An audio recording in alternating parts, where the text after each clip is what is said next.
Chapter 101 Wu Yuan, have I been discovered?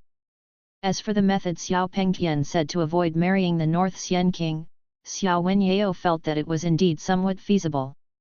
But there's a big problem. That is, she grew up on the grassland and has never been to Daxia or lived in Daxia. If she went to Daxia alone, how would she survive? Although she is not a weak woman, her realm has reached the 6th level and she has a certain ability to protect herself. But she is a barbarian after all, and is very different from the people of Daxia. Maybe after she goes to Daxia, people will soon recognize that she is a barbarian. When the time comes, it may not be so easy for her to live in Daxia. Seeing that Xiao Wenyao did not speak, Xiao Pengtian continued, as long as you reach Beijun, it will be much easier to enter Daxia. Then you can escape to Daxia with Wu Yuan and his caravan. But when you arrive in Daxia, your behavior and tone of voice will have to change. Don't let others recognize that you are from the grassland, otherwise they will regard you as a workman of the barbarians. Xiao Pengtian was actually worried that Xiao Wenyao would not be able to survive after going to Daxia. Although Xiao Wenyao has lived on the grassland since she was a child, her life is not much worse than that of the young ladies from the Daxia family. And she has quite a few slaves, who help her with everything. When she goes to Daxia, she will definitely not be treated as well as she is now. Not only did she not receive such treatment, she was always worried that people in Daxia would discover her identity. Maybe she would have to hide here and there if she went to Daxia. Of course, if she was really determined not to marry the king of North Xian, then she would have the only option left to escape to Daxia. Now it depends on how Xiao Wenyao chooses. Xiao Pengtian looked at Xiao Wenyao at this time and asked, Yao, you still have about a month to think about it. If you have made up your mind, you can tell me and I will find a way to help you arrange it. But you have to think clearly, once you choose to go to Daxia, there is no way back. Xiao Pengtian also knew in his heart that if he helped Xiao Wenyao escape to Daxia, he would definitely bear huge risks. If Xiao Hongbo knew about this, he would most likely be punished or even killed. After all, Xiao Hongbo will give an explanation to King Baixian when the time comes. But Xiao Pengtian didn't want to see his sister's daughter marry a bad old man like this. He also knew who King Baixian was. If Xiao Wenyao were to marry King Baixian, Xiao Wenyao would probably be worse off than dead. After hearing Xiao Pengtian's words, Xiao Wenyao bit her silver teeth and said immediately, Uncle, it won't be a month. I have decided that I am going to Daxia. If I want to marry the king of Baixian, it is better to let me go die. Xiao Wenyao's eyes were a little more determined. Although she didn't know what difficulties she would face after going to Daxia, Xiao Wenyao believed that no matter how many difficulties she encountered, it would be better than marrying that bad old man who never bathed all his life and ate people. Be good. After hearing Xiao Wenyao's words, Xiao Pengtian sighed again, okay, I will find a way to arrange it, and when the time comes, someone will take you to Daxia. Xiao Wenyao did not ask Xiao Pengtian if there was any way for her to go to Daxia. She believed that her uncle must have this ability. He was a general of the barbarians, so he could still do this. Half an hour later, Wu Yuan's caravan was unloading goods. At this time, Xiao Pengtian appeared behind Wu Yuan. Wu Yuan, come with me. I have something to ask you. When he heard someone calling him, Wu Yuan stopped what he was doing. Then looked back. Wu Yuan found out that the person looking for him was Xiao Pengtian. Wu Yuan was a little confused. What was Xiao Pengtian looking for? The two of them don't seem to have anything in common, right? Wu Yuan then asked, General Xiao, what do you want from me? Xiao Pengtian glanced at the people who were unloading the goods, and then said, this is not the place to talk. Let's change places. As soon as he finished speaking, Xiao Pengtian turned around and walked towards a high grassland slope. Out of curiosity, Wu Yuan quickly followed. Soon the two of them came to the high slope. After seeing that there was no one around, Wu Yuan asked again, "General Xiao, do you have any necessary goods that you want Xiao to bring to you?" Xiao Pengtian turned to look at Wu Yuan at this time, and said coldly, "Wu Yuan, I have discovered your matter." Wu Yuan was startled when he heard Xiao Pengtian's abrupt words. But there was no change on his face. Wu Yuan couldn't help but wonder, could it be possible that Xiao Pengtian discovered that he was delivering information to Buwang Mansion? If this is the case, shouldn't Xiao Pengtian kill him directly? What is he doing here? Wu Yuan said without changing his expression at this time, "General Xiao, what are you talking about?"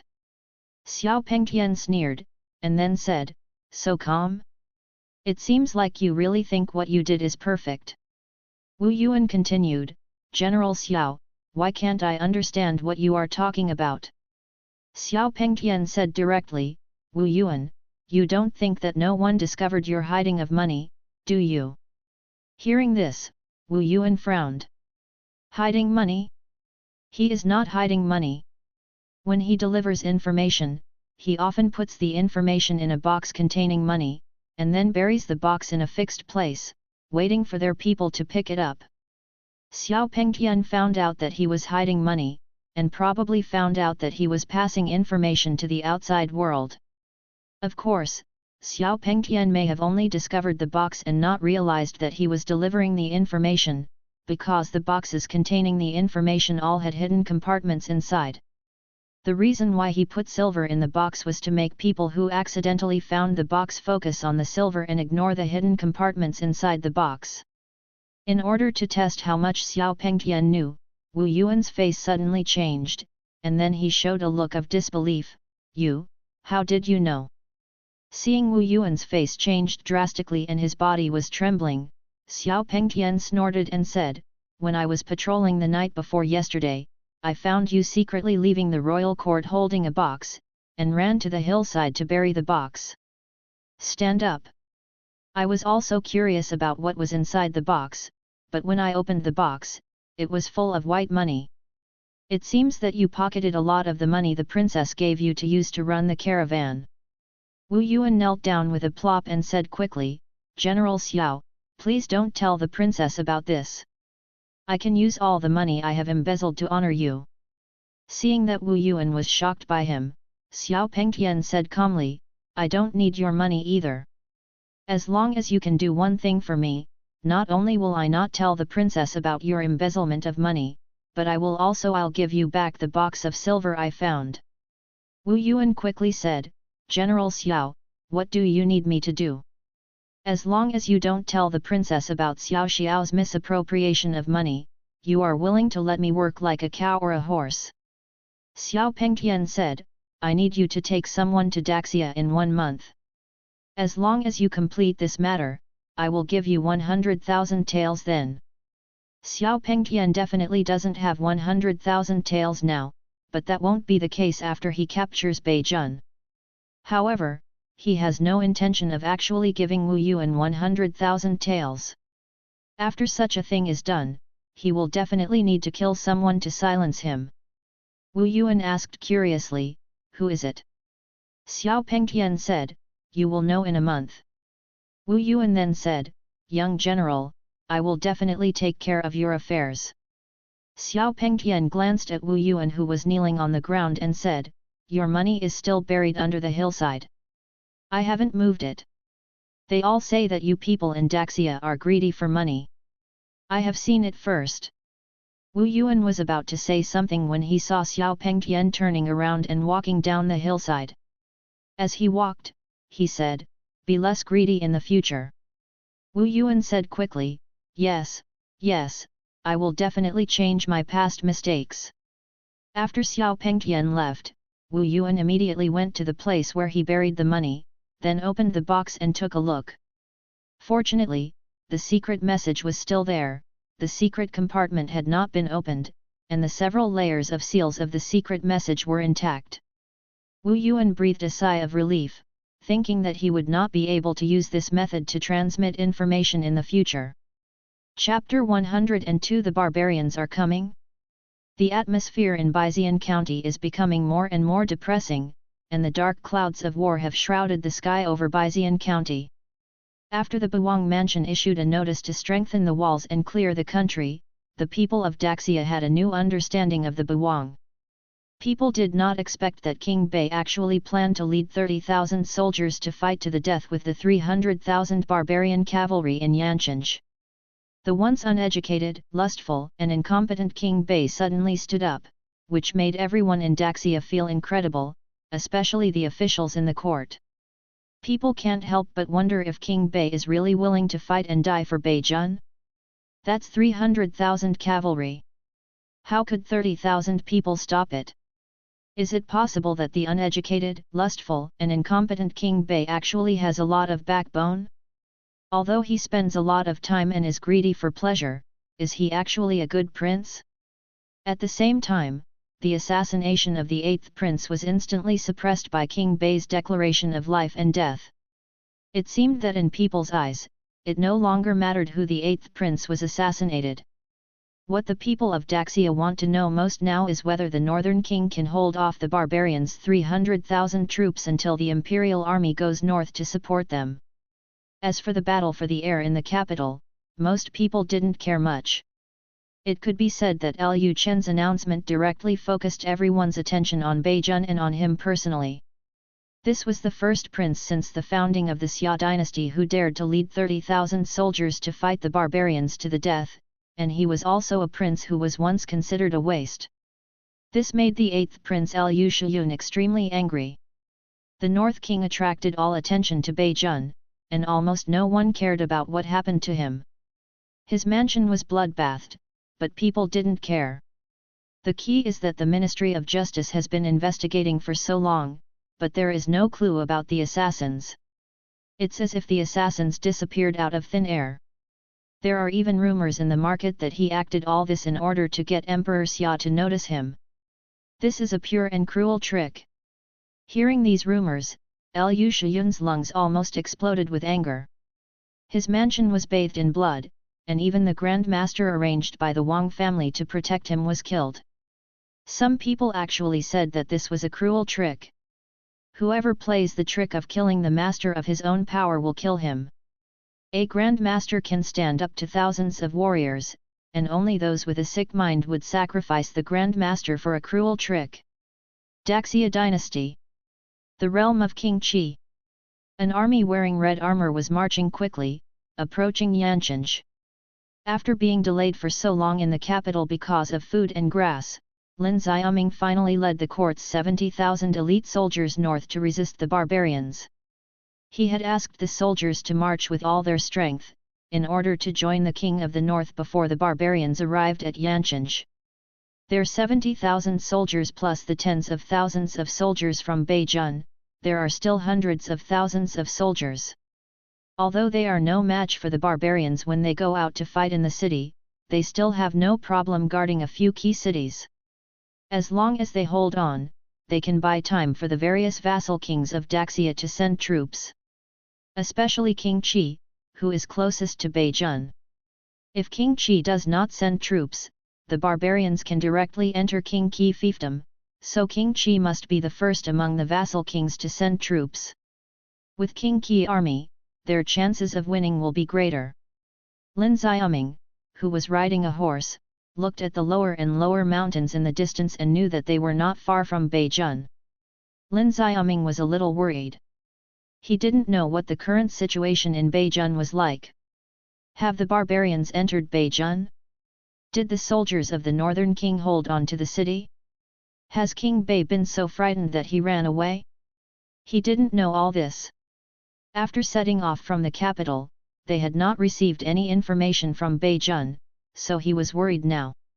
If the king of the north abandoned his people and fled south, and the soldiers of the king of the north did not hold on to the city and lost the key cities that resisted the barbarians' southward march, then it would be nothing more than a dream for their 70,000 soldiers to hold the north county. Especially Yancheng. Yancheng is located below the Wanning River Valley. If the barbarian cavalry wants to go south, it is very likely that they will pass through the Wanning River Valley. If Yancheng is still there and they defend Yancheng, the barbarian soldiers will not be able to go south for a while, and it will take time to make a detour. If Yancheng is lost, the barbarians can march straight in and directly enter King Qi fiefdom. By that time, if Daxia did not gather hundreds of thousands of troops, there would be no way to drive the barbarians out of Beijun. Just when Lin Xiaoming was looking at Beijun worried, a soldier on horseback came to Lin Xiaoming with a bamboo tube containing intelligence. "General, information from North County." Hearing this, Lin Xiaoming was startled. He took the bamboo tube out of the soldier's hand, then took out the information inside and read it carefully. After seeing King Bei remove all the defenses north of Yancheng, Lin Xiaoming's face instantly turned pale. Is King Bei crazy? All the defenses north of Yancheng were actually abolished. Without those cities as a buffer, the barbarian troops would be directed towards Yancheng. How could the few soldiers in Yancheng be able to stop the barbarian army of 300,000 people? Shrinking the defense line is not like this. The barbarian cavalry can march much faster than them. If the barbarians directly resisted Yancheng without any obstruction, I am afraid that when the imperial army arrives at Yancheng, it will not be them defending the city, but the barbarians. At this time, Lin Xiaoming seemed to have seen the scene of losing the war in the north and then being dealt with.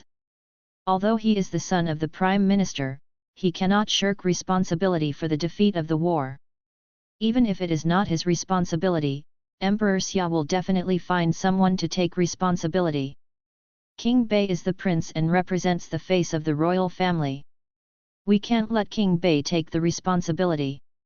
In the end, the only person who takes responsibility may be himself, the general who led the troops north. Lin Xiaoming was very angry at this time. He really wanted to see Queen Bang Bang of the north punch him twice. However, when Lin Xiaoming saw the intelligence that King Bei led Yancheng's soldiers to fight to the death with the barbarians, most of Lin Xiaoming's original resentment towards King Bei disappeared instantly. He frowned and scanned the information in front of him repeatedly. Lin Xiaoming found it incredible that a useless prince suddenly had such an awakening. If Bei Wang really resisted desperately, maybe by the time they arrived at Yancheng, Bei Wang could still be saved. If the northern king's will is not firm and the morale of the army is shaken, then the northern king will either die or be captured by the barbarians. After a while, Lin Xiaoming came to his senses, and then said loudly, "Speed up the march. We must meet up with King Bei before the barbarians arrive at Yancheng." North County. Yancheng, North Palace. Lu Chen was in the study carefully reading the information about Yellow Nanyang and Xiao Wenyao sent by Wu Yuan. Yellow Nanyang's information was what Lu Chen was most interested in. Yellow Nanyang, a woman, could have such a high status in the tribe of the Heavenly Wolf King, and could also make the Heavenly Wolf King listen to her so much. It was obvious that she was indeed very good. Not simple, not an ordinary woman. At this moment, a soldier's voice suddenly sounded from the door of the study, "Your Majesty, something serious has happened." Hearing Mu Changtian's urgent voice, Lu Chen immediately said, "Come in." The soldier immediately pushed the door open and entered. Before Lu Chen could ask, the soldier took the initiative and said, "Your Majesty, a cavalry force in the Wanning Valley is rapidly approaching Yancheng. They are suspected to be the vanguard cavalry of the barbarians. Because this book was first published in QQ, the QQ rating is quite important. In the future, for every 10 5-star positive reviews on QRead, I will add an update. When you just need to comment, just give 5 stars. It's very simple. I also recommend a novel of the same type, Many Children, Many Blessings, starting from the Domain King to fight for hegemony in the end of the world. It is a novel about the end of the world in ancient times, like my book, about fighting for world supremacy. It is also a harem novel. If you like this kind of novel, you can have a look. Chapter 103 Black Cavalry. After hearing what the soldier said, Lu Chen didn't have much reaction. At this time, Lu Chen asked the system in his mind, "System, are my 50,000 black cavalry coming soon?" Counting the days, his black cavalry should have arrived, so Lu Chen did not think that the cavalry the soldier mentioned was the vanguard of the barbarians. The host's 50,000 black cavalry have arrived in the Wanning Valley. In order to avoid misunderstandings with the Yanchinj defenders, the black cavalry has stopped advancing and invites the host to review. After seeing the system's answer, Lu Chen thought to himself that it was indeed his black cavalry. Then he said to the soldiers, "Immediately send an order to the three armies not to attack the cavalry in the Wanning Valley. We will wait until the king arrives." Although he didn't know why Lu Chen gave this order, the soldier immediately followed it.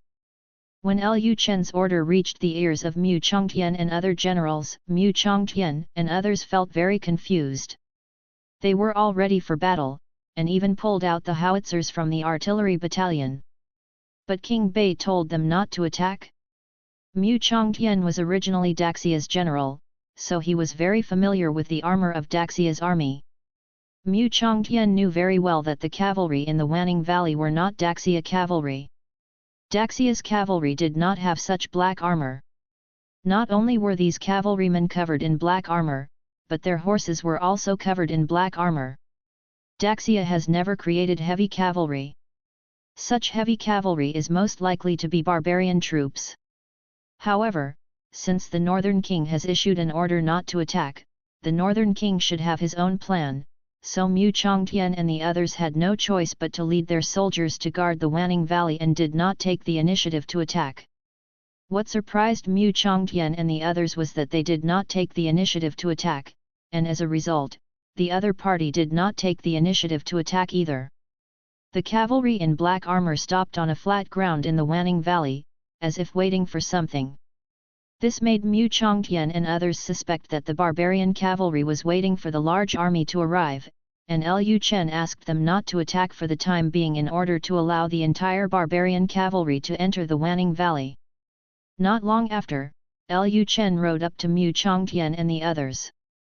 After seeing Lu Chen coming, the generals immediately said, "See you, Your Majesty." Lu Chen nodded slightly. At this time, Mu Chongtian said, "Your Majesty, that cavalry should be the heavy cavalry of the barbarians. Shouldn't we attack? If they are allowed to break through, the consequences will be disastrous." The charge of the heavy cavalry was not something that these infantrymen from Beijing could stop. Hearing this, Lu Chen smiled and said, "General Mu, you are worrying too much. That's not the barbarian cavalry, but my king's black cavalry." As soon as these words came out, the generals present were stunned. The Northern King's black cavalry? When did the Northern King have such a large force of heavy cavalry? Mu Chongtian couldn't help but think that when King Bei met him for the first time in Beijing, didn't he ask him to train a cavalry for Beijing?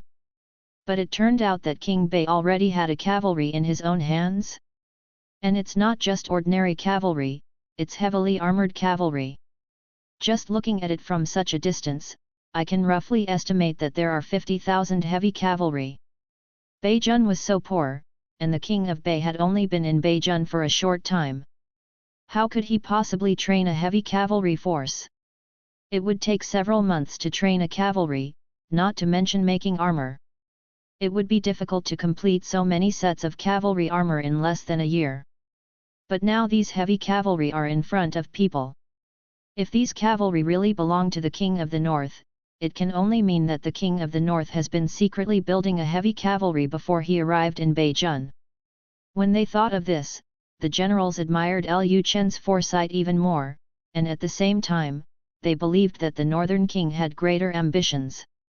How could a prince with no ambition keep pretending to be a loser and secretly cultivate thousands of royal guards and tens of thousands of heavy cavalry?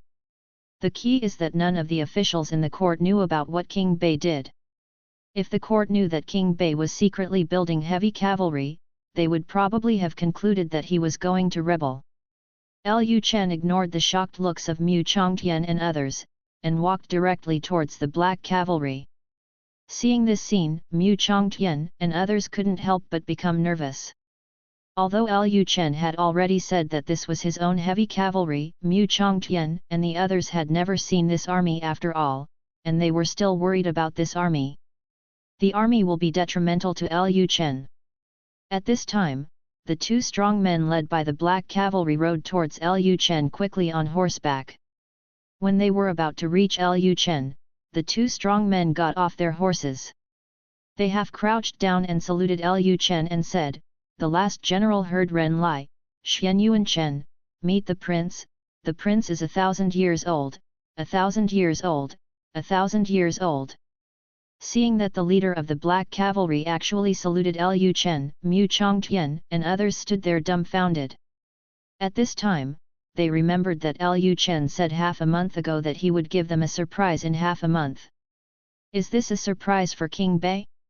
Originally, they thought that although there were powerful weapons like howitzers, once the howitzers were used, the barbarian cavalry would inevitably be in chaos.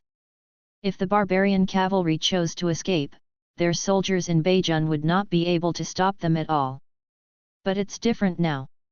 Now that there are 50,000 heavy cavalry, if those barbarians want to escape, these 50,000 heavy cavalry will come directly from the rear of the Wanning River Valley, instantly cutting off their retreat and preventing them from escaping from the Wanning River Valley. Lu Chen glanced at the information of the two of them. Name, Wen Renli. Identity, Dayu survivor, leader of the Black Cavalry. Strength, Grandmaster Realm. Loyalty, 100. Name, Xian Yuan Chen. Identity, Dayu survivor, leader of the Black Cavalry. Strength, Grandmaster Realm. Loyalty, 100. Immediately, Lu Chen got off the horse, then supported Xian Yuan Chen with one hand and Wen Renli's shoulder with the other, saying, "Please get up quickly, two generals. I have been waiting for the two generals in Yanqing for a long time." At this time, Mu Chongtian and others came behind Lu Chen. When Mu Chongtian felt the aura released from Xian Yuan Chen and Wen Renli, he couldn't help but be shocked. It's actually two grandmasters again. King Bei already has so many masters under his command. From what he knew alone, plus these two, there were already 4 grandmasters. At this time, Mu Chongtian didn't know that there was actually another grandmaster in Buwang Mansion. If Mu Chongtian knew that Lu Chen's mates were both masters, Mu Chongtian would be even more shocked. There are only so many grandmasters in the entire Daxia, and now with Mu Chongtian and Liang Zong, the commander of the Jinyue who are still in the capital, Beijun already has 6 grandmasters. Some small countries may not have so many masters. Lu Chen said with a smile at this time, with the help of the two generals, the barbarian cavalry will definitely come back this time. Back in the city, I will personally take care of the two generals. In order to prevent the heavy cavalry from attracting the attention of the people in the city and causing the news to leak out in advance, Lu Chen had the heavy cavalry stationed in a military camp prepared in advance outside the city. Then he only brought Wen Renli, Xian Yuan Chen and a few important generals into Yanqing.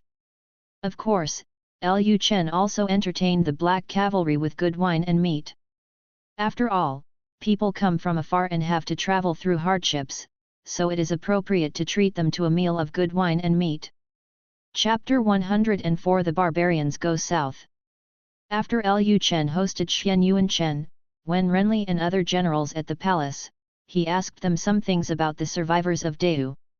When the war is over, Lu Chen plans to move all the Dayu survivors to Beijun. The construction of Beijun requires a large number of people.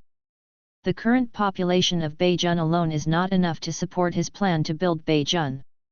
Although there were only 500,000 Dayu survivors, after these 500,000 moved into Beijun, they were a huge supplement to the population of Beijun. Beijun is a vast area with sparsely populated areas, and many wastelands are still vacant. Let alone accommodating a population of 500,000, there will be no problem even if an additional 3 million are added. At the reception banquet, listening to the discussion between Lu Chen and several black cavalry generals, Mu Chongtian finally understood why he had no idea that Lu Chen was training such a large cavalry. It turns out that these black cavalry are not in North County at all, but in a place further north, and even that place has a population of 500,000. There are barbarians in the north, and Daxia's troops rarely enter the north, so few people know that there are actually 500,000 Dahu survivors in the north. Mu Chongtian and others had to admire Lu Chen. Lu Chen not only found the 500,000 Yu survivors, but also subdued the 50,000 black cavalry. Sure enough, Lu Chen was blessed by the gods, and the refuge of the survivors of Dahu made Mu Chongtian and others more convinced that Lu Chen was the son of destiny. Now, the loyalty of Mu Chongtian and other generals and soldiers who were not summoned by the system to Lu Chen has basically reached 100%. The strength and ambition shown by the Northern King have indeed allowed them to see the possibility of unifying the world. They believe that following President Bai Wang one day they will become ministers of the dragon. After the reception and banquet, Lu Chen immediately took the generals to his study room, and then began to plan the war with the barbarians. A few days later, Beijun, Tianguang City. A huge cavalry surrounded Tianguang City. Xiao Hongbo, who was riding on horseback, was in high spirits. He looked at the dilapidated city in front of him and said, "Beijun, this king is here. From now on, Beijun will be my king's land. If you look from Tianguang City at this time, you will see densely packed cavalry not far away, stretching as far as the eye can see. But it's a pity that there is no one in Tianguang City now, and no one can see this magnificent scene. Tianguang City is the city closest to Baidi in Beijun, so it is the first city that the barbarians want to attack. At present, Xiao Hongbo's 300,000 troops have not been divided yet, and they are all outside Tianguang City." Xiao Hongbo did not think that Tianguang City could block the barbarian cavalry. He directly said to the soldiers beside him, "Immediately shout to the Daxia defenders in Tianguang City. As long as they surrender, the Northern King will not only not kill them, but also let them join my army. The army will share the glory and wealth with this king in the future." Before sending troops, Yellow Nanyang told Xiao Hongbo not to always think about killing people this time, but to try to make the people in the north less afraid of the barbarians. The country they want to establish in the future will be difficult to establish without the Daxia people. The barbarians have always been nomadic people on the grassland and have no experience in building a country. The Daxia people in Beijun are very important to the barbarians, so they cannot be overly intensified. The conflict between the common people and the barbarians in Daxia. Of course, if the defenders of Beijun want to resist to the end, they will still have to suppress bloody suppression. At this time, the barbarian soldiers rode to the foot of Tianguang City and shouted directly to Tianguang City, asking the defenders in the city to leave the city and surrender.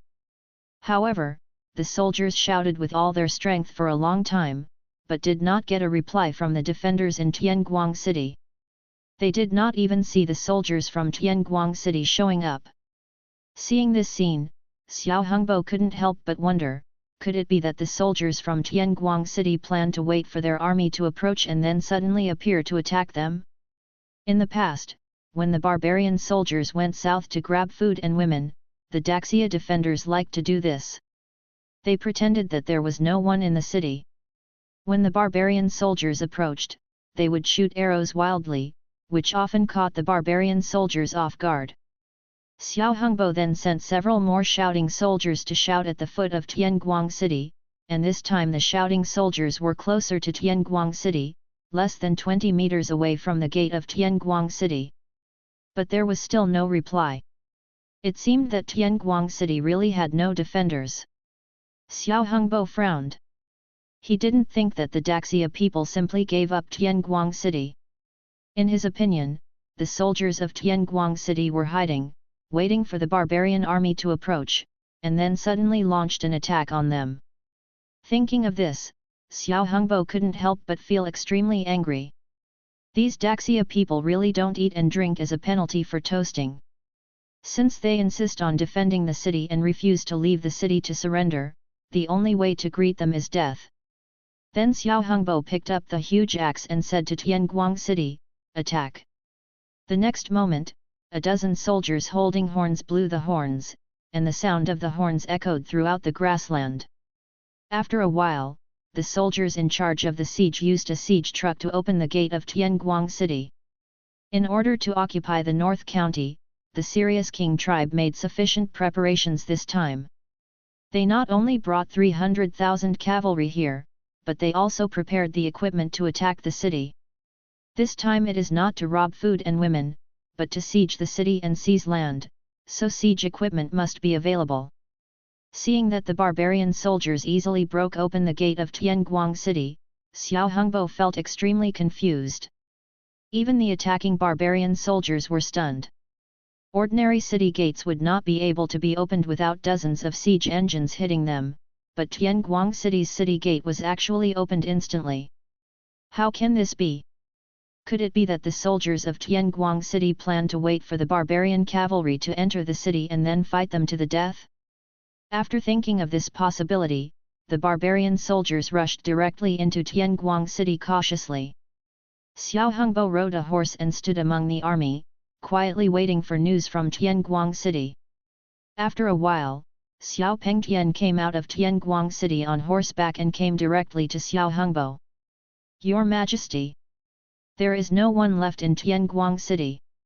Not only are there no defenders from Daxia, not even any of the people of Daxia have discovered it." Hearing this, Xiao Hongbo was stunned for a moment, and then he laughed and said, "Ha ha ha, I understand, it must be the yellow-mouthed kid from Buwang who heard that I was coming, and was so frightened that he fled Beijun. And he took the common people away with him." Xiao Pengtian reminded at this time, "Your Majesty, the princess asked us to capture as many Daxia people as possible when we capture Beijun this time. If all the Daxia people run away, we will have no coolies to work for us after we found the country." Hearing what Xiao Pengtian said, the smile on Xiao Hongbo's face froze instantly. How could he forget this matter? Then Xiao Hongbo said, "Xiao Pengtian, you immediately take 100,000 soldiers to Kukan in Beijun. Man Tai, you immediately take 50,000 soldiers to Huangcheng." Xiao Pengtian and another barbarian general said immediately, "Yes, Your Majesty." Soon, the barbarians divided into 3 groups and continued to advance south. However, they soon discovered that as they continued southward, they did not see any Daxia garrison in Beijun, and almost no ordinary people. Even if they captured some common people, they were still the old, weak, sick, and disabled who were unwilling to leave Bei County. This made Xiao Hongbo very unhappy. This time he went south to attack Beijun. He wanted not only the land in Beijun, but also the people of Beijun. As a result, all the people ran away. Even if they occupied Beijun, they would not know how to run the entire Beijun. Brothers who read Q, please give more 5-star reviews, so that I can have the motivation to update more. Chapter 105 Xiao Pengtian's Intuition. The barbarians have no fixed residence all year round.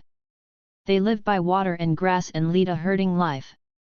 Now they are asked to find a place to settle down all at once, to build a country, and to farm the land. How can they get used to it? Therefore, the people of Daxia are very important. Yelu Nanyan's idea is to ease the relationship between the people of Daxia and the barbarians, and then let the barbarians integrate into the farming culture of Daxia. As a result, when the people of Daxia heard that the barbarians were coming, they all ran away. So what was the use of leaving the barbarians to occupy this area of Beijun? Without the people of Daxia, is it possible to let people like them who graze all year round farm the land? They have no experience at all in cultivating good land. If they cannot integrate into the farming culture, even if they occupy the land in Bei County, they will still have to go south to plunder it in the future. Going south to plunder will directly conflict with Daxia's core interests. Those vassal kings and aristocratic families who originally cooperated with the barbarians will inevitably unite and send an army northward. By that time, it is hard to say whether the barbarians can hold Beijun. The barbarians are good at cavalry and have high mobility. It would be fine if they were to attack a city and let them defend the city, but they have no experience at all. This is very detrimental to them. At this time, Xiao Hengbo was riding on a horse, standing on a high grassland slope, looking in the direction of Yanchenge. After a while, a cavalry group in the distance quickly approached their large army. "It's Xiao Pengtian and the others who are back." Xiao Hengbo quickly turned to look at the army led by Xiao Pengtian. Xiao Pengtian came to Xiao Hengbo at this time, his face a little solemn. "Your Majesty, all the cities we visited are deserted. Most of the people in Daxia have moved to the south. We captured a few Daxia people. According to their accounts, the king of the north issued an order a long time ago to move all the people to the south. He will lead 30,000 soldiers from Beijun to fight us to the death in Yanchenge." Hearing this, Xiao Hengbo was stunned for a moment. Then he asked in disbelief, "The king of the north wants to fight us to the death in Yanchenge?" Although Xiao Hengbo has never met Bei Wang, he has heard about what kind of person Bei Wang is from Daxia's caravan. Bei Wang is a useless prince who is ignorant and greedy for pleasure. After King Bei came to Beijun, he lived and drank in the palace every day and never took care of Beijun. Moreover, Bei Wang seems to be only 17 years old at most this year. Although 17-year-olds are considered adults in this era, most 17-year-olds are still children in the eyes of others. Bei Wang is no exception in Xiao Hengbo's eyes. In his opinion, Bei Wang is just a little kid. He always thought that as soon as the king of the north heard the news of his going south, the yellow-mouthed kid would be so frightened that he would run away like shit. Now Xiao Pengtian actually told him that instead of running away, King Bei was waiting in Yanchenge to fight him to the death. This loser actually dares to say that he will fight to the death? To the barbarian cavalry, 30,000 soldiers are nothing, they are just a group of two-legged sheep with weapons. Xiao Pengtian said at this time, "Your Majesty, this is what the people we captured said. It is said that the imperial court issued an order to King Bei, asking him to defend Beijun and not to escape." Of course the common people didn't know that the imperial court had given King Bei an order to defend Bei County. The common people had guessed this on their own. After all, King Bei gave people the impression that he was a useless prince. Now he suddenly said that he would fight to the death with the barbarians in Bei County. This was impossible no matter how they thought about it, so the people felt that this was actually an order from the court, forcing King Bei to guard Yan City. After hearing Xiao Pengtian's words, Xiao Hengbo laughed and said, "Ha ha ha ha, yes, how could that yellow-mouthed kid dare to fight against my king's cavalry? Emperor Xia is planning to completely give up on this good-for-nothing prince." Xiao Hengbo accepted Xiao Pengtian's statement. He also felt that this was a fatal order given by the Daxia court to the northern king not to retreat, so the northern king had no choice but to bite the bullet and defend Yanchenge. To occupy the entire North County in a short period of time, they must pass through the Wanning River Valley, and Yanchenge is located below the Wanning River Valley, so Yanchenge and the others must capture it. Perhaps from Daxia's point of view, the geographical location of Yanchenge is better. Let the northern king guard Yanchenge, and the barbarians can be blocked to the north of Yanchenge. In fact, this idea is correct. If it were in the past, the barbarians would most likely not attack Yanchenge directly. Because in the past the barbarians mainly went south to grab food and women, other cities north of Yanchenge could meet the needs of the barbarians. In addition, in the past, they were mainly cavalry and had no siege equipment. It would be impossible to capture a city like Yanchenge with tens of thousands of soldiers within a few months. But this time it was different.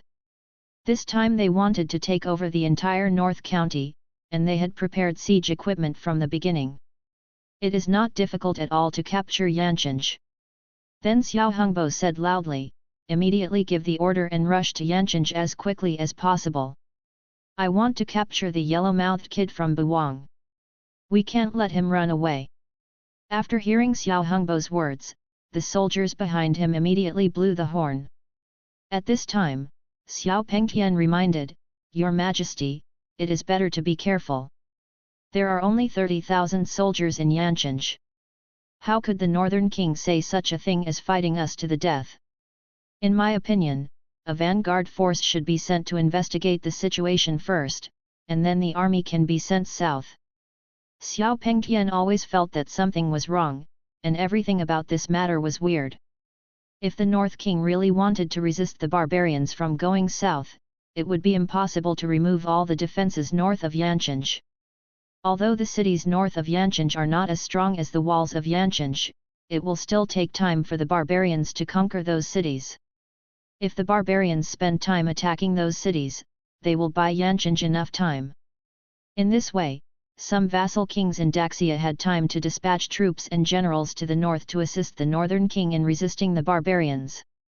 Although the Daxia court did not dare to send troops at will at this time, the Daxia court would definitely ask the vassal kings to send troops, but the vassal kings were relatively slow to send troops. It stands to reason that the longer Beijun delays, the more likely it is that the North King will defend Xiaobei County. Even if the King of the North doesn't understand anything, the soldiers around him should understand the importance of those cities in the north, right? As a result, King Bei evacuated all the soldiers and people from those cities. This made Xiao Pengtian smell a conspiracy. Hearing Xiao Pengtian's words, Xiao Hongbo laughed loudly, and then said, "Xiao Pengtian, you are just too cautious.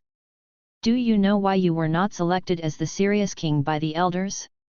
It's because you are too indecisive and not straightforward enough." As soon as he finished speaking, Xiao Hongbo rode his horse and ran directly towards Yancheng, leaving Xiao Pengtian alone. Looking at Xiao Hongbo's back, Xiao Pengtian just sighed. He didn't know why, but he always felt uneasy inside, as if something bad was about to happen. Subscribe to Chinese Novel Audio Wave. Chapter 106 Barbarians arrive at Yancheng. The barbarians are rushing to Yancheng as fast as possible, and Daxia's 70,000 army is also marching at the fastest speed. The two sides seem to be racing against time. However, from the grassland to Yancheng, there is an endless plain. No matter how fast Lin Xiaoming and the others are, they cannot catch up with the barbarian cavalry. Within a few days, the barbarian army of 300,000 troops had approached the Wanning River Valley. Early in the morning, Lu Chen got up in the warm fragrance of Bai Qingqing's soft jade. Bai Qingqing took the initiative to dress Lu Chen. Now Bai Qingqing has changed from the cold lady before to a cold young woman. She has completely assumed the role of the maid of the first wife, and does her best to take care of Lu Chen's food and daily life every day. As soon as Lu Chen got dressed and left the room, a female guard hurriedly came to Lu Chen and said, "Your Majesty, urgent report from the front, the barbarians have arrived in the Wanning Valley." Hearing this, Lu Chen was a little surprised and said, "So fast?"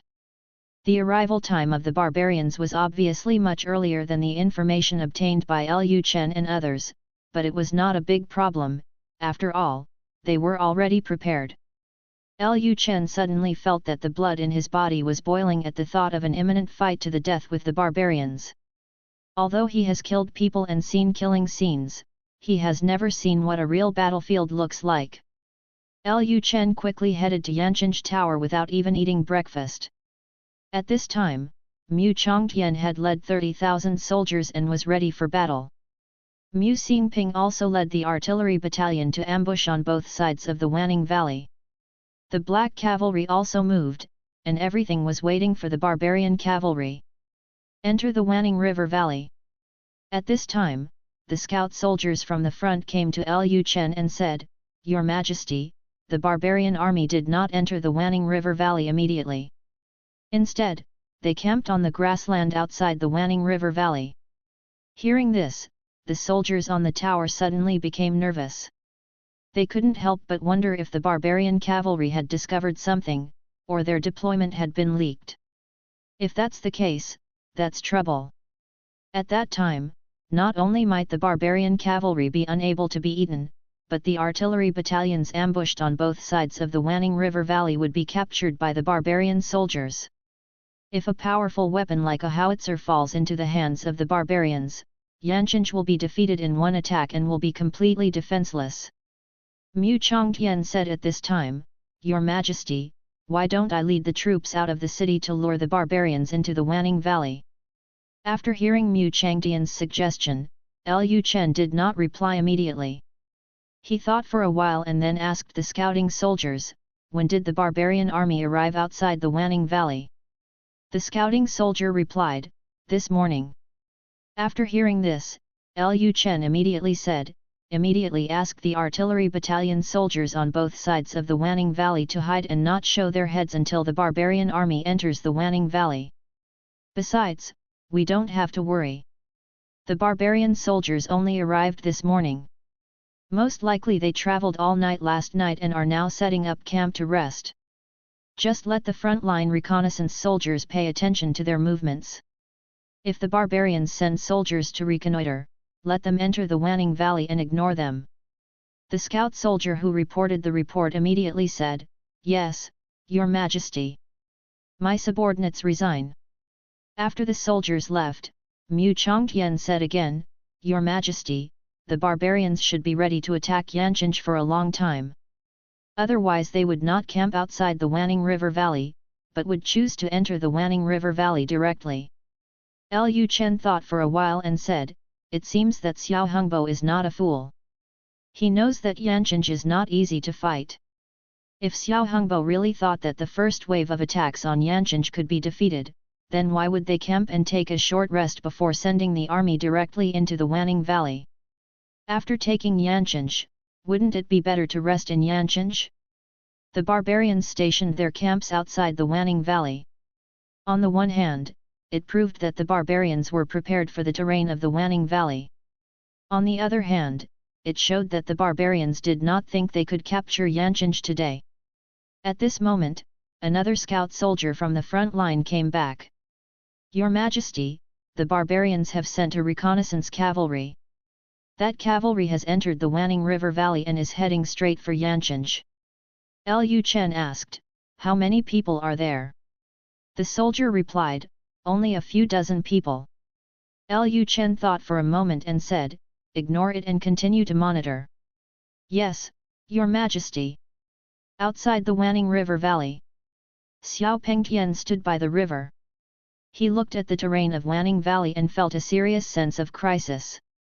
Originally, Xiao Hongbo planned to lead an army of 300,000 people directly into the Wanning Valley, then attack Yancheng, and capture Yancheng before noon. However, Xiao Pengtian persuaded him in every possible way, saying that the soldiers had been traveling all night and were exhausted and needed to rest. Later, he moved out the princess, which finally persuaded Xiao Hongbo, so they camped outside the Wanning Valley to rest. Xiao Pengtian knew very well that Xiao Hongbo was already seriously dissatisfied with him. When he went south to attack Beijun, he said a lot of things that Xiao Hongbo didn't want to hear, and even used the name of the princess several times. In fact, Xiao Hongbo has been dissatisfied with him for a long time. When they were still in the Serious King tribe, Xiao Hongbo and him had already developed a estrangement, because the strength of the two of them was relatively close. Xiao Pengtian competed with Xiao Hongbo for the Heavenly Wolf, the king's biggest rival for the throne. However, under the mediation of the princess, the elders of the Serious King tribe finally gave the throne to Xiao Hongbo. Although Xiao Hongbo has become the Serious King, there is a person around him who always threatens his throne. Xiao Hongbo still feels uncomfortable after all. Xiao Pengtian is not a fool. Of course he can see that Xiao Hongbo is disgusted with him, but in order for the Serious King tribe to attack Beijun without any problems this time, he must come out and say a few words. Regarding the terrain of the Wanning River Valley, if their 300,000 strong army rushed in directly, and if they could not capture Yancheng and the Daxia army came from behind and outflanked them, they would all be trapped in the Wanning River Valley. At this moment, a servant from Wu Yuan's caravan came to Xiao Pengtian and said, General Xiao, do you have anything to do with me? This time they went south, taking Wu Yuan's caravan with them. After all, the looted treasures needed someone to transport them, so they could just use Wu Yuan's caravan. Xiao Pengtian asked, have your caravan inquired about the movements of the Daxia court, for example, have they sent an army to Beijun to support them? The servants of Wu Yuan's caravan immediately said, yes, General, the imperial court has sent an army of 70,000 to support the king of the north. Hearing this, Xiao Pengtian couldn't help but wonder, could it be that he was overthinking? Only 70,000 troops? These 70,000 troops are most likely to help the northern king guard Yancheng. They will not take the initiative to attack, and it is even less likely to outflank them from behind. If the barbarian cavalry charges, the 70,000 strong army will be dispersed in an instant. When the outflanking fails, the 70,000 soldiers will end up dying instead. At this moment, a barbarian soldier came to Xiao Pengtian on horseback and said, General, the king wants you to come over. Chapter 107 What howitzer? This is our catapult. After hearing Xiao Hongbo's order, Xiao Pengtian quickly came to Xiao Hongbo's tent. At this time, Xiao Hongbo was already arranging how the barbarian generals would attack Yancheng. After Xiao Pengtian entered the tent, he said, Your Majesty, are you looking for me? Seeing Queen Xiao Peng, Xiao Hongbo instantly showed a smile on his face, and then he said with a smile, God Peng, I just thought carefully about what you said to me before, and I think what you said makes sense. If we rush directly into the Wanning Valley, if Daxia's soldiers appear in the rear, we will be trapped in the Wanning Valley. So I have decided to give you a very important task. When evening comes, I will lead an army of 25 to attack Yancheng directly. You will lead 50,000 soldiers to guard the rear to prevent Daxia's soldiers from attacking us from behind. Having said this, Xiao Hongbo smiled and patted Xiao Pengtian's shoulder. Pengtian, this task is very important. The safety of our rear is left to you. Hearing this, Xiao Pengtian showed a hint of a smile on his face, and then he said, Thank you for your trust, Your Majesty. I will definitely keep an eye on the rear. Xiao Pengtian is not a fool. How could he not see the purpose of Xiao Hongbo's arrangement? He already has a status second only to Xiao Hongbo in the Serious King's tribe. If he has made outstanding achievements in the attack on Yancheng this time, he will be the master of it. Xiao Hongbo didn't think what he said made sense. He clearly used this as an excuse to keep him in the rear and not participate in the siege, so that he could not get credit. Xiao Pengtian didn't say much. Just stay in the rear. He happened to be worried that Daxia's soldiers would sneak attack from the rear. Just then, a soldier entered the tent. Your Majesty, the scouts sent out have returned. Xiao Hongbo immediately said, Let him come in. As soon as Xiao Hongbo finished speaking, another soldier entered the tent. Your Majesty, we have verified the situation ahead. The gate of Yancheng is tightly closed, and the soldiers of Yancheng have set up catapults on the city wall. Hearing this, Xiao Hongbo said with a smile, It seems that King Bei is really waiting for me in Yancheng. Very good. I have long heard that King Bei likes beauties. He has raised countless beauties in his mansion. When Yancheng is conquered, I must enjoy it and experience the happiness of King Bei. Yellow Nanyang was not here, so Xiao Hongbo's true nature was revealed. He believed that no one would dare to tell Yellow Nanyang what he said and what he did. At the same time, Yancheng, on the city tower.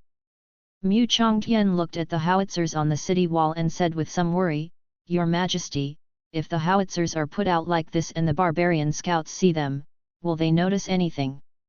Lu Chen smiled faintly, and then said, Howitzer? What kind of howitzer?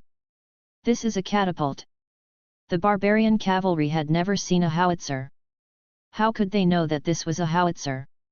If the barbarian cavalry knew that there was such a powerful weapon as a howitzer, they would not dare to come to Yancheng now, so Lu Chen was not worried at all about the howitzer being used by the barbarians. The scout saw it. Before the howitzer had no effect, the barbarians were likely to mistake the howitzer for a catapult. In fact, if viewed from a distance, the shape of the howitzer does look somewhat similar to a catapult. Of course, they are just similar in shape. Now everything is ready, just waiting for the barbarian cavalry to fall into the trap. For the next day, Lu Chen stayed on the city wall, always paying attention to the movements of the barbarian army. As time goes by and the day is about to pass, the sun in the sky gradually touches the horizon, and large tracts of fiery red sunset occupy the sky. People's skin is turned into a bronze color by the reflected light of the sunset. At this moment, a scout soldier rode towards the city gate quickly on horseback. The soldier shouted loudly while riding his horse. The barbarian army enters Wanning Valley. The barbarian army enters Wanning Valley. The barbarian army enters Wanning Valley. After hearing the words of the scout soldiers, the soldiers on the city wall began to move quickly and quickly entered a fighting state without waiting for Mu Changtian's order. Soon the scouts came to Lu Chen. "Your Majesty, the barbarian army has entered the Wanning Valley. They are divided into two parts. There are about 250,000 troops in front, and the remaining 50,000 troops seem to be guarding the rear." Hearing this, Lu Chen frowned. He did not expect that the barbarians would divide into two parts and enter the Wanning River Valley. If the barbarians left 50,000 men to guard the rear, it would be difficult for their 50,000 black cavalry to complete the siege of the barbarian army. At this time, Lu Chen asked, "Have the tens of thousands of troops behind the barbarians followed them into the Wanning Valley?" The soldier immediately replied, "They came in, but they kept a certain distance from the barbarian army in front." Hearing what the soldier said, Lu Chen breathed a sigh of relief. As long as they all enter the Wanning River Valley. He was afraid that the barbarian army of 300,000 would leave some soldiers outside the Wanning Valley. In this case, if the black cavalry wanted to block the barbarians' retreat, they would have to fight the barbarian cavalry who stayed outside the Wanning Valley. By the time the black cavalry eliminates the cavalry outside the Wanning Valley, I am afraid that the barbarian army in front has already withdrawn from the Wanning Valley, and then they will have no choice but to let the barbarian army leave. At this time, Lu Chen said, "Get ready to fight. Send instructions to the artillery battalion and let the barbarian cavalry arrive at Yancheng soon before firing." Following Lu Chen's order, the defense battle of Yancheng and the encirclement and suppression battle of the barbarian army officially began. Under the leadership of Xiao Hongbo, an army of 250,000 will soon arrive at the gates of Yancheng. Although the people on the city wall of Yancheng had not seen the barbarian cavalry yet, they had already heard the rumble of horse hooves. They even had the illusion that the earth was shaking. "This is 300,000 barbarian cavalry." The soldiers on the city wall were very nervous. Even though they had howitzers, facing an army of 300,000 people, they were still under tremendous pressure. Including the black cavalry, there were only 90,000 soldiers in Beijing. 90,000 versus 300,000, it is impossible without pressure. After Lu Chen heard the rumble of horse hooves, he felt his heart beating wildly, as if the adrenaline in his body was secreting crazily, making all the cells in his body active. As the sound of horse hooves got louder and closer, the flags of the barbarian army gradually appeared in people's sight. Lu Chen stood on the city tower and quickly took a look at the generals in front of the barbarian army. Name, Xiao Hongbo. Identity, Barbarian Serious King. Strength, Grandmaster Realm. Loyalty, -100, Hostile. Name, Manti. Identity, General of the Barbarian Serious King Tribe. Strength, Grandmaster Realm. Loyalty, -100, Hostile. Name, Fresh Armor. Identity, General of the Barbarian North Xian King Tribe. Strength, Grandmaster Realm. Loyalty, -100, Hostile. After reading the information of these three people, Lu Chen glanced at the information of other generals. At last count, among the more than 200,000 troops of the barbarian vanguard, there were probably only 3 Grandmasters, 5 half-step masters, and a dozen 9th-level ones. Now Lu Chen still doesn't know if there are any Grandmasters among the tens of thousands of troops behind him. If he didn't have howitzers this time, with the strength of the barbarian army, Beijun would never be able to defend it. With a lineup like the barbarians, let alone capturing Beijun, there would be no problem even launching a war of annihilation against some small countries.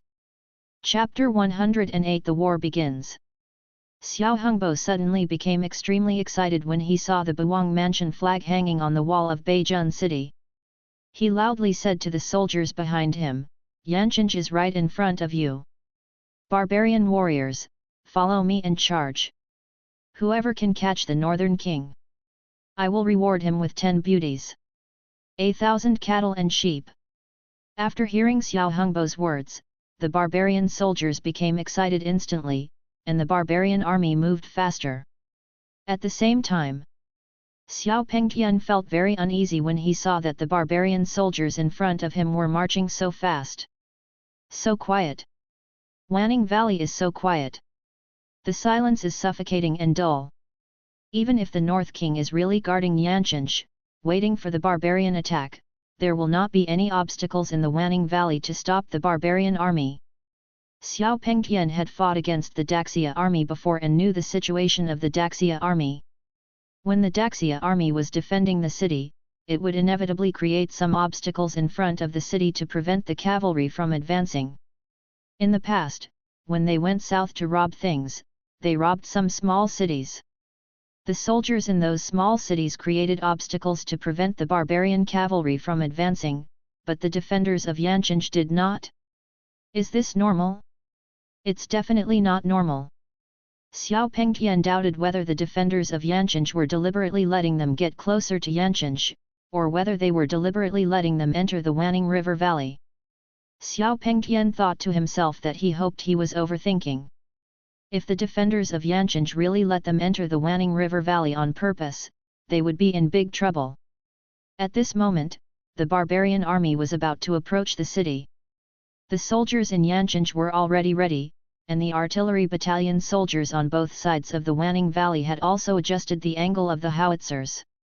Now they were just waiting for Lu Chen to give the order. As the black barbarian cavalry got closer and closer, the rumbling hoofbeats of the cavalry became louder and louder. Under the influence of this sound, people's hearts could not help but speed up. Lu Chen personally came to a howitzer, then adjusted the angle of the howitzer and aimed it at Xiao Hongbo's position. Lu Chen had no intention of talking about martial ethics, nor did he intend to capture Xiao Hongbo alive. Anyway, it was best to use cannon to kill him if he could. Xiao Hongbo naturally saw the howitzers on the city wall, but they didn't pay attention, thinking that they were just catapults. For master-level warriors like them, the catapult is not a threat at all, they can just charge forward. Looking at the barbarian army getting closer and closer, Lu Chen felt that it was almost done, and then he pulled the gun bolt directly. The next moment, a 122 mm grenade flew directly into the sky, and then hit several important barbarian figures in front of Xiao Hongbo and others in a parabola. As a master-level expert, Xiao Hongbo naturally noticed the cannonball, but in his opinion, it was just a stone.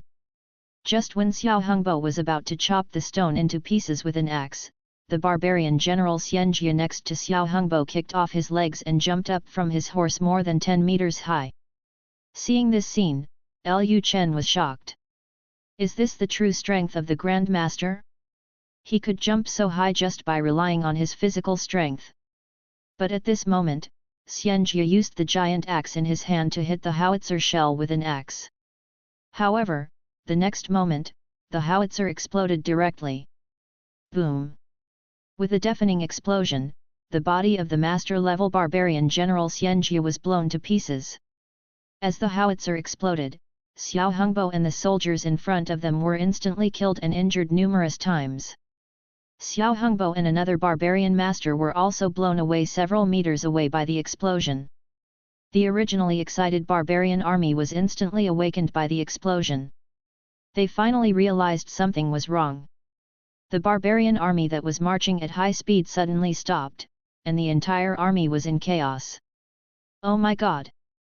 What was that just now? Great Master! Is there a Great Master in Yancheng? The king is injured. We want to avenge the king. Kill. The already chaotic barbarian army paused for a moment and then launched a charge. This was something Lu Chen did not expect. But this is not surprising. After all, it is just a shell, and they have not realized the terror of the howitzer. Lu Chen admired their courage, but sometimes being too reckless was not a good thing. Lu Chen then shouted loudly, "Launch!" The next moment, the archers and artillerymen on the city wall launched an attack together. Countless arrows rained down from the sky. The howitzers also exploded among the barbarian army. After the grenade exploded, all the people and horses were shattered.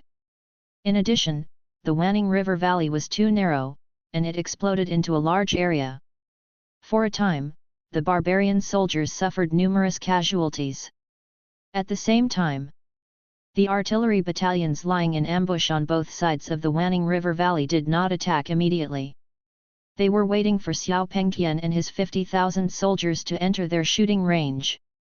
At this time, Xiao Pengtian found that the barbarian army in front was instantly in chaos, and he immediately understood that something must have happened. He didn't frown, turned around without hesitation, and immediately said to the soldiers behind him, "Be careful behind you. Prepare to charge." Xiao Pengtian's reaction speed was extremely fast. He didn't even wait for the black cavalry to come out before he realized that they were about to be surrounded. Seeing that Xiao Pengtian and the others were already alert, an artilleryman said to Mu Jingguo who was beside him, "Lieutenant Mu, if we don't attack now, all the artillery shells in Yancheng will be exhausted later." There were not many howitzers in Yancheng, and most of the howitzer shells were given to the artillery on both sides of the Wanning Valley. Mu Jingguo glanced at Xiao Pengtian's 50,000 soldiers, and then said loudly, "The whole battalion is ready. Fire!" With an order, dozens of artillery shells fell into the barbarian army. The broken limbs of the barbarian cavalry were blown up all over the sky. The soil on the ground also flew up more than 10 meters high. Some barbarian cavalry were directly buried alive by the exploded soil. This explosion was not far away from Xiao Pengtian and the others. After seeing the tragic situation of the army in front, the 50,000 barbarian soldiers behind Xiao Pengtian were frightened and wanted to retreat. Wolf God! What kind of weapon is that? When did Daxia possess such terrifying weapons? General, we have been fooled. General, let's retreat quickly. Seeing the barbarian soldiers flying all over the sky, Xiao Pengtian certainly understood that they had been fooled. The most important thing now was to protect the retreat channel in the rear, so as to ensure that their barbarian cavalry could withdraw from the Wanning Valley. Otherwise, under the bombardment of Daxia's mysterious weapons, their 300,000 barbarian cavalry might have to be handed over to the Wanning River Valley. Seeing that Xiao Pengtian was preparing to retreat with an army of 50,000, the artillerymen on both sides of the Wanning Valley were anxious. There were tens of thousands of barbarian troops, how could they be allowed to escape? Immediately, some artillerymen immediately adjusted the direction of their howitzers and fired at Xiao Pengtian's 50,000 strong army. When a cannonball exploded in the crowd, Xiao Pengtian's 50,000 strong army fell into chaos in an instant. Seeing this scene, Xiao Pengtian knew that he had to withdraw quickly. He immediately said loudly, "Withdraw! The entire army retreats." Immediately afterwards, the messenger took out his horn and blew the retreat horn. Woohoo! Chapter 109 Charge with me! As the retreat horn sounded in the Wanning Valley, the barbarian soldiers in front finally woke up. Then, before Xiao Hongbo, who was seriously injured, could give the order, the hundreds of thousands of barbarian troops in the front also blew the retreat horn. In fact, Lu Chen's hundreds of artillery shells were unable to kill all the hundreds of thousands of barbarian troops. But it was the first time for the barbarian cavalry to see such a terrifying weapon, which amplified their inner fear. People are always most afraid of the unknown, and the barbarian soldiers don't know how many exploding stones there are in Yancheng. Woohoo! Woohoo! The sound of the hurried retreat horn echoed in the Wanning River Valley. The barbarian soldiers frantically ran away to the rear. The initial formation of the barbarian soldiers was also completely messed up. They only focused on their own escape. Soon there was a serious stampede in the Wanning Valley. After many barbarian cavalry were knocked to the ground, they were trampled to death by the barbarian cavalry from behind. Seeing the barbarian soldiers in a mess, Lu Chen finally understood what it meant to be defeated like a mountain. If we really count the barbarian cavalry killed by howitzers, I'm afraid there are not even 10,000 soldiers, but the soldier who was trampled to death by their own people, Lu Chen, estimates that there are almost 10,000. At this time, Mu Chongtian, who was riding on the horse, was already impatient. The soldiers in the city were ready to charge. Lu Chen immediately said, "Send the order to the artillery battalion to shoot out all the artillery shells. Don't leave even one behind." As the flag message was conveyed, the artillerymen in the Wanning Valley immediately bombarded the fleeing barbarian soldiers. Seeing the barbarian cavalry being blown up all over the sky, even the soldiers in the artillery battalion couldn't help but take a breath. Many of the people in the artillery battalion are archers and veterans, and they have all participated in the battle to defend the city against the barbarians in Beijing. But when have they ever seen such a scene? The once arrogant barbarian cavalry could only be killed mercilessly in front of the howitzers. The soldiers in the artillery battalion felt cold sweat break out at the thought of such a terrifying weapon being used against them in the future. The soldiers couldn't help but feel happy. Fortunately, they were born in Beijing. They were soldiers of Beijing and the soldiers of Buwang. At the same time, Xiao Hongbo, who was seriously injured, stood up directly with the help of his men. His mind was still confused and he had not yet figured out what the situation was. All he knew was that suddenly a powerful force blew him away. Seeing that Xiao Hongbo was not dead yet, Lu Chen immediately took out Barrett from the space system, loaded the bullet directly, and aimed at Xiao Hongbo in the distance. At this time, Mu Chongtian came up from the city wall and wanted Lu Chen to immediately order him to go out of the city to pursue the barbarian cavalry. But as soon as he came to Lu Chen, he found that Lu Chen had a long black stick in his hand, pointing at Xiao Hongbo in the distance. Before Mu Chongtian could speak, a gunshot rang out. Gang! Immediately afterwards, Xiao Hongbo, who was still in confusion, was instantly punched through the chest. After feeling the huge wound on his chest, Xiao Hongbo lowered his head slightly and looked at it. His pupils shrank, showing an expression of disbelief. Then Xiao Hongbo slowly collapsed to the ground and lost consciousness. Seeing this scene, Mu Chongtian was slightly stunned. He remembered what Li Feng told him not long ago, that King Bei had a mysterious weapon that could kill a Grand Master in an instant. The long black stick in front of me is probably the mysterious weapon Li Feng talked about. Bei Wang's weapons are really terrifying. Directly killing a master-level expert from 1,000 meters away was something that even a great master would find difficult to accomplish. Of course, no matter how terrifying the weapon in King Bei's hands is, it is not as terrifying as the howitzer. Just now, they saw with their own eyes that a cannonball exploded a barbarian master into dozens of pieces. In terms of power, the howitzer was more powerful. After Lu Chen shot Xiao Hongbo, he came to his senses and said to Mu Chongtian beside him, "General Mu, the task of encircling and suppressing the barbarian cavalry will be left to you."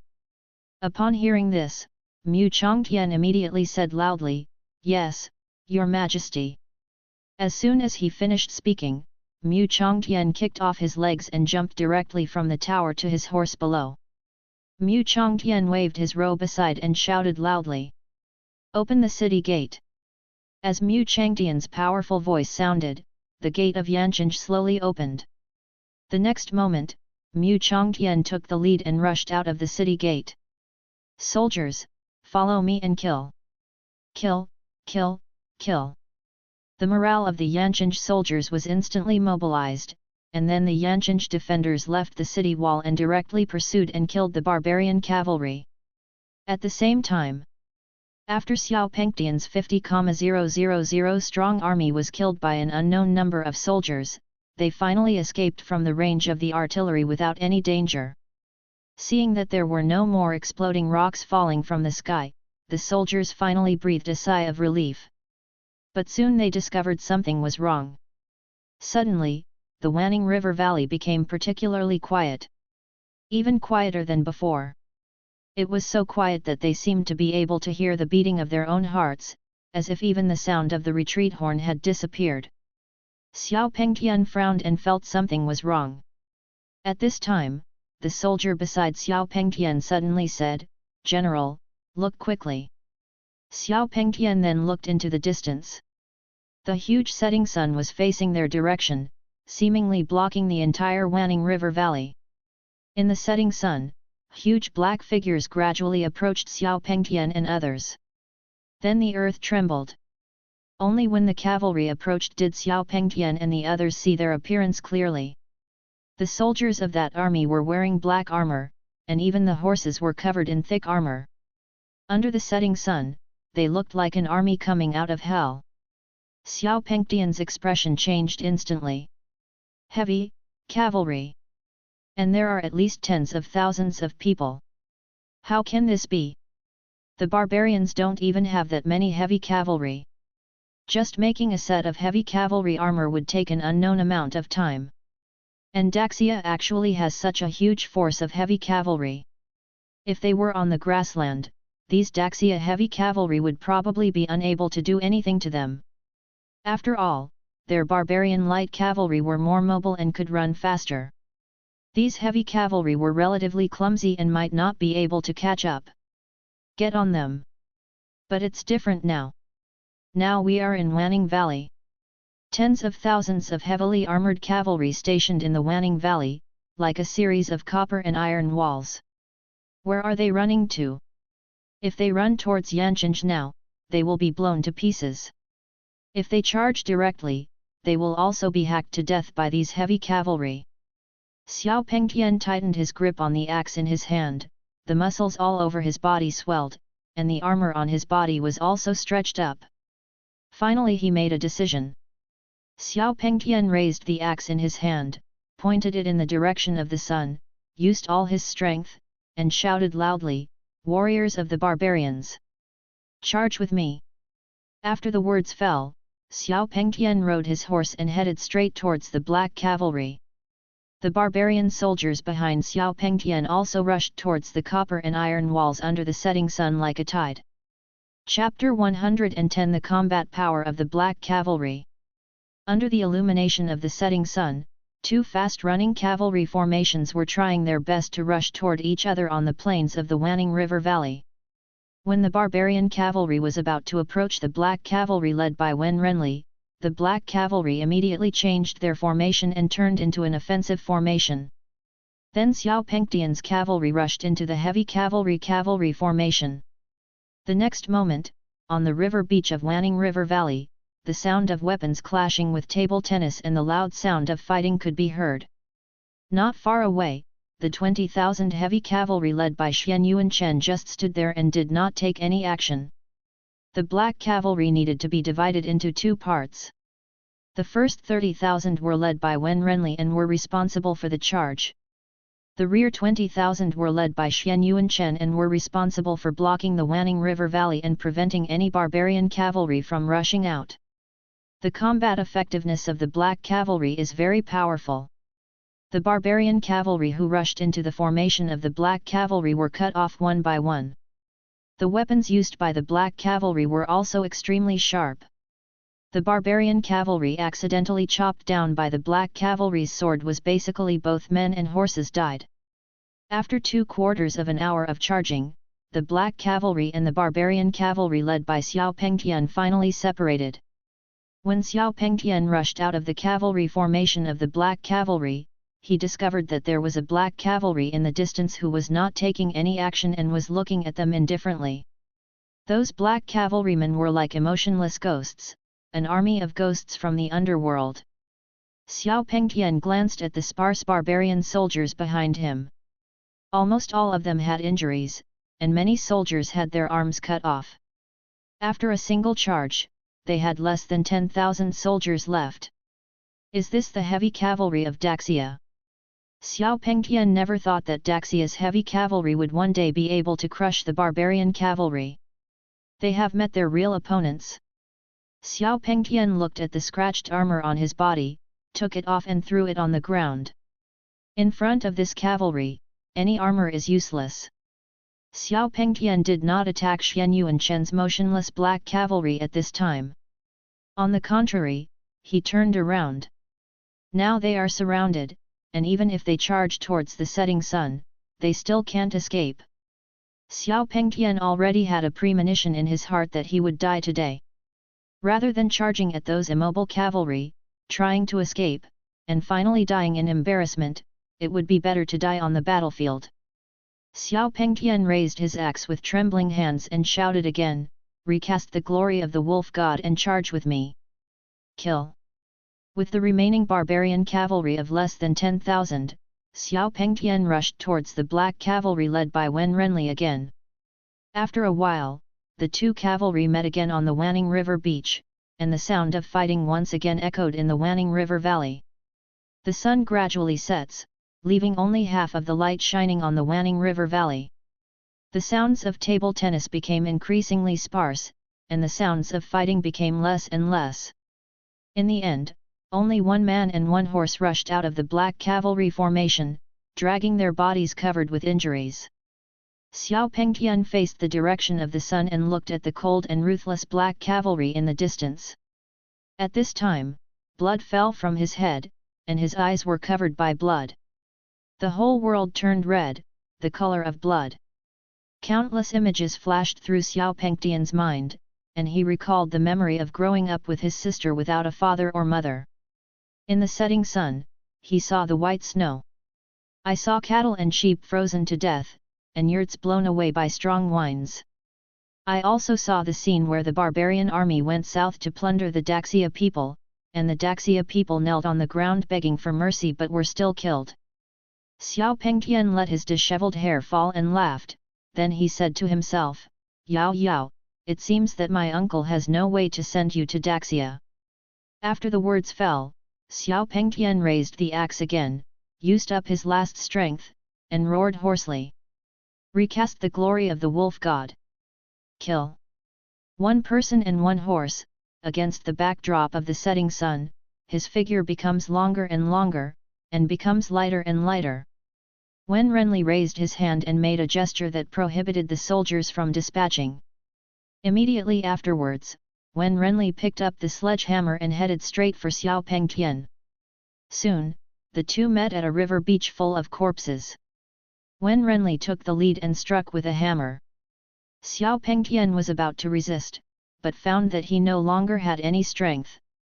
Immediately, his body was knocked out by the hammer, a mouthful of blood spurted out, and he completely lost consciousness.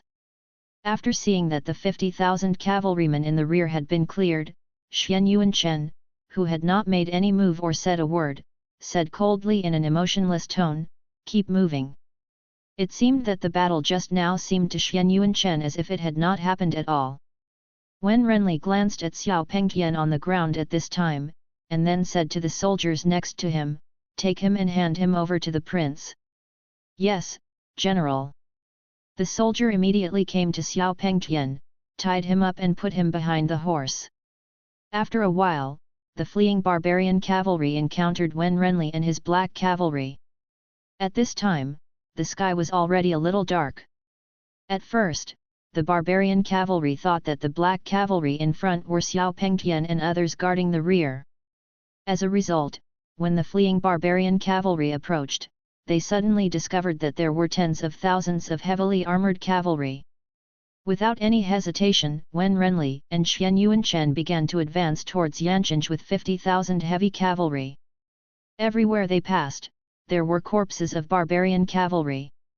The barbarian cavalry had been frightened by the previous howitzers and had no will to fight. In addition, their kings were dead and without anyone to command, the barbarian cavalry now had almost no combat effectiveness. The black cavalry advanced very quickly and soon entered the range of the artillery battalion. However, at this time, the artillery battalion had basically finished firing their shells, so they did not have to worry about accidental damage. Mu Jingyu stood on a large protruding rock and felt horrified as he looked at the black cavalry advancing down the mountain. Is this the combat effectiveness of heavy cavalry? Everywhere he passed were corpses. The black cavalry kills barbarians like chickens. If these 50,000 black cavalry were known to the court, Mu Jingyu believed that the court would send troops northward overnight, and then station hundreds of thousands of troops in King Kefif. Mu Jingyu knew very well what heavy cavalry meant in this era. Mu Jingyu couldn't help but think that he didn't know when the prince would compete for that position. The sunset in the sky gradually dissipated, and a huge moon hung in the sky. The cold moonlight spread on the ground, allowing people to see clearly ahead even in the dark. It's a pity that the barbarian army can't see the direction back. The sound of fighting kept echoing in the Wanning River Valley. Even in Yancheng, the sound of fighting could be faintly heard. Those people who had not left Yancheng were hiding in their rooms, listening to the sounds of fighting outside the city, and stayed up all night. Chapter 111 Your achievements will go down in history. Lu Chen found that he had underestimated the horror of the war in the end. Ever since Mu Changtian led his troops out of the city, he had been waiting on the city tower for Mu Changtian's return. But hour after hour passed, and Lu Chen could only hear the sound of fighting coming from the Wanning Valley, but did not find Mu Changtian and the others returning. To be honest, Lu Chen couldn't help but start to worry at this time. Although the barbarian army of 300,000 people has been dispersed and seems to have no fighting ability, the barbarians are barbarians after all. Under the attack from the front and rear of Wanning River Valley, it is very likely that the barbarian army will jump over the wall in a hurry. He was not worried about the black cavalry. He was worried about the tens of thousands of soldiers brought by Mu Changtian. Most of these tens of thousands of soldiers were infantry and there were relatively few cavalry. Don't wait until all of his tens of thousands of soldiers are defeated. With worry, Lu Chen stood quietly on the tower, looking towards the Wanning River Valley. After an unknown amount of time, the sky gradually became brighter, and before I knew it, a night passed. At this time, a soldier covered in blood rode back to the city wall. Dragging his exhausted body, he still shouted excitedly, "Your Majesty! We have won! We killed 200,000 barbarians and captured 100,000 barbarians!" Upon hearing this, Lu Chen shouted to the soldiers in the city without hesitation, "Open the city gate!" Immediately afterwards, the soldier entered the city, came to Lu Chen and said, "Your Majesty, the battle is over. General Mo asked you to go and accept the results." Lu Chen said, "You have worked hard, go down and rest." 69shux.com. For the sake of the prince and for Beijun, don't work hard. It can be seen that the soldier is still in a very excited state. This is the most beautiful battle that Daxia has ever fought, and as participants in this war, how could they not be excited? Lu Chen came down from the city tower at this time, and then rode directly to the Wanning Valley. Along the way, Lu Chen saw countless corpses of barbarian soldiers, and these corpses were occasionally mixed with the corpses of some Beijun soldiers. Seeing the corpses on the ground, even Lu Chen, who had killed people before, felt very uncomfortable. The blood on the ground has even dyed the soil red, the air is filled with a strong smell of blood, and there are large groups of crows circling in the sky. Lu Chen's face became very serious. Is this war? Lu Chen continued to move towards the front of Wanning Valley. After a while, he discovered that there were more and more corpses of North County soldiers on the ground. Sure enough, as he expected, after Mu Changtian led his troops out of the city last night, the barbarian soldiers counterattacked against Mu Changtian's troops. Otherwise, there would not be so many dead soldiers from Beijun. With a heavy heart, Lu Chen quickly arrived at where Mu Changtian and the others were. At this time, the army led by Mu Changtian and the Black Cavalry had merged. The black cavalry surrounded 100,000 barbarian soldiers.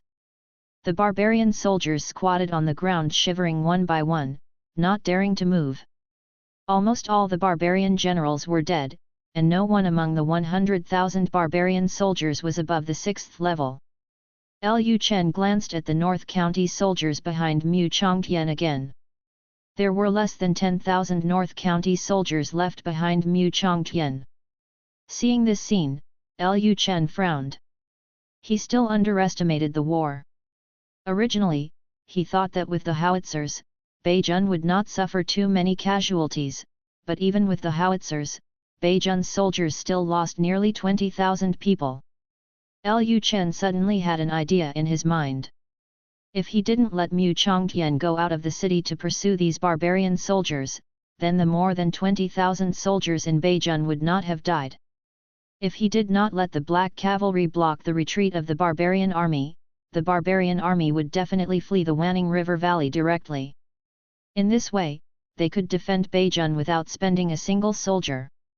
It was precisely because he wanted to eat these 300,000 barbarian troops that he caused the casualties of Beijun soldiers. Lu Chen also knew that by leaving these 300,000 troops behind, he had laid a great foundation for the stable development of Beijun in the future. The barbarians would not dare to go south again for a long time to come. Whether the sacrifice of Beijun soldiers is worth it depends on how Beijun develops in the future. At this time, Lu Chen glanced at Xian Yuanchen and his black cavalry again. Fortunately, the number of black cavalry did not seem to have decreased much. If all the black cavalry were wiped out in this war, Lu Chen felt that he would feel regretful in his intestines. At this time, Mu Chongtian, Wen Renli, and Xian Yuanchen saw Lu Chen coming and immediately rode over on horseback. Then they got off the horse and saluted and said, "See you, Your Majesty." Lu Chen nodded, "Get up."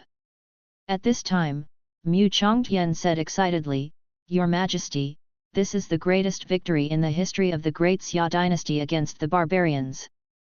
Your achievements will definitely go down in history." Hearing Mu Chongtian's words, Lu Chen was not very touched, nor did he appear very happy. Mu Chongtian is a general. He has led troops north to fight the barbarian armies several times in the past. He has long been accustomed to the cruelty of war. Therefore, the soldiers who died in Beijun were just numbers in Mu Chongtian's eyes. What he saw was the victory of this war, so he was very excited. The same is true for the soldiers of Beijun who are still alive.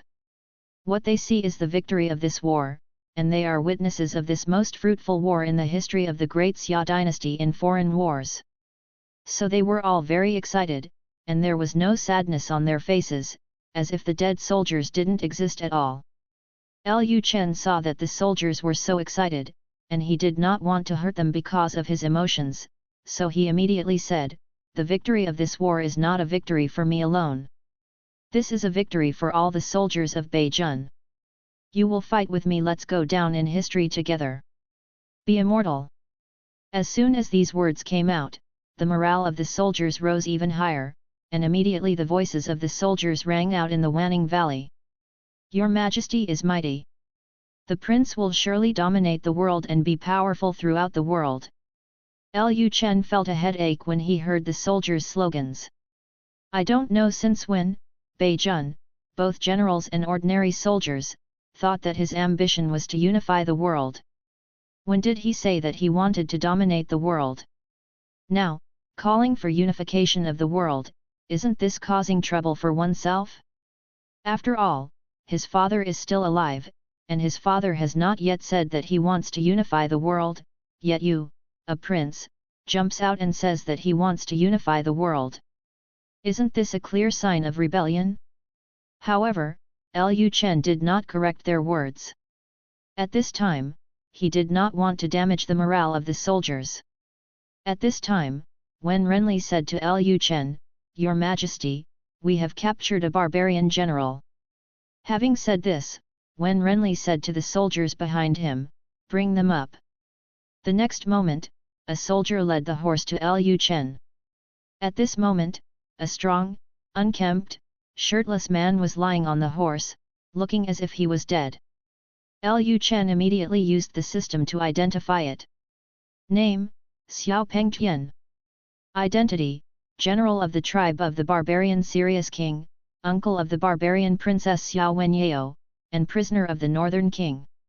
Strength, Grand Master State, Near-Death State. Loyalty, 0. Chapter 112 The Belated Arrival of the Imperial Army. After seeing Xiao Pengtian's information, Lu Chen was stunned for a moment. He didn't expect that there was actually a master in the barbarian army. Thinking about it this way, the tens of thousands of people behind the barbarian army at that time were led by Xiao Pengtian. Seeing that Lu Chen didn't speak, Wen Renli asked, "My lord, what do you plan to do with him? He is still alive, but he was seriously injured and has fallen into a coma." Lu Chen said, "Immediately let someone heal his injuries and revive him. After he wakes up, I still have some things to ask him." "Yes, Your Majesty." Then the soldiers took Xiao Pengtian down on horseback for treatment. At this time, Mu Chongtian glanced at the 100,000 barbarian captives squatting on the ground, and then asked in a low voice beside Lu Chen, "My lord, what do you plan to do with these captives? There are a lot of them. We don't have so many in Yanchanj. Food to feed them, or else all." At this point, Mu Chongtian hesitated and did not continue. Lu Chen understood what Mu Chongtian meant. Mu Chongtian felt that these 100,000 barbarian prisoners were a burden and they should all be killed. Hearing this, Lu Chen smiled and said, "If they weren't in Beijun, I would really have planned to bury all these people." Hearing Lu Chen's words, it was clear that he did not intend to kill them. Mu Chongtian continued, "My lord, are you planning to conquer them by keeping them? This kind of thing is relatively common. Even though the barbarians are foreigners, there are still many barbarian soldiers in the army of the Great Xia court." When Mu Chongtian went north to fight the barbarian army, he captured many barbarian soldiers. Finally, after they civilized these barbarian soldiers, they asked these barbarian soldiers to take them north to find the barbarian royal court. Although in the face of race, it often happens that one party massacres the other, but it is more about deterrence and subjugation. Population is very precious in this era. Unless you really can't support so many people, you won't kill them casually. Lu Chen said, "After the war is over, I will need a large amount of labor to help me build Beijun. These 100,000 barbarian prisoners will just solve the problem of insufficient labor that I am worried about." Lu Chen had already obtained cement, and he had long planned to build a new building in Beijun. However, he had been recuperating his energy, so he had not taken any action. But after this war ended, he could no longer hide it. Everyone knew that he had an extremely powerful army in his hands. Since it can no longer be hidden, there is nothing left to hide. As one's own fiefdom, Beijun should be well established. As for the imperial court's battle for the right to inherit the throne, Lu Chen had no intention of getting involved at all. If there was no chaos in Daxia, he had no intention of returning to Daxia. It would be good to stay in Beijun. Hearing what Lu Chen said, Mu Chongtian reacted instantly and said immediately, "Your Majesty, this is a brilliant move. If these 100,000 barbarian soldiers can be educated by then, we will have another 100,000 slave soldiers. No one will dare to covet them in the future." North County. Mu Chongtian's idea was obviously different from Lu Chen's. Lu Chen wanted to use these 100,000 barbarian slaves to build Beijun, while Mu Chongtian thought that Lu Chen left these 100,000 barbarian soldiers because he took a fancy to the strong combat effectiveness of the barbarians. Intending to use these 100,000 barbarian slave soldiers to deter other forces. Lu Chen now has 50,000 heavy cavalry, and he also has an order to expand the army. In the future, the number of soldiers in Beijun will soon reach 150,000. If we add the 100,000 slave soldiers of the barbarians, that would be 250,000 soldiers. With these 200,000 troops, let alone attacking some small countries, there would be no problem even if they could send troops to directly attack the Great Xia Dynasty. Of course, to win a war to destroy a country, sometimes it depends not only on the number of soldiers, but also on logistics. Therefore, Mu Chongtian believed that Lu Chen was planning to continue to recharge his batteries and wait for the opportunity. At this moment, Mu Chongtian suddenly thought of something, and immediately said to Lu Chen, "Your Majesty, the war is over. If the court knows that you have tens of thousands of heavy cavalry, I am afraid some people will treat your wife." When the children have an idea, the top priority is to immediately send someone to take the princess and the others back to Beijing, or send someone to Anping City to guard them. Lu Chen immediately understood what Mu Chongtian meant. Heavy cavalry in this era is not only a symbol of combat effectiveness, but also represents the strength of comprehensive strength, because it requires a lot of resources to build a heavy cavalry, and it also costs a lot of silver to raise a heavy cavalry. There were not 50,000 heavily armored cavalry in the whole of Daxia. As a result, there were so many heavily armored cavalry in Beijing alone, which would inevitably arouse the fear of the imperial court. At that time, someone from the court will probably ask Emperor Xia to take Lu Chen's princess or children to the capital as hostages to prevent Lu Chen from rebelling. Using the prince's children as hostages was the most common practice in the imperial court. Emperor Xia wouldn't do this in the past because Lu Chen was shown to be a loser and there was no need to take Lu Chen's child as a hostage. It was different now. Now the Beijing soldiers led by Lu Chen not only killed 200,000 barbarian soldiers, but also captured 100,000 barbarian troops. This has reached the point where quick work and high performance can overwhelm the master. Even if Lu Chen is the son of Emperor Xia will be on guard. At that time, Emperor Xia will probably take Lu Chen's wife, son, and daughter directly from Anping City to the capital as hostages before Lu Chen can react. Lu Chen then said to Xianyuan Chen, "General Xianyuan, you immediately lead 5,000 black cavalry and go south with Captain Mu to bring all my princess and the others back to Yancheng." The people in Anping City didn't know that he had heavy cavalry, so they were probably wary of Xianyuan Chen's identity, so Lu Chen planned to ask Mu Jingguo to follow him south and bring Mu Zixuan and the others back so that the court wouldn't worry about it. When the time comes, he will take action against his children. After hearing Lu Chen's order, Xianyuan Chen and Mu Jingguo immediately said, "Yes, Your Majesty." Then the two of them turned and left on horseback. At the same time, Lin Xiaoming and the others have led an army of 70,000 to approach the Wanning Valley. In order to reach Yancheng before the barbarian army reached Yancheng, they marched almost through wind and rain, all night long, with almost no rest. Now the soldiers were dozing off as they walked. At this time, a soldier saw the city gate in the distance and immediately shouted loudly, "Here we are! We finally arrived at Yancheng."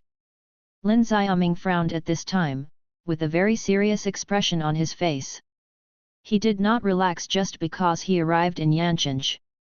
Because entering Yancheng is the most critical thing. No one knows whether Yancheng has been occupied by barbarians at this time. Lin Xiaoming immediately said loudly, "Stay vigilant. Scouts go to explore the road." After the words fell, dozens of cavalrymen went to the south gate of Yancheng. In order to resist the barbarians, most of Yancheng's soldiers went to the north gate. Now there are only a few soldiers at the south gate. After seeing the imperial army approaching, the soldiers guarding the south gate of Yancheng suddenly trembled. The soldiers in Yancheng are not stupid. They know very well that there are some things belonging to the northern king that cannot be displayed. If the court knows about it, there will be a lot of trouble. The captain guarding the city gate immediately said to his soldiers, "Quick! Go and tell the prince that the imperial army is coming." The soldiers guarding the city mounted their fast horses without hesitation and headed to the north gate. Chapter 113 What? The war is over? Not long after, Lin Xiaoming's scout cavalry arrived at the gate of Yancheng city. One of the soldiers shouted loudly, "We are the army sent by the imperial court to support the northern king. The general is Lin Xiaoming. Please open the city gate immediately. Let the Yanqing defenders open the city gate. Let's go in." Hearing this, the soldiers in Yanqing were very nervous. At this time, a captain guarding the city gate immediately said, "The king of the north is resisting the barbarian army at the north gate. Please wait a moment. We will report first." Hearing this, a soldier became angry instantly, "You're reporting that the barbarian army is here, why don't you let us in quickly? If something happens to King Bei, can you gatekeepers take the responsibility?" The captain said again, "Don't worry, now is a critical period, we need to confirm whether you are a member of the Imperial Army." After hearing this, the scout had no choice but to follow the procedure and show them the official documents so that the soldiers at the south gate could confirm their identities. Seeing that Yanqing's soldiers seemed to be stalling for time, Lin Xiaoming's face became increasingly ugly. At this time, Lin Xiaoming's deputy general Zhou Yu said next to Lin Xiaoming, "General, Yanqing has really been occupied by barbarians, right? Why do I feel that the soldiers guarding the city don't want us to enter?" Zhou Yu was a person close to the 8th prince. He naturally wanted to see the northern king captured by the barbarians. If Yanqing was captured, Zhou Yu would not feel that it was a loss to Daxia. After hearing Zhou Yu's words, Lin Xiaoming just looked at the city in front of him expressionlessly and did not speak.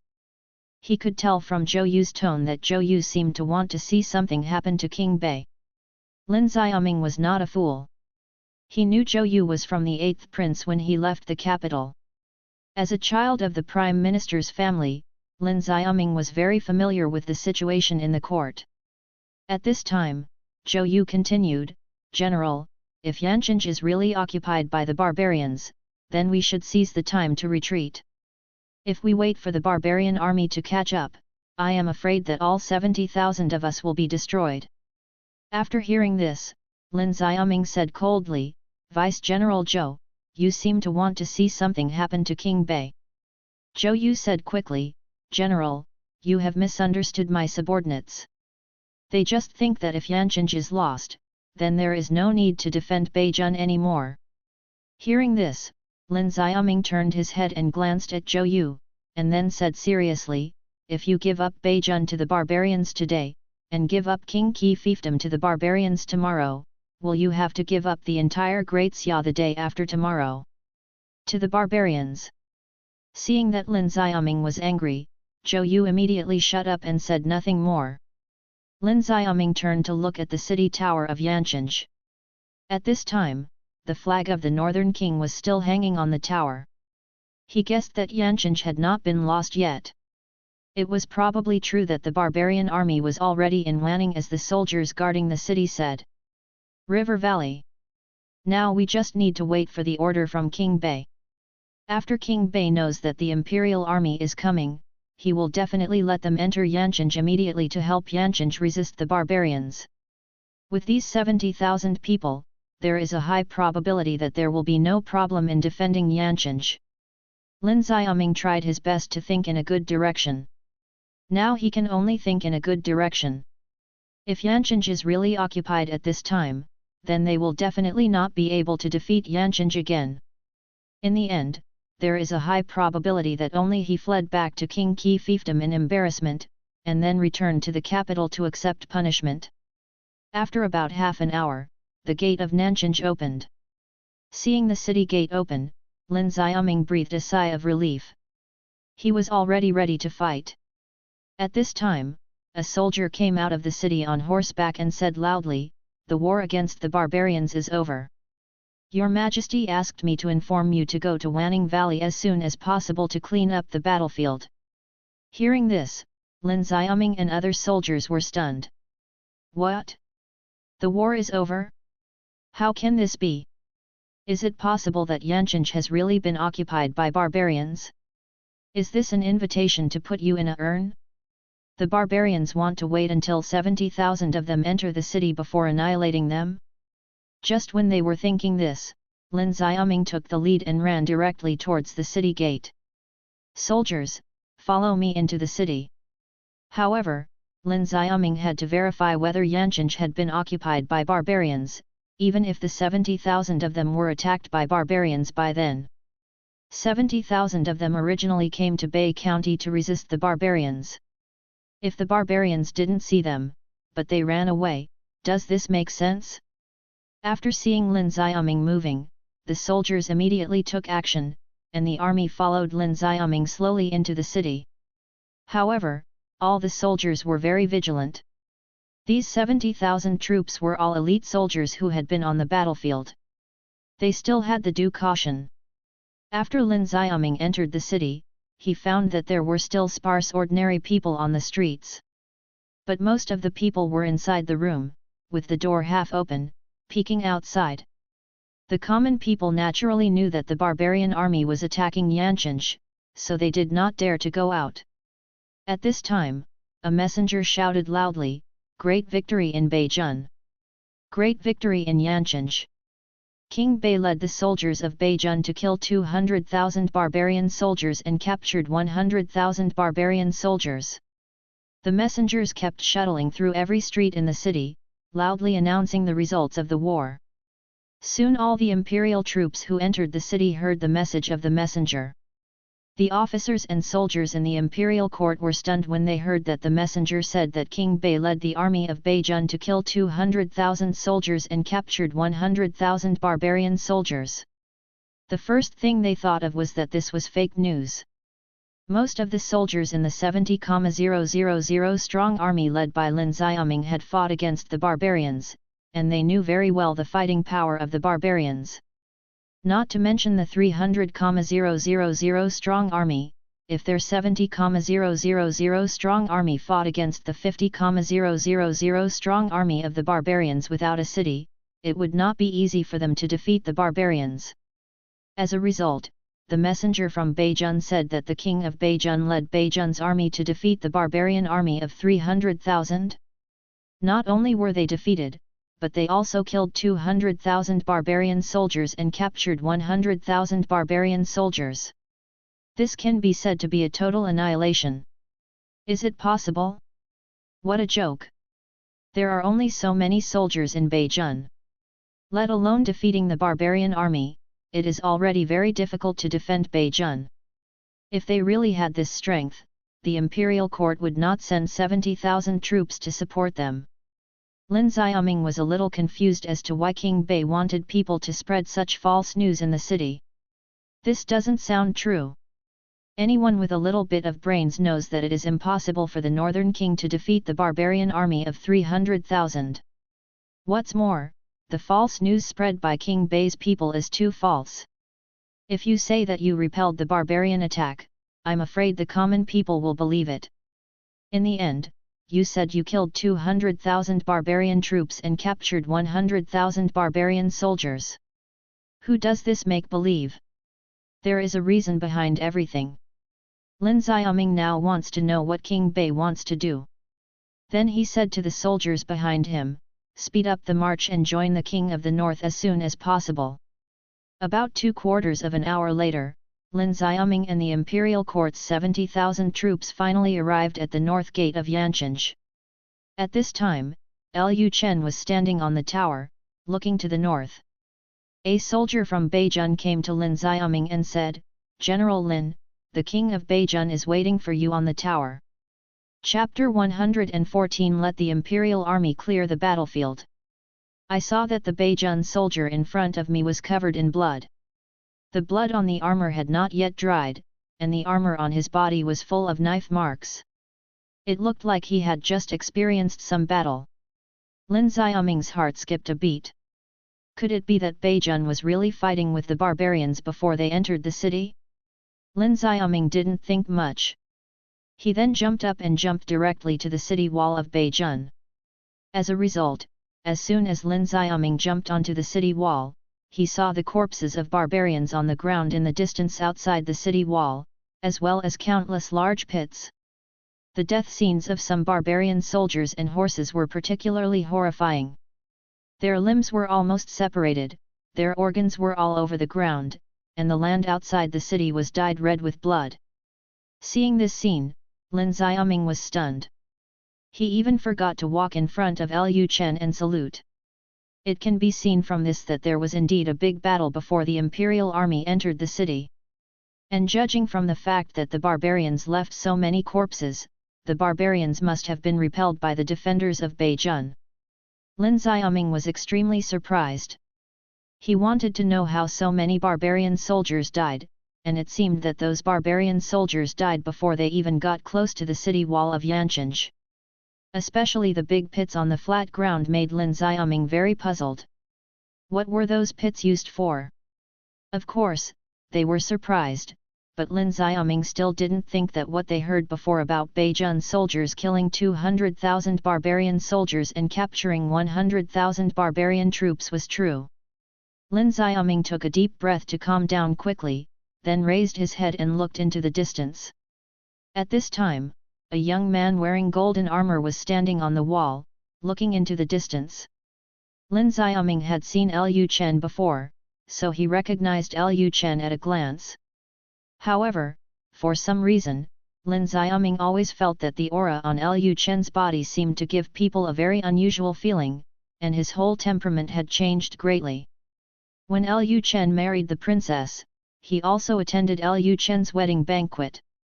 At that time, Lu Chen did not have such a temperament at all. Lin Xiaoming quickly walked towards Lu Chen. After approaching Lu Chen, Lin Xiaoming suddenly understood why he felt that Lu Chen was different. It turned out that Lu Chen exuded the aura of a warrior, and he had a very strong murderous aura. An average warrior would have to kill a lot of people to have such a strong murderous aura. King Bei is actually a warrior? How can this be? Lin Xiaoming felt even more confused. The Buwang he saw in the capital was a complete waste, a man without any strength and not good at practicing martial arts. How could he be a warrior? The key is that Lin Xiaoming feels that Lu Chen's strength is not weak. At least he has reached the level of a half-step master. Even Lin Xiaoming, the master, feels a little pressure in front of Lu Chen.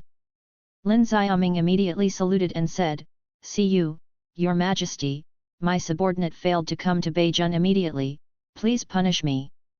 Lu Chen did not turn his head, and kept his eyes fixed on the north.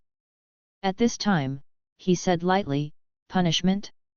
No, no, no, General Lin, you came in time. Last night's battle killed 200,000 barbarian soldiers. Now the entire Wanning Valley is littered with the corpses of barbarian soldiers and horses." Although Lu Chen also thought about letting the captured barbarian soldiers carry the corpses and clean the battlefield. But those barbarian soldiers were captured after all. Lu Chen was worried that they would have other ideas. So they were not asked to clean the battlefield, but the battlefield needed to be cleaned. If the corpses of so many barbarian soldiers and horses were left in the Wanning Valley, a plague would probably occur. What's more, there is a Wanning River in the Wanning River Valley. So many corpses on the riverside have polluted the entire river. Where will Yancheng get water from? These corpses must be disposed of. Since they cannot be handled by barbarian soldiers, Lu Chen also thought of asking soldiers from Beijun or mobilizing ordinary people to deal with them. He just asked people to return to the city to announce the results of the battle just because he wanted to mobilize the ordinary people.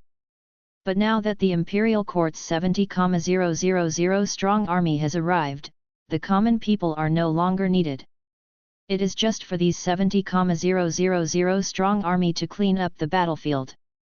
You've come here, what if you don't do anything and just go back? At this time, Lu Chen continued to say to Lin Xiaoming, "General Lin, I'll leave it to you to clean up the battlefield." Hearing this, Lin Xiaoming was stunned for a moment. Cleaning up the battlefield? Have all the barbarians retreated? Lin Xiaoming immediately asked, "Your Majesty, has the barbarian army retreated?" Hearing this question, Lu Chen just said lightly, "You will understand when you leave the city to clean the battlefield." After Lu Chen heard that the imperial army was coming to Yancheng, he only brought a few people back with him. Now the soldiers from Beijun are still cleaning up the battlefield outside Yancheng. Lin Xiaoming and the others will be able to know what is going on outside when they go out. If you tell Lin Xiaoming about the outcome of this war now, I'm afraid Lin Xiaoming won't believe it, so let them and the Imperial Army go out and take a look in person. Lu Chen had just asked the artillery battalion to retreat the howitzers. Now even if Lin Xiaoming and the others go out, they will not see weapons like howitzers. As for the heavy cavalry, it doesn't matter if Lin Xiaoming and the others see it.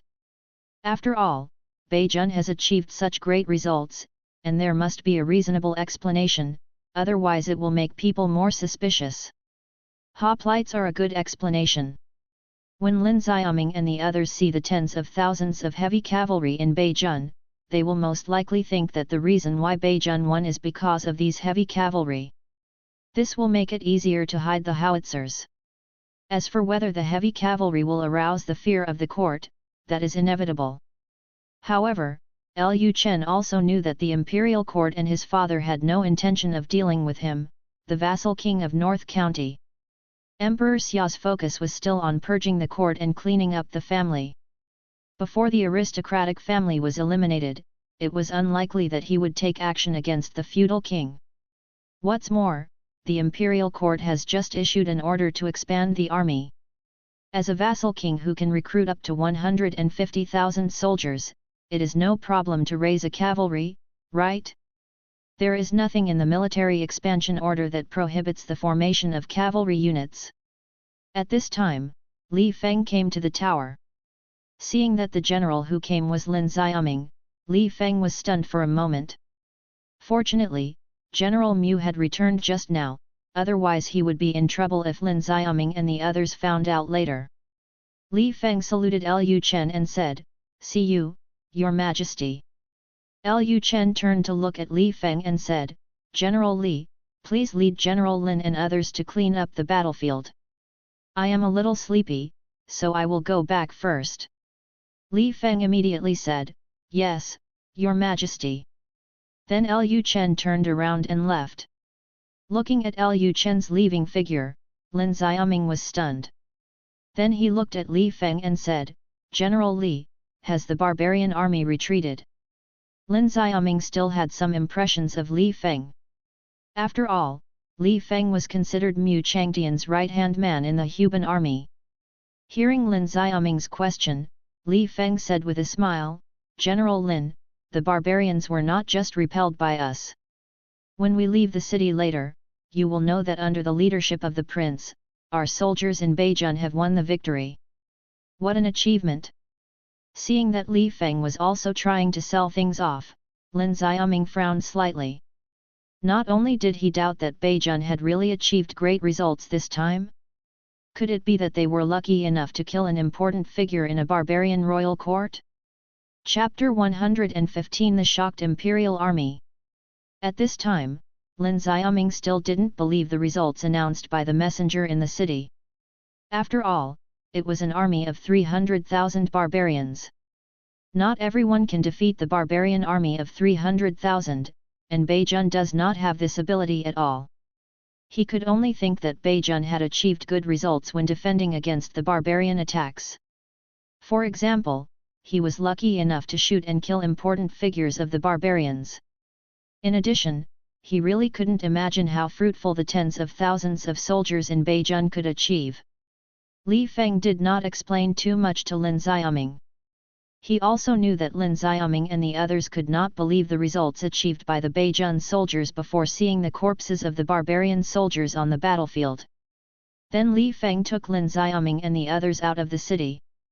After the imperial army left the city, they felt very incredible when they saw the corpses of the barbarians on the ground. The blood on the ground hadn't even dried yet, so it was obvious that a fight had broken out last night. Beijun actually has such terrifying fighting power? How is this done? The soldiers couldn't believe the scene before them, especially when they saw the bodies of the barbarian soldiers and the barbarian horses broken into pieces. They were even more curious about what kind of weapons Beijun used to actually cut the bodies of people and horses. Boom shattered. Most of these 70,000 people were soldiers who had experienced hundreds of battles, but this was their first time seeing such a bloody battlefield. It was bloodier and more tragic than any battle they had ever experienced. The armors on those barbarian soldiers seemed to have been damaged by something. In the battles they had experienced before, the soldiers had somewhat complete corpses, but at most they had missing arms and legs. But the scene in front of them was very different. Some of the corpses of the barbarian soldiers were probably no longer able to be pieced together, and were completely destroyed by something and turned into minced meat. A question arose in the hearts of the soldiers. What happened at the north gate of Yancheng last night? Not only the soldiers thought so, Lin Xiaoming and Zhou Yu were also extremely shocked, and they were also speculating about what happened last night. Lin Xiaoming couldn't bear it anymore, so he took the initiative to ask Li Feng, "General Li, why are the corpses of these barbarians so shredded?" Hearing this question, Li Feng said, "Oh, maybe they were hit by rocks." Upon hearing this, Lin Xiaoming instantly knew that Li Feng was lying. How many meters big can a rock make? Can he smash the barbarian soldiers into pieces like this? And some barbarian soldiers have blood holes all over their bodies? Apparently Beijun used a mysterious weapon they had never seen before. After all, Lin Xiaoming is also the commander of the Kailan army and has been on the battlefield. He is not a fool. Although he didn't know what kind of weapon Beijun used, Lin Xiaoming knew very well that this weapon was definitely not a catapult, and it was more terrifying than a catapult. But when he went up the city wall just now, he didn't find any large weapons on the city wall that could produce such a killing effect. What does this mean? It means that during the half-hour they were waiting at the south gate, Beijun had already removed all the weapons they used last night, just to prevent the imperial army from discovering them. Lin Xiaoming's face became a little serious. He has understood that the Northern King is no longer the Northern King he saw in the capital. From the fact that he just saw the aura of a warrior on King Bei's body, he could conclude that great changes had taken place in King Bei, and similarly, great changes had taken place in Beijun. Lin Xiaoming suddenly had a bold guess in his mind. The past King Bei has been hiding himself. With this guess, Lin Xiaoming led the imperial army and continued to advance towards the north of the Wanning Valley. At this time, the earth shook. The sound of horse hooves rumbled in the distance. Immediately afterwards, a group of black shadows quickly moved towards Yancheng. Seeing this scene, Lin Xiaoming thought it was a barbarian army coming, so he immediately said, "The whole army is on alert." But as soon as Lin Xiaoming finished speaking, Li Feng said, "General Lin, don't be nervous, those are Beijun's cavalry." After hearing Li Feng's words, Lin Xiaoming was stunned again. North County Cavalry? Does Beijun also have such a large-scale cavalry? When Lin Xiaoming was lost in thought, the Deputy General Zhou Yu immediately reminded, "General, look. That's a heavy cavalry." Upon hearing this, Lin Xiaoming looked at the dark cavalry in front and was stunned. It turned out to be a heavy cavalry. And it looks like there are at least 5,000 people there. How can this be? When did Beijun have so many heavily armored cavalry? It is already good for a vassal king to be able to support 3,000 light cavalry, but King Bei actually has 5,000 heavy cavalry. Soon the heavy cavalry led by Xian Yuanchen appeared in front of Li Feng and the others. Although Lu Chen asked Xian Yuanchen to immediately lead troops to Anping City to pick up the princess and the others, a war had just ended and the soldiers were already exhausted, so Xian Yuanchen reorganized themselves a little, and then happened to meet Li Feng and the others. After Xian Yuanchen nodded to Li Feng, he then directly bypassed the imperial army and headed straight for Yancheng. Seeing the majestic heavy cavalry, the soldiers of the imperial court felt their whole bodies trembling, and the sound of horse hooves seemed to resonate with their hearts. After the heavy cavalry led by Xian Yuanchen left, Lin Xiaoming turned to look at Li Feng and asked, "General Li, are these really the prince's cavalry? If I am not mistaken, then there are at least 5,000 heavy cavalry, right? Mr. How long have you been in Beijun and how long have you been able to build so many armors in such a short time?" To build a heavily armored cavalry, you not only need to build armor for the soldiers, but also build battle armor for the horses they ride on, and you also need to breed extremely good breeds of horses. Lin Xiaoming did not believe that King Bei could build a force of 5,000 heavy cavalry in such a short period of time, and the leader was a Grand Master level general. Let's not talk about whether Buangfu and Beijun have so much money, time alone is not enough. Unless King Bei has been secretly building such a cavalry for a long time. Behind Emperor Xia's back, he secretly built such a heavy cavalry force. What was King Bei trying to do? This seems to be self-evident. At this time, Zhou Yu, who was beside Lin Xiaoming, couldn't help but smile. I really didn't expect that this time he came to Beijun and found out the secret of the North King. If the matter of King Bei's private creation of 5,000 heavy cavalry was reported to the court, King Bei might not be able to bear the consequences this time. At this time, Li Feng smiled and replied, "There are many craftsmen in the palace, so the speed of making armor is faster. It's not surprising." Having said this, Li Feng took Lin Xiaoming and the others and moved on. Lin Xiaoming also saw that Li Feng would not tell him about Bei Wang, so he stopped asking any more questions and continued northward with Li Feng. Gradually, Lin Xiaoming and the others discovered more and more corpses of barbarian soldiers, and soon they saw the Wanning River dyed red with blood. At this time, the Wanning River is like the Huangchuan River flowing out of the underworld.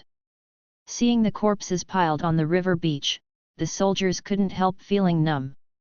Before, they thought that the news announced by the messenger in the city that 200,000 barbarian soldiers had been killed was false.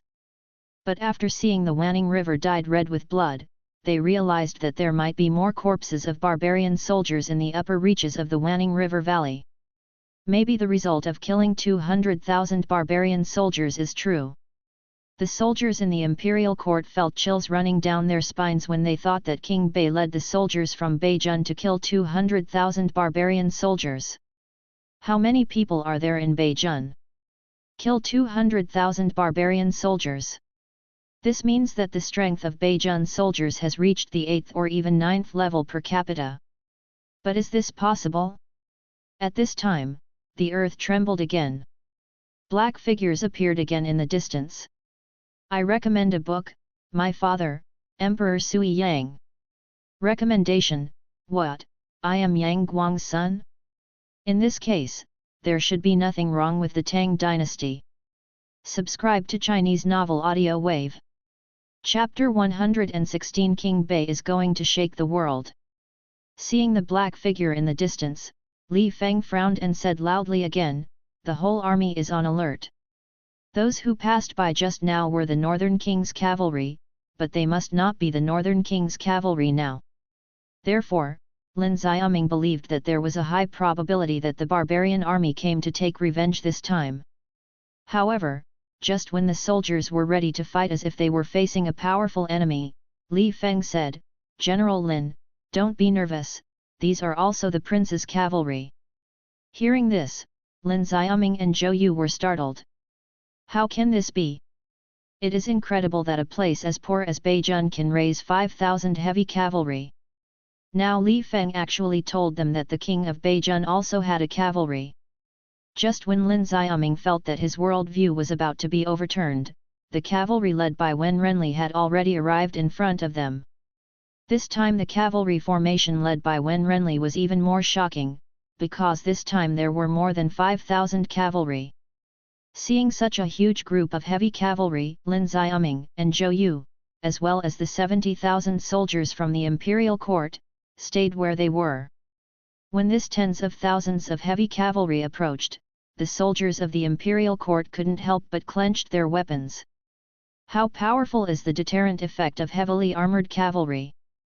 Let's put it this way, in the history of Daxia, there has been a record of 3,000 heavy cavalry defeating 100,000 peasant soldiers, and they were chasing others to kill them.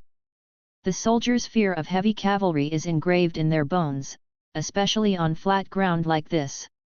If it is defending a city, no matter how powerful the heavy cavalry is, it will be difficult to play its role, but once the two armies confront each other, it will be different.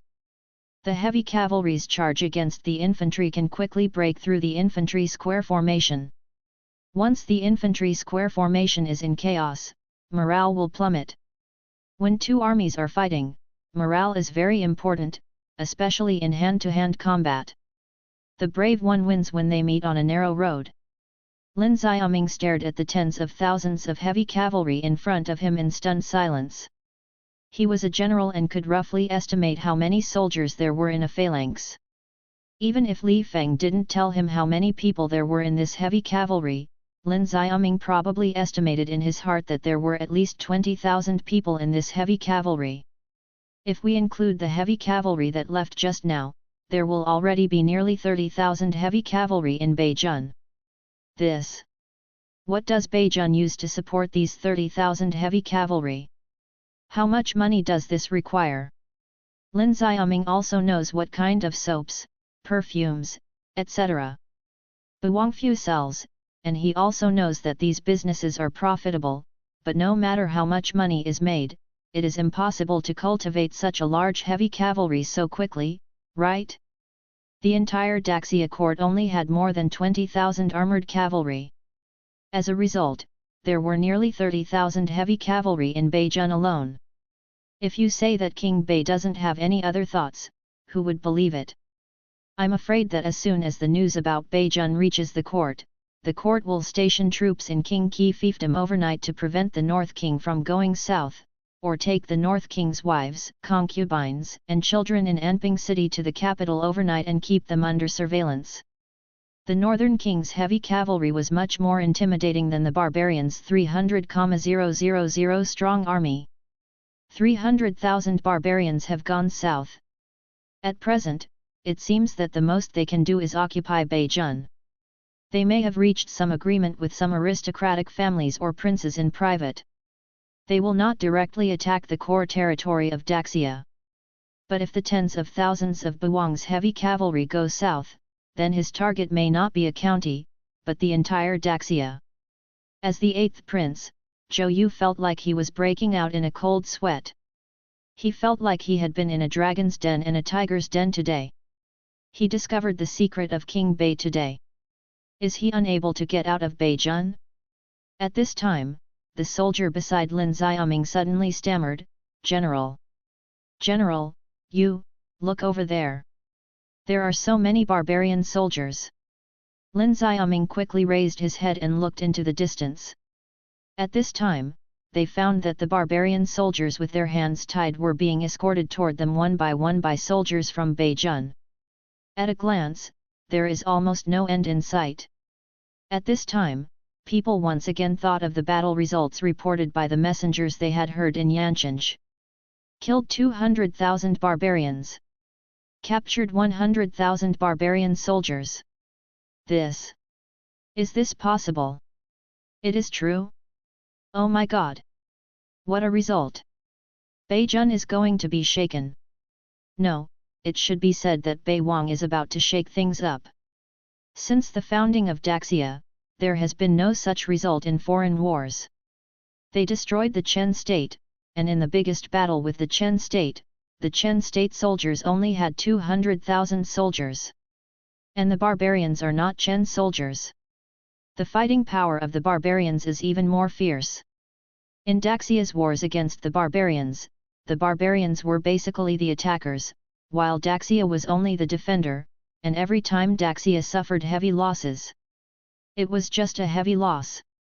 Every time the war ended and Daxia was about to counterattack, the barbarians would take their troops and leave, leaving no opportunity for Daxia's army to counterattack. Now Beijun not only defeated the 300,000 barbarian troops, but even captured 100,000 barbarian soldiers. Once this news is spread back to the court, the capital may change. At this time, the 70,000 soldiers of the imperial court did not dare to take a breath, and they were all staring at the barbarian prisoners being escorted. 100,000 barbarian prisoners walked in front of them for half an hour. Of course, this was mainly because the North County soldiers were afraid that they would cause trouble and separated them during the escort, so some time was wasted. Watching the soldiers in front of them walk for half an hour before completely passing them, Lin Xiaoming and the 70,000 soldiers of the court already understood that the results of the battle they heard in the city were true. As Daxia people, they should have been happy. After all, this was the greatest victory ever achieved in the war against the barbarians. But from the general to the captain, to the soldiers below, no one smiled. While Lin Xiaoming and the imperial soldiers were still in a daze, the sound of rapid horse hooves was heard again in the distance. I saw another row of black figures approaching. Lin Xiaoming's whole body was numb. Tens of thousands of heavy cavalry again. Where did Beijun get so many heavily armored cavalry? What is King Bei doing? Rebellion? According to Lin Xiaoming's rough estimate, Beijun has at least close to 50,000 heavy cavalry. These 50,000 heavy cavalry, plus the 100,000 slave soldiers captured by Beijun, and then Beijun recruits some ordinary soldiers, then Beijun will have the strength to attack any dynasty. For now, the maximum number of soldiers that any dynasty can mobilize is about 1 million, but this million is quite large. There are definitely less than 1 million soldiers that can be used for combat, and these soldiers in Beijun are all real soldiers, especially these barbarian slave soldiers, who are simply perfect cannon fodder. Only 3 words came to Lin Xiaoming's mind at this time: write a book. I will write a report tonight. The power in Beijun is too huge and there is a risk of losing control. The court must be informed of what is happening in Beijun as soon as possible. Of course, the imperial court must also know the results of Beijun's battle. Therefore, Lin Xiaoming would take the opportunity to convey the results of the battle and use the red silk messenger to report what happened in Beijun to the court. As for whether the northern king will release their Hongling messenger back to the court, it's hard to say. King Bei had always pretended to be a loser in the past, but suddenly he stopped pretending to be such a blockbuster. What does this mean? It shows that others are full-fledged and no longer need to pretend. Intercepting the imperial court's Hongling messenger is not a piece of cake. Lin Xiaoming even doubted whether King Bei would take advantage of this opportunity to cooperate with the Chu family and then directly seek power to usurp the throne. Chapter 117. It's clear. After the soldiers from Beijun escorted the barbarians away from them, Li Feng said to Lin Xiaoming with a smile on his face, "General Lin, let's keep moving forward. Soon we will arrive at the battlefield where the fiercest fighting was last night." After hearing Li Feng's voice, Lin Xiaoming, who was in a daze, came back to his senses. All he could think about was writing notes. "Oh, okay." Having said this, Lin Xiaoming loudly said to the soldiers behind him, "Keep moving forward."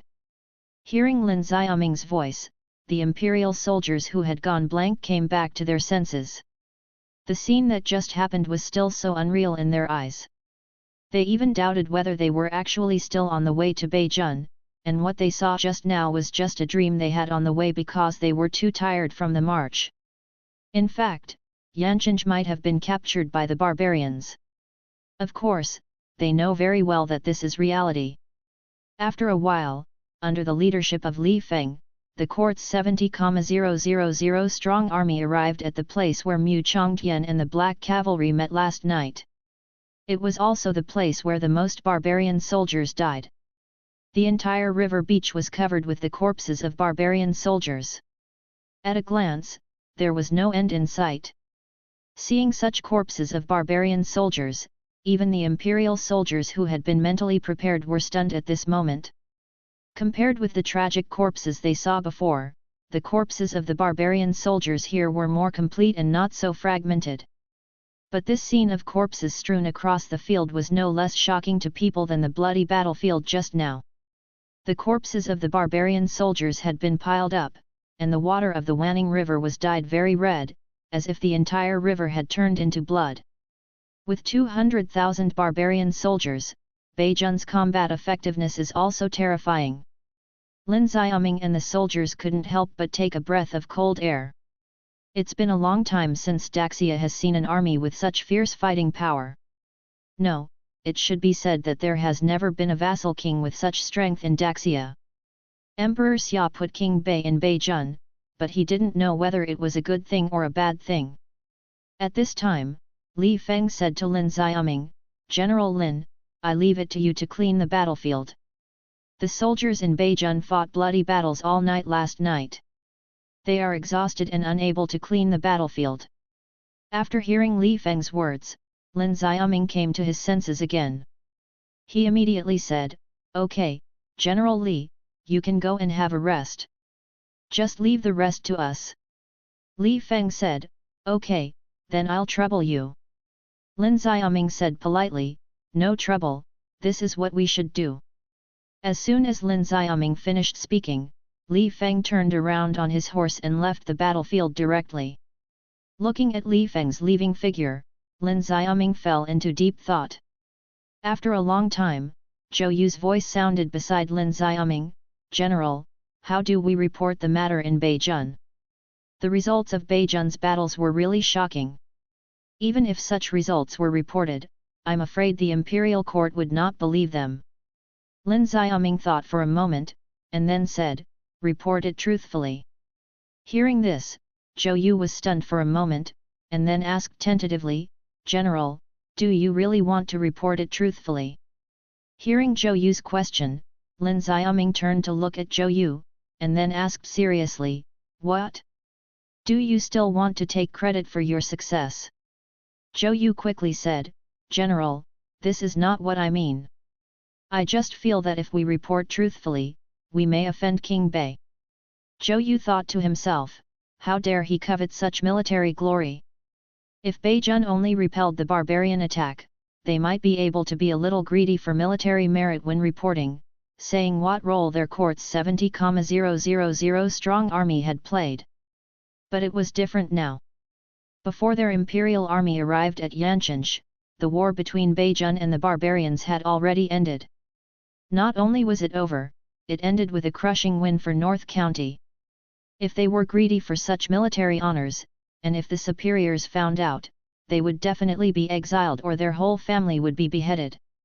What's more, after seeing the tens of thousands of heavy cavalry in Beijun, who among them would dare to think of coveting military merit?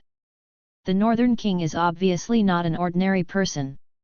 If they dare to embezzle the Northern King's military exploits, I'm afraid the Northern King will kill them first before the court investigates them. Although Zhou Yu belonged to the 8th Prince, after seeing the heavy cavalry from Beijun and the mountains of corpses of the barbarian soldiers on the battlefield, he no longer had the slightest idea to do anything. He also wanted to return to the capital alive. The strength of Buwang Mansion is so terrifying, who dares to make small moves under Buwang's nose? After hearing Zhou Yu's words, Lin Xiaoming thought for a while, and then said, "Ignore the Northern King for now, send a red silk messenger to deliver the battle report to the court in the evening. If the Northern King does not send someone to intercept, that would be the best. If he after sending someone to intercept it, I, the general, will go to the Buwang Mansion in person to discuss with the Buwang how to report it to the court." Regardless of whether the court minister believed in Beijun's results, anyway, once Beijun's affairs were reported to the court, Buwang's strength would no longer be hidden, so Lin Xiaoming was also worried that Buwang would intercept their Hongling messenger. "Okay, let's not talk about this anymore. Order the soldiers to start cleaning the battlefield." After Lin Xiaoming finished speaking, the imperial court's 70,000 strong army began to clean up the battlefield. Originally, their 70,000 soldiers were the elite of the imperial court, all experienced warriors, but now they were reduced to responsible for cleaning the battlefield. However, most of the soldiers did not complain. Compared with fighting the barbarian soldiers head-on, the job of carrying their corpses was easier and there was no danger to their lives. And after seeing Beijun's terrifying strength, they were willing to clean the battlefield for Beijun's soldiers. At dusk, inside the tent, Lin Xiaoming was lying on the table writing a battle report, when a red-robed eunuch walked in. The eunuch was the supervisor of the imperial army this time. Like Lin Xiaoming and others, he was also shocked by Beijun's strength. At the same time, he also had a worry in his heart, that is, whether his battle report could be sent out of Beijun. Both the generals who supervise the army and the generals who fight need to write battle reports, and they cannot communicate with each other. This is to prevent the generals who lead the troops from falsely reporting their military exploits. Originally, eunuch Wang did not need to come to Lin Xiaoming. After writing the battle report, he could directly send the red silk messenger to deliver the letter. However, when he thought that his battle report could not be delivered, eunuch Wang still came to Lin Xiaoming's tent. Seeing the supervisors entering his tent, Lin Xiaoming asked, "Eunuch Wang, what can I do for you?" The prince asked with a sad face, "General Lin, have you finished writing your battle report?" Lin Xiaoming said, "I am writing." The prince came to see me. Is he going to collude with me to report the battle? This is impossible. Eunuch Wang said, "Oh, General Lin, what time has it been? You still have the heart to joke. General Lin, you don't know what situation we are in now, do you? King Bei didn't even let us enter the city, but let us camp in the Wanning Valley. This shows that he is on guard against us. Whether our battle report can be sent out is a question." Lin Xiaoming said calmly, "What does the prince mean?" Eunuch Wang said, "Our idea is to discuss it with King Bei first to see what he says and what can and cannot be written, so that we can have a good idea." Lin Xiaoming said, "Is it possible that the prince wants to hide the results of Beijun's battle?" Eunuch Wang said, "It's not whether we want to hide it or not. The key is whether King Bei wants to let the court know." Lin Xiaoming continued to immerse himself in writing the battle report, and said as he wrote, "Eunuch Wang, do you think King Bei can hide such amazing results from the court?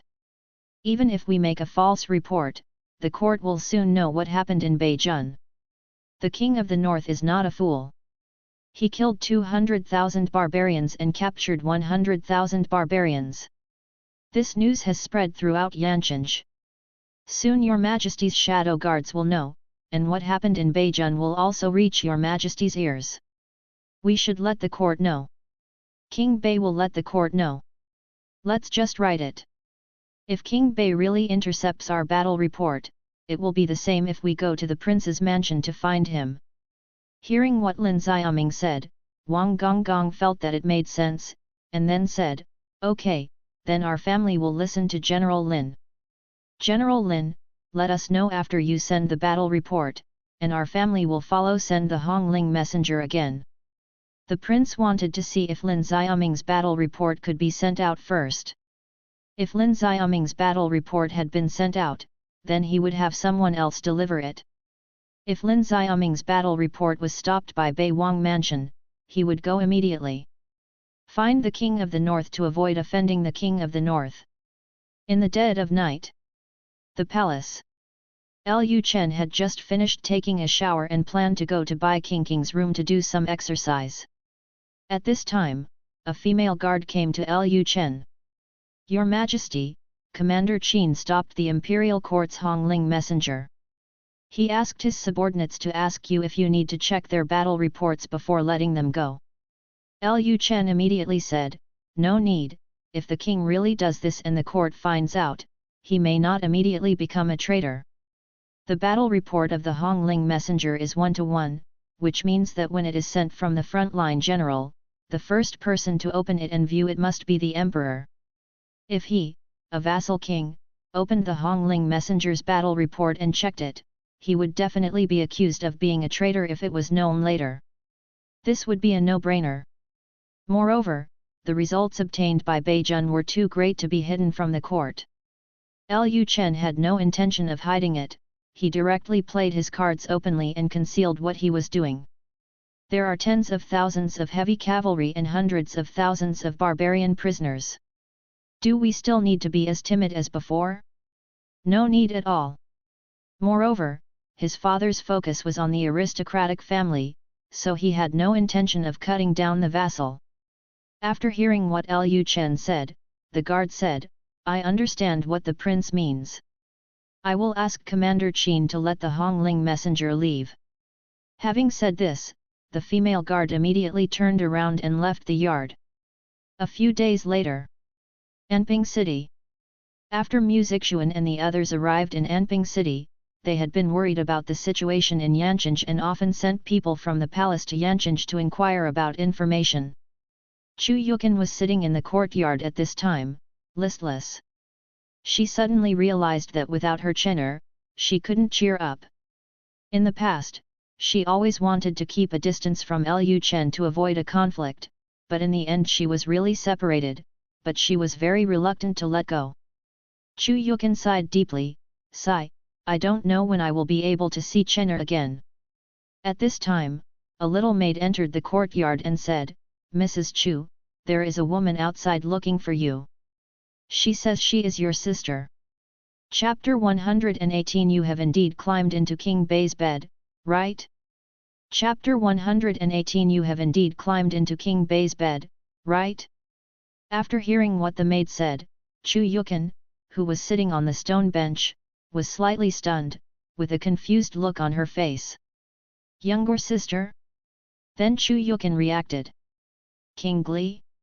Could it be that King Gli is here?" Then she stood up from the stone bench and walked quickly towards the door of the mansion with light steps.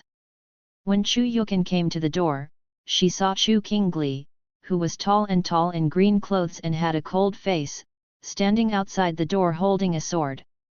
Chu Yukin asked curiously, "King Gli, why are you here?" Although Chu King Gli was raised by the Chu family like Chu Yukin, the two were raised in different ways by the Chu family. Chu Yukin was raised to be Chu Yu's personal maid since childhood, and then when she grew up, she protected Chu Yu and was a tool to block Chu Yu's sword. And Chu King Gli was trained to be a family killer, a tool to do some dirty work for the Chu family. Unlike Chu Yukin has now completely separated from the Chu family. If she does not return to the Chu family now, the Chu family will not say anything about her. But Chu King Gli was different. Logically speaking, Chu King Gli could not leave the Chu family without a mission. Chu Yukin was stunned for a moment. Yes, Chu King Gli would not leave the Chu family without a mission. Does she have some mission? Chu King Gli's appearance here proves that Chu King Gli's mission is probably related to the North Palace. Just when Chu Yukin was thinking wildly, Chu King Gli asked expressionlessly, "Sister, why don't you go back to the Chu family?" Hearing this, Chu Yukin came back to her senses, and then she said, "My sister is married now and is no longer part of the Chu family." Chu King Gli continued to ask at this time, "Since you are already married, why do you still follow Bei Wang? Stay in Bei Wang's mansion all the time. What can you gain by following that incompetent man?" Chu King Gli was a killer, and killers had to suppress their emotions, but Chu King Gli pinned all his emotions on Chu Yukin, the person she had been closest to since childhood. So in Chu King Gli's eyes, Chu Yukin's happiness is her happiness.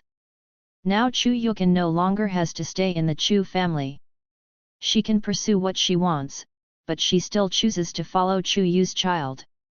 In Chu King Gli's eyes, the current Chu Yukin was the maid of King Bei. She was Chu Yu's maid back then, but now that Chu Yu is dead, she continues to regard Chu Yu's son as her master. This is servility. Chu King Gli felt very disgusted by Chu Yukin's servility. In fact, Chu King Gli also hated herself for not having any resistance, but she projected her feelings onto Chu Yukin. When Chu King Gli said that Lu Chen was an incompetent man, Chu Yukin was slightly stunned, and then she said unhappily, "King Gli, did you come to Beijing just to tell your sister this?" Chu King Gli said coldly, "You are still as loyal to your master as before." Chu Yukin said at this time, "The situation in Beijing is turbulent now.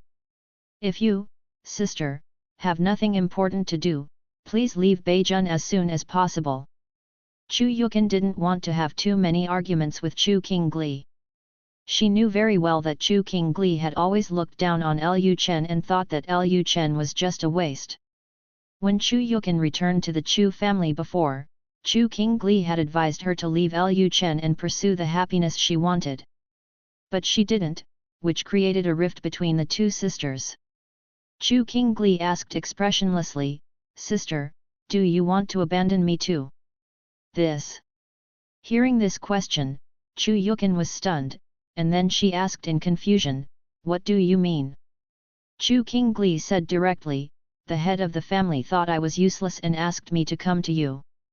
I thought you would miss our feelings and leave Beijun with me.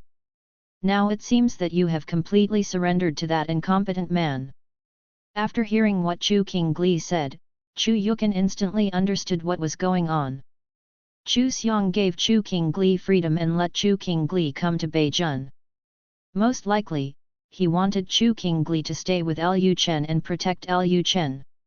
After all, Lu Chen was Chu Xiong's grandson and was related by blood. Chu Xiong is different from other people. He doesn't have serious thoughts of favoring boys over girls. He has always loved Chu Yu. Perhaps because his son failed to live up to expectations, Chu Xiong liked Chu Yu more. When Chu Yu married Queen Xia, Chu Xiong regretted countless times, thinking that he had ruined his daughter's happiness. After Chu Yu passed away, it was Chu Xiong who asked Chu Yukin to come to Lu Chen's side to take care of Lu Chen and protect him. Even though Lu Chen had no hope of competing for the throne, Chu Xiong told Chu Yukin not to leave Lu Chen. In Chu Yukin's opinion, the reason why Chu Xiong valued Lu Chen so much was because after Chu Yu's death, Chu Xiong's love for his daughter was transferred to Lu Chen, his grandson. At this time, Chu Yukin sighed and said, Qingli, have you ever thought that the head of the family asked you to come to Beijun because he actually wanted you to protect King Bei?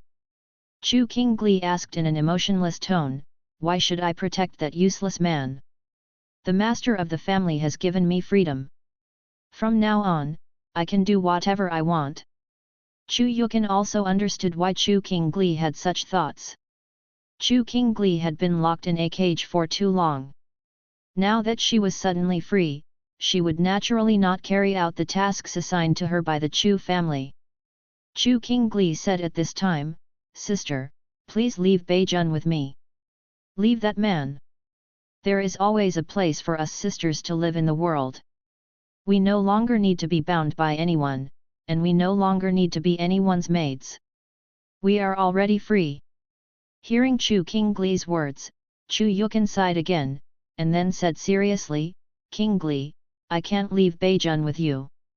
I have already found my place to live. Chu Qingli asked, is your so-called residence the North Prince's mansion? Do you really like to be a maid for others? You are now a married woman and have been staying in Buwang Mansion. Do you know how others will look at you and talk about you?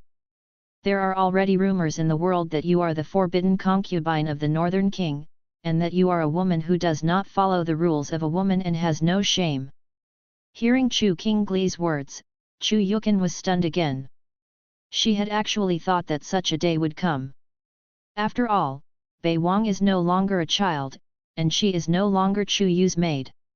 She has now married into the Wang family, and she has always been with Bei Wang in a dishonest manner. It is normal for some people to suspect that she has something to do with King Bei. Seeing that Chu Yukin fell into silence, Chu Qingli thought that she was shaken, so he struck while the iron was hot and continued, Sister, let's go with my sister. Now that the barbarians' 300,000 cavalry have gone south, you will only die if you follow Bei Wang. One Piece. Chu Yukin came back to her senses at this time. The seriousness on her face disappeared instantly, and instead she showed a smile. Qingli, my sister is very happy that the head of the family can give you freedom, but I cannot leave with you. I have decided to stay in Buwang Mansion for the rest of my life. No matter what the outside world says about my sister, I will accept it. I promised Sister Chu Yu that I would take good care of Chen'er. Chen'er is everything to me now, and I will never leave him. Qingli, let's go. Seeing that Chu Yukin still refused to leave with her, Chu Qingli's expression did not change at all. She said coldly, are the rumors from the outside world true? You have indeed climbed into King Bei's bed. Chu Yukin was still not angry. She just said, the clear will be clear by itself, and the turbid will be turbid by itself. It's useless no matter how much I say. King Gli, live a good life from now on and pretend you don't have me as your sister." Having said this, Chu Yukin was about to turn around and return to the mansion. However, at this moment, Chu King Gli suddenly said, "Since you refuse to leave with me, then I won't leave either. I want to see what happens to that man. What's so good about it, it can make you fascinated." This. Chu Yukin was stunned immediately. To be honest, if it was before that Lu Chen would be protected by a 9th grade master, Chu Yukin would definitely be very happy.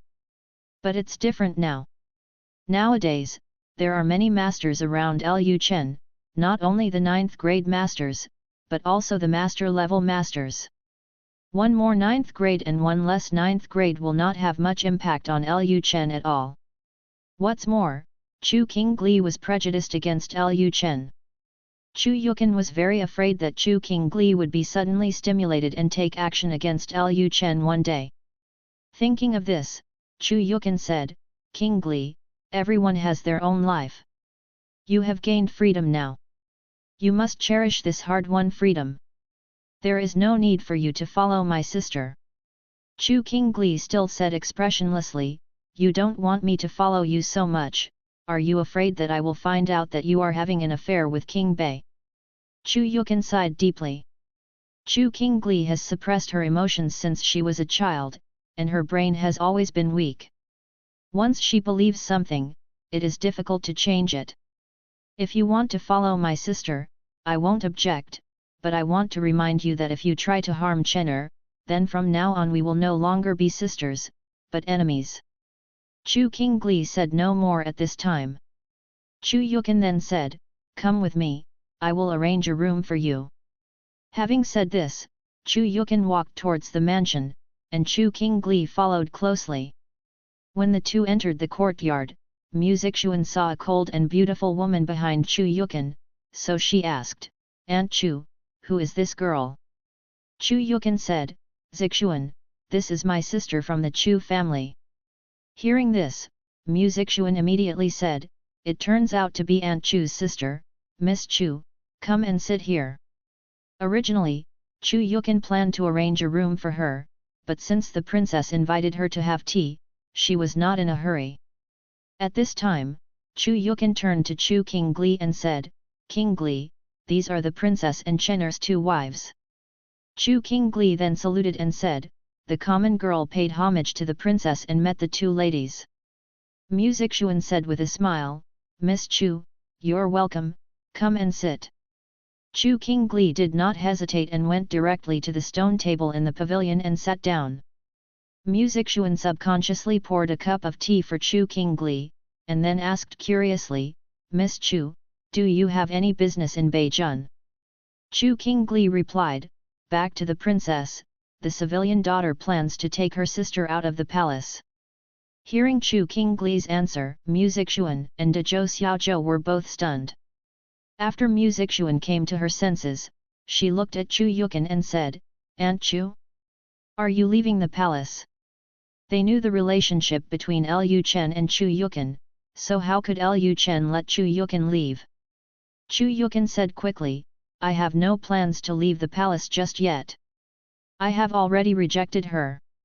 After hearing what Chu Yukin said, Music Xuan breathed a sigh of relief. At this time, Chu Yukin said to Chu King Gli, "King Gli, Wangfu's tea has a refreshing effect and can relieve fatigue. You have come a long way, so you must be a little tired. Why not try Wangfu's tea?" As soon as Chu Yukin finished speaking, Chu King Gli picked up the cup of tea that Music Xuan poured for her and drank it. Music Xuan's heart skipped a beat after seeing Chu King Gli drink the tea. Not good. She just forgot to change the tea. The tea they are drinking now is Dragon and Phoenix tea brought from Yancheng. Others don't know the efficacy of Longfeng tea, but Music Xuan knows it in her heart. This is trouble. At this time, Music Xuan looked at Chu King Gli. She was as cold as frost, with skin as thick as gelatin, a cool temperament, and a graceful figure, like a goddess from the 9 heavens. She was very similar to Bai Qingqing, the maid-in-law whom Lu Chen had just accepted when they left the palace. Mu Zixuan thought to herself, the prince should like such a woman, right? Mu Zixuan only hoped that Lu Chen would not be angry with herself when he returned to Yanchenge.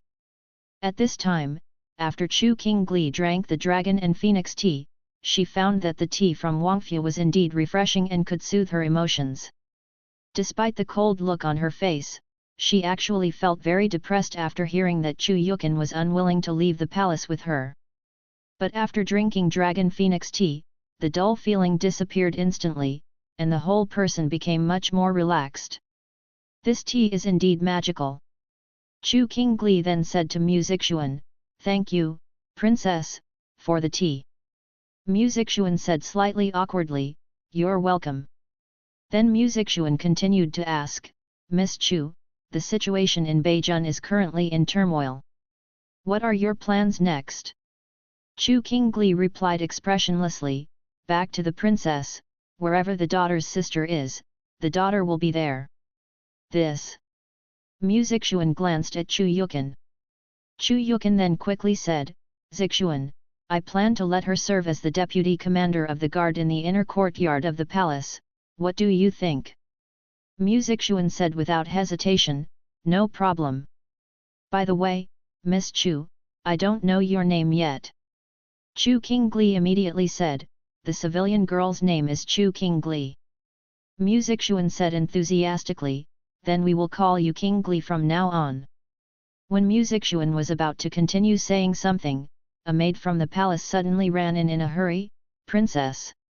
Princess! Something bad has happened." Seeing the maid's face pale and panicked, Mu Zixuan immediately asked, "What happened?" The maid quickly replied, "Princess, just now the defenders of Anping City discovered a cavalry of about 5,000 people approaching Anping City quickly. They are suspected to be the vanguard of the barbarians." Upon hearing this, Mu Zixuan's mind suddenly went blank, and she almost fainted and fell to the ground. Zhou Yuyu and Zhou Xiaoxiao on the side quickly supported Mu Zixuan. Mu Zixuan trembled and said, How is it possible, with Yanchenge here, how could the barbarians reach Anping City so quickly? Could it be? Yanchenge has already..." Speaking of this, Mu Zixuan became even more excited, and her face became even paler, without a trace of blood. Chapter 119 Chen and number 039, Er is a man who can create miracles. Mu Zixuan does not understand military affairs, but she is not stupid either. She knows that Yanchenge is a fortress that blocks the barbarian army from going south.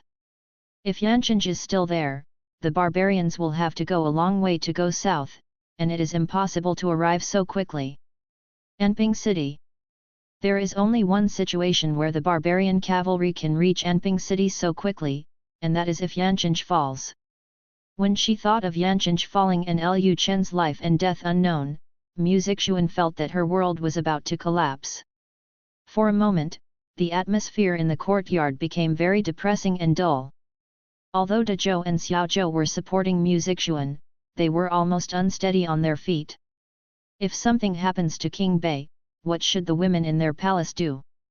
At this moment, Chu Yukin came to her senses, and she immediately asked the maid, "Has Captain Mu confirmed that he is a barbarian cavalry?"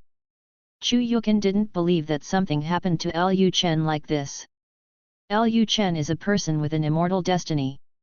Since he has the confidence to stay in Yanchenge, he should be very confident to hold Yanchenge for a period of time until the imperial army moves north. How could it be possible that Yanchenge fell in just a short time? Maybe that cavalry was not the barbarian cavalry, but the imperial cavalry. The maid said, "Colonel Mu has asked people to close the city gate, and all the soldiers in the city are ready to fight." However, he did not say that the cavalry must be barbarian cavalry. He just said that the cavalry was from those coming from the north are most likely barbarian cavalry, so let the princess be mentally prepared. Mu Xingping is Mu Zixuan's second brother. Originally, he did not plan to tell Mu Zixuan about this matter.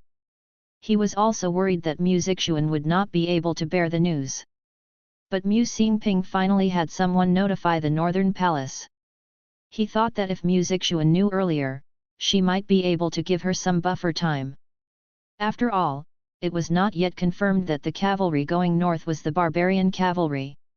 If he really waited until it was confirmed that something had happened to King Bei before telling Mu Zixuan might not be able to bear it. After hearing what the maid said, Mu Zixuan's face became even paler.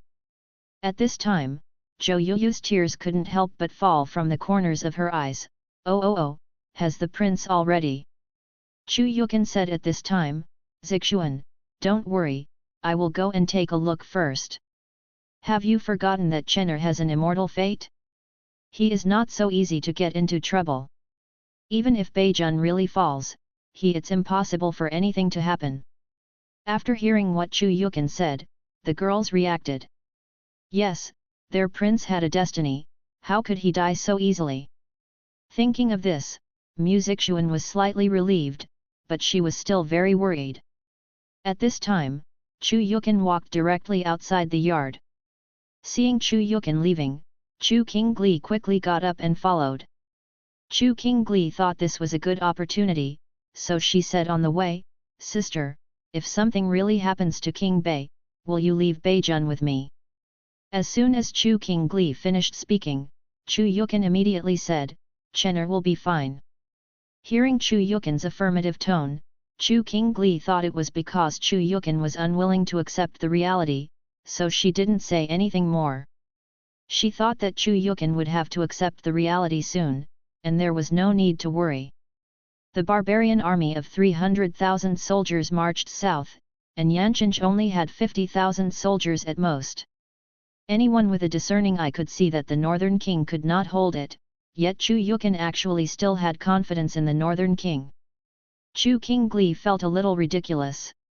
She really wanted to know what kind of ecstasy soup Bei Wang poured into her sister, so that her sister actually believed that Bei Wang could stop the barbarian cavalry going south. After Chu Yukin left the yard, she went to Mapeng to get a group of horses and went straight to the city gate. Chu Qingli also quickly followed a group of horses from the palace and followed. Soon the two arrived at the city gate. At this time, the city gate of Anping City was completely closed, and the catapults on the city wall were ready. Chu Yukin and Chu Qingli jumped up to the tower in a few steps. When they saw Chu Yukin coming, Mu Xinping immediately walked over and said, I've seen Mrs. Chu. Chu Yukin quickly asked, Captain Mo, how is the situation? Have you confirmed that they are barbarian cavalry? Because it was in front of soldiers, Chu Yukin still called Mu Xinping Mo Xiaoyi to avoid being discovered that he was from the Mu family. Moreover, this is Anping City, which is closer to the core area of Daxia, so we must pay more attention to these small details. Mu Xinping frowned and replied seriously, it's not confirmed yet. The opponent seems to be all heavy cavalry, and they are all wearing black armor. I have never heard my father say that the barbarians have such cavalry before. Mu Xinping had no experience in fighting the barbarians head-on, but he, Mu Chongtian, had told a lot about the barbarians. He had some understanding of the barbarians, but this was the first time he had heard that the barbarians in the north had black armor. Heavy cavalry. The barbarians on the grassland lacked iron weapons and it was difficult to build a heavy cavalry, so Mu Xinping was still not sure that the opponent must be a barbarian. Just as Mu Xinping was speaking, dust suddenly rose in the distance, and a soldier immediately reminded him, Captain Mo, Mrs. Chu, they are coming.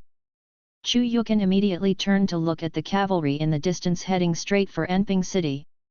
Chu Yukin and the others left Yanqing before the black cavalry went to Yanqing, so they didn't know that Lu Chen also had a heavy cavalry force. This also caused them to misunderstand the incoming cavalry, thinking that Xian Yuanchen and the others were barbarians. Fortunately, Mu Jingguo was also in Xian Yuanchen's team, so it was easy to resolve the misunderstanding. Just when the defenders of Anping City were getting ready for battle, all the black cavalry suddenly stopped. Only one man and one horse came straight to the city gate. After the man approached, some soldiers on the city wall quickly recognized the man, it's Colonel Mo. Great, Not an enemy. Is this the prince's cavalry? Since when did the prince have heavy cavalry?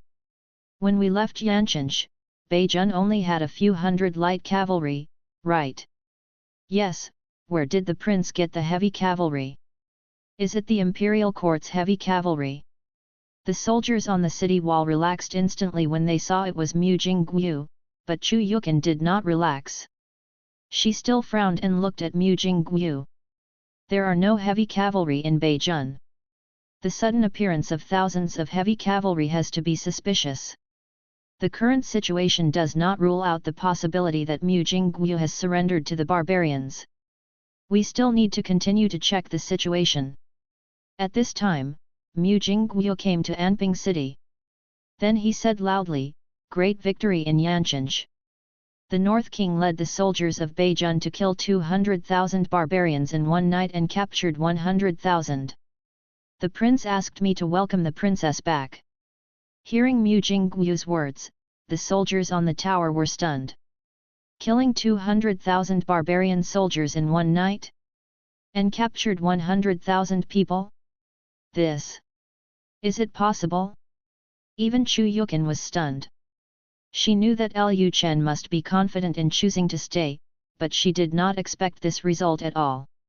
At this moment, Chu Qingli beside Chu Yukan murmured, "Impossible, how could Beijun have such strength? This sounds like a lie. What is under the city wall must be a masterpiece sent by the barbarians, deliberately spread fake news. I want you to open the city gate."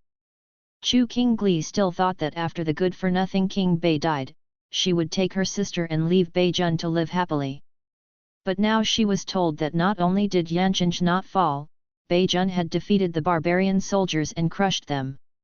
The pressure-type victory instantly shattered her fantasy. How could she accept this result? Besides, this news is untrue at first glance. The situation in Beijun was known to everyone in Daxia, and when Chu Qingli came to Beijun, he also heard that the imperial court had only sent 70,000 troops to the north for support. Let's not talk about whether the 70,000 strong army can reach Beijun in such a short time. Even if they do reach Beijun, there will only be hundreds of thousands of soldiers in Beijun. Hundreds of thousands of soldiers want to defeat the barbarians' 300,000 cavalry. If we just resist the barbarians and prevent them from going south, there may be a glimmer of possibility. But killing 200,000 barbarians and even capturing 100,000 prisoners, how can anyone believe this unprecedented achievement in the history of Daxia? However, as soon as Chu Qingli finished speaking, Qunhu, a guard in Jinyi on the city tower, said, "I believe what Colonel Mo said. The prince is the son of destiny. A mere 300,000 barbarian soldiers are nothing. To the prince, he is just a country chicken." Wago. Just as Jinyi Wei Qunhu finished speaking, another soldier echoed, "That's right, barbarian soldiers are nothing in front of the prince." What Captain Mo said must be true. After hearing the words of the soldiers on the city wall, Chu Qingli was extremely shocked. Although there was no expression change on her face, she couldn't believe in her heart that the soldiers in Beijun were so optimistic about King Bei. Isn't King Bei a waste? These soldiers actually said that the 300,000 barbarian cavalry were nothing more than chickens and dogs in front of the northern king? What should I say about King Bei being the son of destiny? What kind of ecstasy soup did King Bei pour into these soldiers? This made Chu Qingli think of Chu Yukan, and Chu Yukan also thought that she had been drunk. After Mu Xingping thought for a moment, he said directly, "Open the city gate." Mu Xingping knew his eldest brother very well.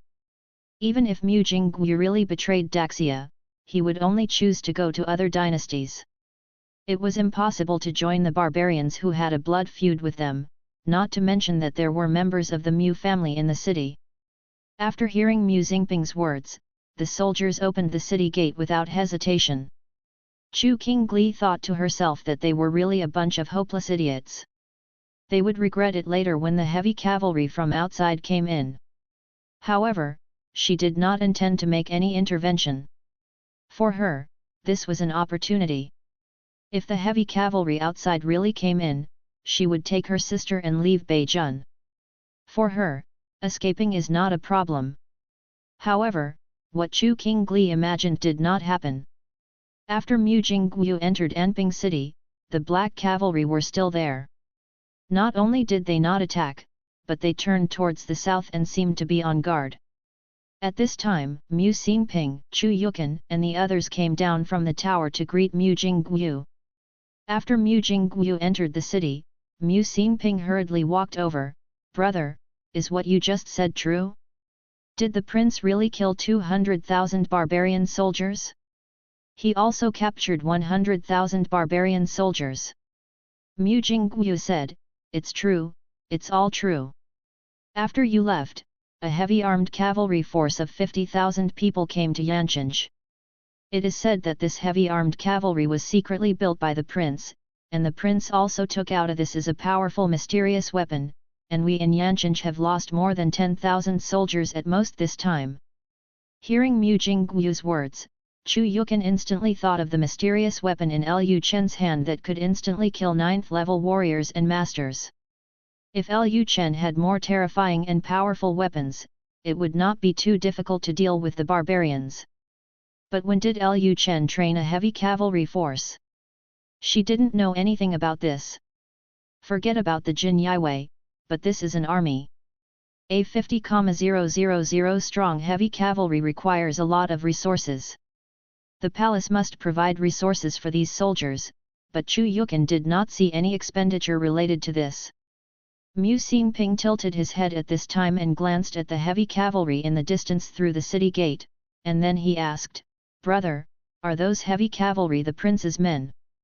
Mu Jingguo said, "Yes, they played a big role in this battle. The combat effectiveness of these black cavalry is very terrifying. 1 against 100 is not a problem." Mu Xinping asked curiously, "Why did the prince send so many heavy armed cavalry to pick up my sister and the others?" Mu Jingguo looked around, and then whispered, "The prince is worried that the south will take my sister and the others to the south after knowing the results of the prince's battle, so he deliberately asked me to bring 5,000 heavy cavalry." Although Mu Jingguo did not clearly say who he was trying to guard against, Mu Xinping instantly understood what Mu Jingguo meant. Doesn't south refer to the capital city? Now that the king of the north has defeated the barbarians' 300,000 cavalry, he is famous. In addition, he has tens of thousands of heavy cavalry. He has become the de facto vassal king with the strongest military strength in Daxia. It is impossible for the court not to be on guard. In order to make King Bei obedient, the imperial court would most likely send someone to take King Bei's child to the capital as a hostage. After hearing Mu Jingguo's words, Chu Yukan also felt that Lu Chen did the right thing and should indeed send someone to take Mu Zixuan and the others back to Yancheng in time. Chu Yukan said at this time, "You guys talk first, I need to go back quickly and tell Zixuan and others about this to avoid them worrying." As soon as the words fell, Chu Yukan mounted her horse and immediately ran towards the temporary palace. Seeing this scene, Chu Qingli was slightly stunned. Then she quickly followed. After following Chu Yukan, Chu Qingli immediately asked, "Sister, do you really believe that what that man said is true?" Chu Yukan said with a smile while riding the horse, "I know you will suspect this is fake, but in fact Chener is a person who can create miracles. You will understand when you go to Yancheng with your sister." This. Chu Qingli had nothing to say. She only felt that Chu Yukan was terminally ill. Chapter 120 Princess Bei Goes North. Mu Zixuan and the others were still waiting anxiously in the yard. They didn't believe that Yancheng had been captured like this. Of course, they couldn't believe it either. If something really happened to Lu Chen, their world would fall. At this time, Zhou Yuyu sobbed and said, "Oh, Princess, the prince will be fine, right?" Mu Zixuan sat on the stone bench, her eyes dull, and she said absently, "I believe in the prince is an immortal, and immortals will not die so easily." Just when the three girls were unconscious, a maid rushed in and said, Princess, Mrs. Chu and the others are back. Mu Zixuan immediately got up from the stone bench and walked to the courtyard door. Before she reached the courtyard door, Chu Yukan walked in. Mu Zixuan immediately asked, Aunt Chu, how is the situation? Are those cavalry barbarian cavalry? Chu Yukan replied, Zixuan, you don't have to worry. Those cavalry are not barbarian cavalry, but are sent by Chen'er to take you back to Yancheng. Hearing this, the stones in the hearts of Mu Zixuan and the others instantly fell to the ground. Zhou Yuya wiped her tears and said, You, great, I thought Yancheng had been captured by the barbarians. Unlike Da Zhou and Xiao Zhou, Mu Zixuan quickly noticed something was wrong. Mu Zixuan immediately asked, Aunt Chu, when did our North County have thousands of cavalry? After Mu Zixuan became a general, even if she didn't understand military affairs, she was still sensitive to this information.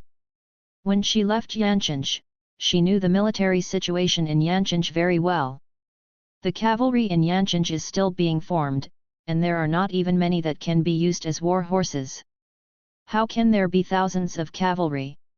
Where did these cavalry come from? Hearing Mu Zixuan's question, Chu Qingli felt a little happy. She couldn't help but think that she finally met a normal person.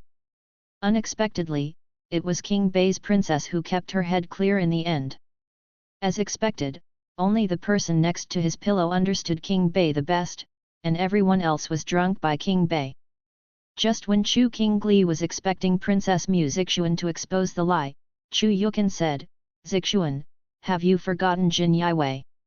Hearing Chu Yukan's question, Mu Zixuan came to her senses instantly. Yes, Lu Chen didn't even know when he founded Jin Yiwei. Jin Yiwei is a huge intelligence organization. It would take several years to establish such an organization. Lu Chen even has an intelligence organization like Jin Yiwei, which proves that he has been organizing the cavalry a long time ago. It's just that they don't know it. Bei Wang was originally a mysterious man, so it was normal for her to have some little secrets that she didn't know about. Thinking of this, Mu Zixuan said, Aunt Chu, I understand what you mean, let's make preparations and set off back to Yancheng today. Hearing this, Chu Qingli was stunned. Although there was no expression on her face, she was extremely surprised and confused in her heart. Does the princess now understand what her sister means? Jin Yiwei? What it is? Why did the princess accept the fact that Beijun had thousands of cavalry when it came to Jin Yiwei? Chu Qingli originally thought that Mu Zixuan would wake up and see through the barbarian conspiracy, but she didn't expect that even Mu Zixuan would believe it in the end. Chu Qingli felt a little uneasy. If the Buwang mansion really left with the group of cavalry outside, they might not be going to Yancheng, but the barbarian royal court. All the women of the Northern King were quite pretty, so the barbarians deliberately sent people to pretend to be the Northern King's soldiers, and then deceived them into going to Yancheng. Chu Qingli believed that his guess was correct. After all, King Bei was just a loser. How could he defeat the barbarian army? Just when Chu Qingli was worried that this was a trap by the barbarians, she had an idea and suddenly figured it out. If this was really a trap by the barbarians, it would be a good thing for her. She had nothing to worry about. When the time comes, she will directly take her sister and fly away. Although the thousands of barbarian cavalry are more difficult to deal with, the opponents are all heavily armored cavalry. Her light skills are very good, and these heavy cavalry may not be able to catch up with her. She still has the ability to take away a person among thousands of armies. Thinking of this, Chu Qingli couldn't help but look forward to it, hoping that the woman from the palace would quickly go north so that she could have a chance. Chu Yukan said at this time, well, hurry up and prepare. Chen'er has achieved great success in Beijun. If we leave late, the south will send people when the news reaches the south. Mu Zixuan still didn't know what kind of military exploits Lu Chen had achieved, but she also understood what Chu Yukan meant. Then she said to the maid in the courtyard, notify everyone in the palace immediately and pack your luggage immediately. We will set off back to Yancheng before evening. At the same time, in a certain room in the temporary palace, a woman wearing a long red dress was tossing and turning on the beauty's couch. Her slender legs seemed to have nowhere to rest. Sometimes her left leg was placed on her right leg, and sometimes her right leg was placed on her left leg. The woman's buttocks kept twisting on the couch. She was half lying on the couch, with her slender jade hands supporting her head, perfectly showing off her curvy figure. It was a pity that her graceful figure no one can appreciate it at this time. Wang Qingkai was completely unaware of what happened in the courtyard, and had not experienced the panic that Mu Zixuan and the others had just now. Since she went south with Mu Zixuan and the others, she has stayed in her room almost every day. Although she is Lu Chen's slave girl, she still has a good relationship with Mu Zixuan and the others. It's just that Chu Yukan has always disliked her, and Wang Qingkai doesn't want to be jealous of Chu Yukan in a place where Lu Chen is not around, so he simply doesn't go to chat and drink tea with them. At this time, Wang Qingkai raised a jade hand and lifted up her long red silk skirt, revealing her long snow-white legs. Then she sighed and said, "My little prince, when can I see you again? When it comes to you, the slave family can no longer bear it." Wang Qingkai felt that her current life was very boring. She used to be afraid that Lu Chen would be cruel to her, but she was not used to being away from Lu Chen for so long. She felt like she was a cheap person now. If Lu Chen didn't torture her severely, she would feel very uncomfortable. At this moment, a maid's voice sounded outside the door. "Miss Wang, the princess has ordered that everyone in the palace pack their luggage immediately. In the evening, we will return to Yancheng." Hearing this, Wang Qingkai was slightly stunned, and then stood up from the couch suddenly. She quickly walked to the door, opened the door and asked, "What? Pack your bags? The war is over." The maid said, "It is said that it is over. Now there are rumors in the palace that the prince killed 200,000 barbarian troops in Beijing and captured 100,000 barbarian soldiers." Hearing this, Wang Qingkai was stunned again. Is the young prince so fierce? She always thought he was just more aggressive in bed.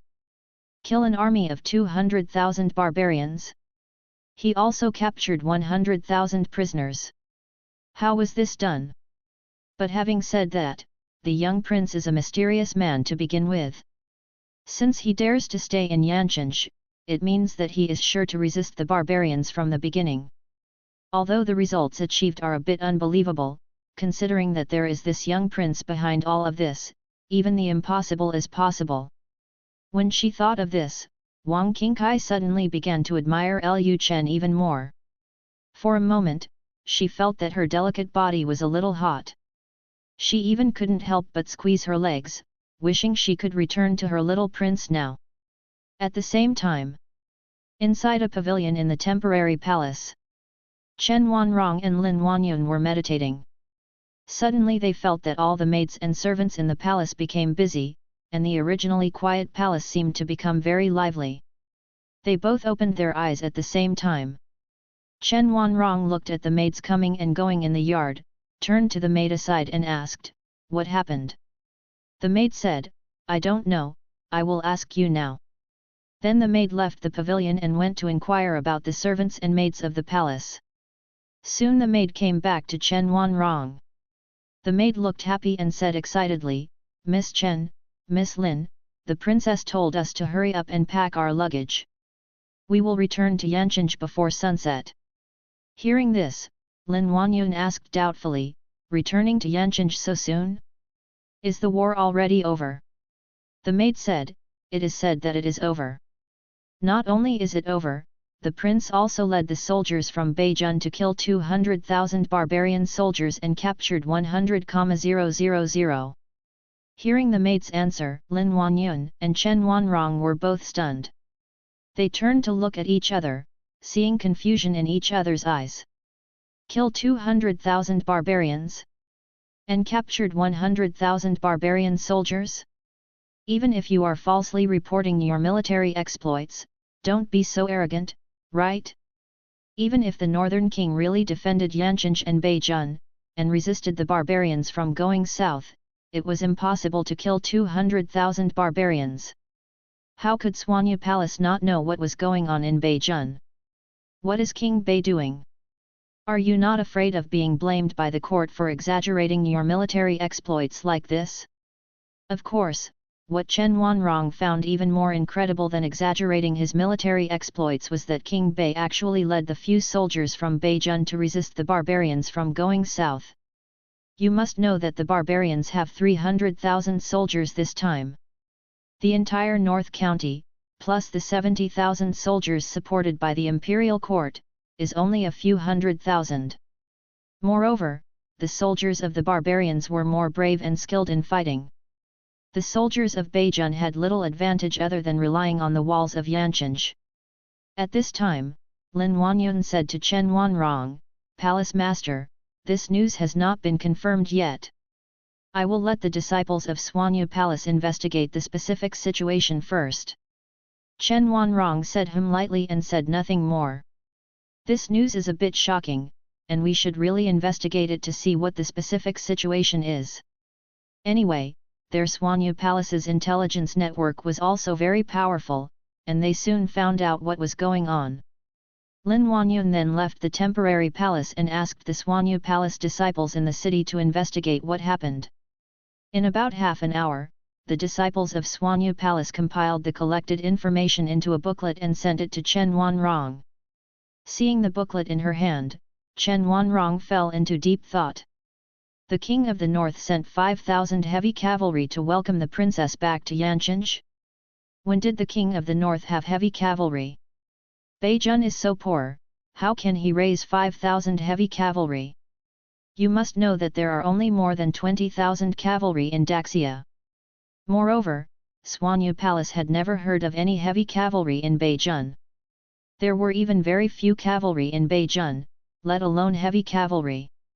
Where did these 5,000 heavy cavalry suddenly appear from? Are they really soldiers under King Bei? Seeing that Chen Wanrong had not spoken while looking at the information in her hand, Lin Wanyun said, "Palace Master, could those heavy cavalry be barbarians in disguise? Maybe Yancheng has been captured, and they are disguised as soldiers of the Northern King. Their purpose is just to trick the Northern King's woman into Yancheng and into the barbarian royal court." When a normal person learns that heavy cavalry is coming to Anping city, their first thought must be that these heavy cavalry are disguised by barbarians. Because Beijun has no heavy cavalry at all, and it is impossible to raise so many heavy cavalry. This is an army that appeared out of thin air. Could it be that this heavy cavalry was sent by the imperial court to the king of the north? This was even more impossible. In order to resist the barbarians from going south, the imperial court was only willing to send 70,000 troops north. How could it possibly send heavy cavalry to the king of the north, and it was still 5,000 heavy cavalry? The 20,000 heavy cavalry of the Great Xia Dynasty was the sharpest sword in Emperor Xia's hand. It was absolutely impossible for him to use such a sharp weapon to suppress the country at this time. After hearing Lin Wanyun's words, Chen Wanrong came back to her senses. With a cold face, she put down the information in her hand and said softly, "If the barbarians want to trick the Northern King's woman into Yancheng, there is no need to send so many heavy cavalry to Anping city. At most 2,000 cavalry will be enough. There are 5,000 heavy cavalry standing outside Anping city. Let's not talk about whether the barbarians can build the armor needed for such heavy cavalry. Even if the barbarians in the north really have 5,000 heavy cavalry, they will not do it to deceive the women of the palace. Send all such important heavy cavalry to this place. This is obviously unjustifiable. This thing was weird from beginning to end." Chen Wanrong continued, "We will know what all this is about when we return to Yancheng." Hearing Chen Wanrong's words, Lin Wanyun said with some worry, "Palace Master, we still don't know if these 5,000 heavy cavalry are deceitful. If we just follow the people from the North Palace northward, we may be in danger." Chen Wanrong said expressionlessly, "If there is danger, we will leave the convoy as soon as possible." The 5,000 heavy cavalry cannot keep us. Lin Huanyun thought for a while and felt that it made some sense. It was indeed impossible for 5,000 heavy cavalry to retain a Grand Master, and he was also the master of Suanya Palace. Lin Huanyun then said, I understand, I will let people pack their luggage right now. At dusk, the sun gradually set in the west, and the sky was filled with sunset glow of various shapes.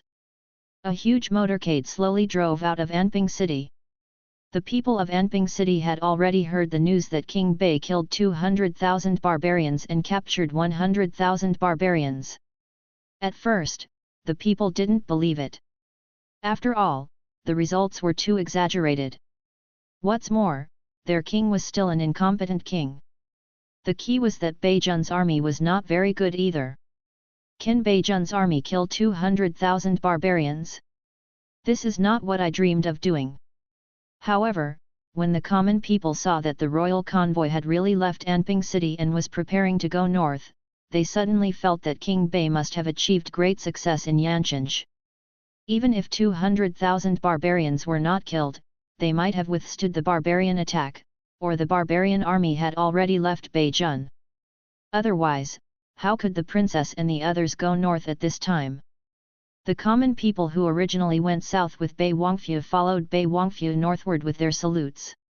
Anyway, in the eyes of the common people, it is impossible for the king of the north to put his women in danger. Since the princesses have gone north, the crisis in the North County must have been resolved. As for killing 200,000 barbarians and capturing 100,000 barbarian soldiers, just listen to it for fun. Subscribe to Chinese Novel Audio Wave. Chapter 121 Good news comes to the capital. When the convoy of the North Palace left Anping City, some people in the palace were actually a little nervous. They were worried that the cavalry outside Anping City was actually the barbarian cavalry. However, after they left the city gate, they found that the cavalry were still on guard and did not do anything to the palace's convoy. Only then did people feel relieved. At this time, a carriage in the convoy opened its curtain, and Lin Huanyun and Chen Wanrong took a serious look at the black-armored heavy cavalry through the window. Seeing that the leader of the army was a master, Chen Wanrong's eyebrows slightly raised. At this time, Lin Huanyun said, these people do not look like barbarians, but they also do not look like Daxia's heavy cavalry. Chen Wanrong didn't speak, and she naturally discovered this. There are some differences between the barbarians and the Daxia people, which can be easily distinguished. The soldiers of this cavalry look very much like Daxia people at first glance, but Daxia does not seem to have heavy cavalry with black standard armor. Daxia's heavy cavalry used silver armor, not black, so these heavy cavalry were probably not Daxia's heavy cavalry. This is strange. The 5,000 heavy cavalry were neither barbarians nor Daxia, so where did they come from? Could the king of the north conjure an army out of thin air? Lin Huanyun once again made a bold guess, could these cavalry come from other dynasties? Since they are not from Daxia, nor from the barbarians, and even less likely from Beijun, there is only one last possibility. These cavalry are foreign aid invited by the North King from other dynasties. Chen Wanrong said softly at this time, Aunt Lin, there are barbarians to the north, Daiyu to the west, Daxia to the south, and the sea to the east. Chen Wanrong did not directly deny Lin Huanyun's guess, but her words clearly reminded Lin Huanyun that her guess was unlikely. First of all, apart from Daxia, the Daiyu dynasty, the only dynasty that relied on Beijun, did not have heavy cavalry. They themselves were extremely poor. Even if they had heavy cavalry, they would not be able to lend it to Beijun. If this cavalry was really brought by the North King from other, if it is borrowed by the dynasty, it must go through Daxia or Daiyu. A heavy cavalry of 5,000 people will attract people's attention when passing through any dynasty. These are heavy cavalry with full armor, not 5,000 ordinary soldiers. Once the heavy cavalry is released on the road, soon the surrounding countries or dynasties will know that you have mobilized heavy cavalry. It's impossible for the king of the north to quietly transport this heavy cavalry to Beijing from the sea, right? At this moment, the leader of the black cavalry suddenly left the cavalry formation and headed straight for the convoy. Seeing this scene, Lin Huanyun suddenly became nervous. The leader of this cavalry looks very unusual. He seems to be a fierce soldier who came out of the underworld. The evil aura on his body is very strong. I don't know how many people have been killed to have such a strong evil aura. Fortunately, the Grand Master level commander did not come to their car, but to the carriage belonging to Princess Mu Zixuan. Xian Yuanchen came to the front and rear of Mu Zixuan's carriage, immediately got off the horse, squatted down and said, "General Xian Yuanchen pays homage to the princess." Mu Zixuan, who was looking out through the car window, saw this scene and immediately said, "General Xian Yuan, please get up quickly." At this time, the people in the carriage in front and behind Mu Zixuan opened the curtains, slightly stretched their heads out of the window, and looked towards Mu Zixuan. Xian Yuanchen said "Thank you, princess," and got up from the ground. Mu Zixuan asked curiously at this time, "General Xian Yuan, I heard that the prince led Beijing soldiers to kill 200,000 barbarian soldiers. Is this true?" Xian Yuanchen immediately replied, "Back to princess, this matter is absolutely true. Not only that, we also captured 100,000 barbarian soldiers." Hearing Xian Yuanchen's answer, Chu Qingli, who had been expressionless in a certain carriage, couldn't help but frown. Judging from Xian Yuanchen's attitude towards Mu Zixuan, it seems that this Xian Yuanchen is really a general under the northern king? Even if the barbarians want to trick Princess Bei into going north, now that the convoy of Princess Bei has left the city, there is no need for them to continue the show. And this seems to be a master-level general. Chu Qingli could feel the evil aura and overwhelming warrior aura on his body. Does a master-level barbarian general need to act in front of Princess Bei? Barbarian warriors usually do not kneel down to women. This is common sense that even Daxia people know. But just now Xian Yuanchen half knelt down in front of Mu Zixuan, which proved that Xian Yuanchen was probably not a barbarian general. Chu Qingli's heart was half cold. Originally, she was ready to run away with her sister, but Xian Yuanchen ran to the princess and knelt down on one knee. Also surprised were Lin Huanyun and Chen Wanrong. The moment Xian Yuanchen half kneeled to Princess Bei, it showed that this heavy cavalry was the heavy cavalry of the North Palace, otherwise the general would not have been able to half kneel to Princess Bei. In this era, generally only soldiers who particularly recognized the hostess would half kneel in front of the hostess.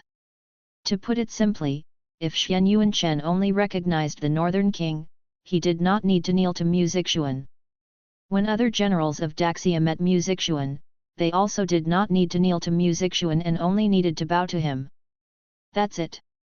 His salute was, to a certain extent, like saying, "I see Princess Bei as if I were seeing King Bei." At this time, Chen Wanrong murmured, "It seems that the entire Great Xia has been deceived by King Bei."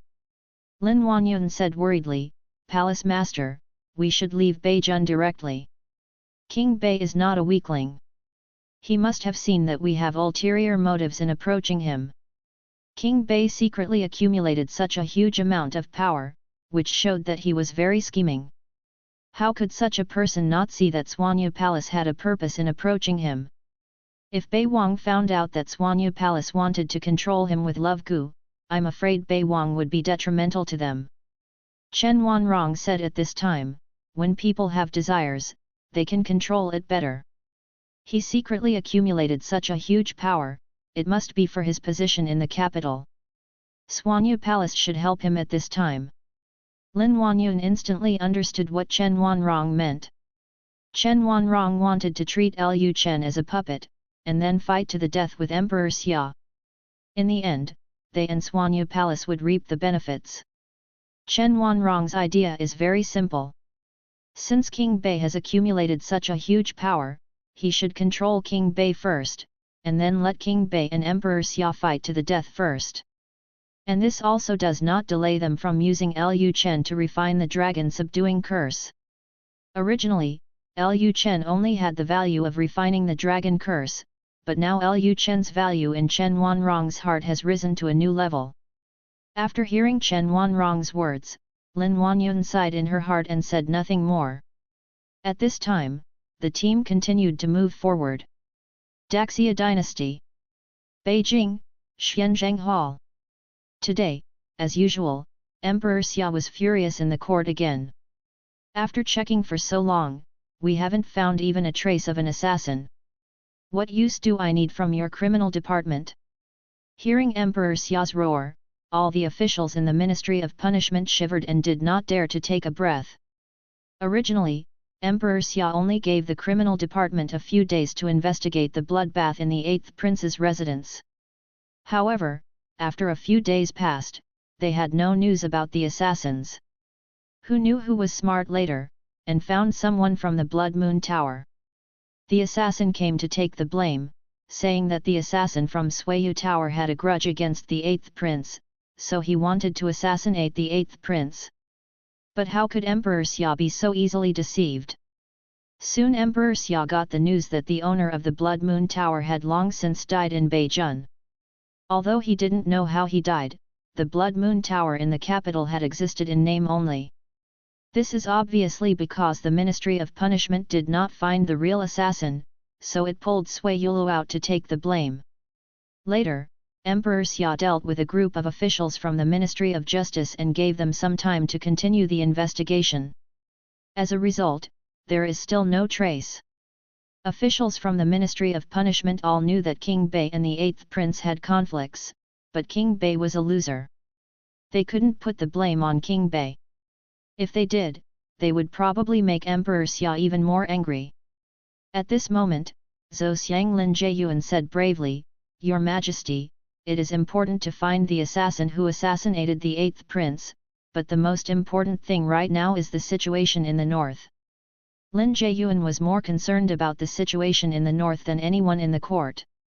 After all, it was his son who led the troops on the expedition. After hearing Lin Jieyuan's reminder, Emperor Xia calmed down and then said to the people from the criminal department, "I will give you 3 more days. If you still can't find anything, you can consider the consequences yourself." Having said this, Emperor Xia was about to sit down when suddenly the voice of a soldier came from outside the Xianzheng Hall. "Great victory in the north." Hearing this, the ministers in the Xianzheng Palace were stunned. A great victory? Can there be a great victory at this time? With the imperial court's 70,000 soldiers, plus the few old, weak, sick and disabled people in Beijing, it would be pretty good to be able to defend Beijing. How could there be a great victory? At a glance, it was obvious that the generals on the front line were forging victory reports in order to lie about their military exploits. When they thought that the man leading the troops northward was the son of left Prime Minister Lin Jieyuan, everyone from the right Prime Minister Zhao Venhan's faction swallowed their saliva, moistened their throats, and immediately prepared to impeach Lin Xiaoming for forging the victory report. However, when the Hongling messenger entered the hall, the words of the Hongling messenger immediately silenced the entire court and fell into a deathly silence. After the red silk messenger entered the Xianzheng hall, he immediately knelt down, held up the battle report with both hands, and shouted with all his strength, "Your Majesty, the King of the North led the soldiers of Beijing to fight bravely, killing 200,000 barbarian soldiers and capturing 100,000 barbarian soldiers." As soon as these words came out, it was like a bombshell, and the whole court exploded instantly. All the ministers were stunned. They have seen fake battle reports, but they have never seen such fake battle reports. Kill 200,000 barbarians? What a joke! With just the few soldiers in Beijing, it is already quite good to be able to withstand the barbarian attack. And killed 200,000 barbarian soldiers? 200,000 people were slaughtered by barbarians, which is not bad.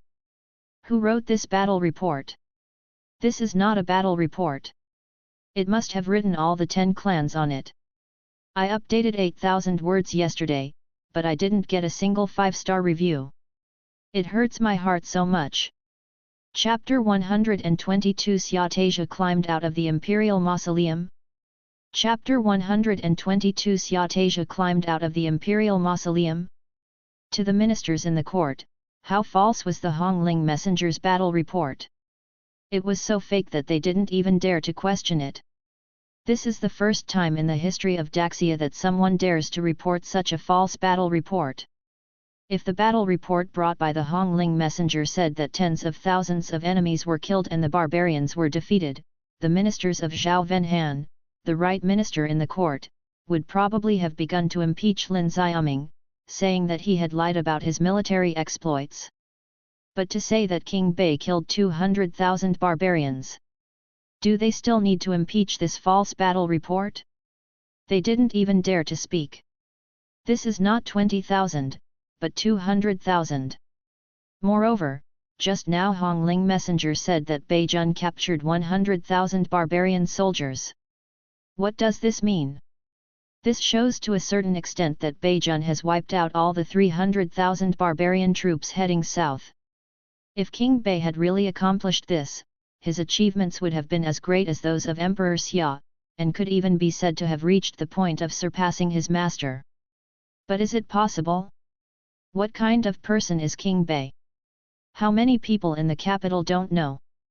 Can the weak, incompetent, and lustful waste of the North King lead Beijun's army to destroy the barbarian army of 300,000? How funny! Why doesn't this battle report say that Xiaotasia climbed out of the imperial mausoleum and killed 200,000 barbarian troops? If you say that Xiaotasia crawled out of the imperial mausoleum, some people may think that the battle report is true. At this time, there was no sound in the entire court, and even people's breathing could be heard. After an unknown period of time, the eunuch in the court came to his senses. He stumbled to the front of the Hongling messenger, and then handed over the red silk messenger.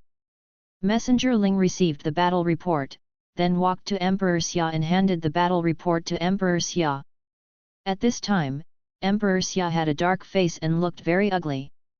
This was the most fake battle report he had ever heard.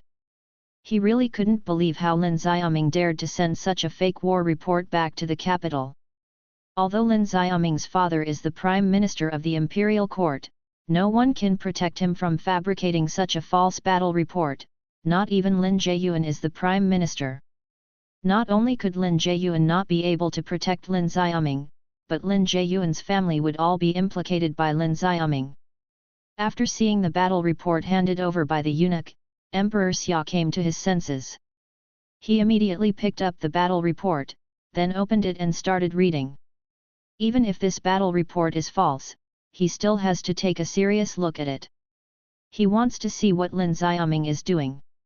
When Emperor Xia opened the battle report and read it carefully, all the ministers' eyes were focused on Emperor Xia's face. They wanted to see Emperor Xia's reaction.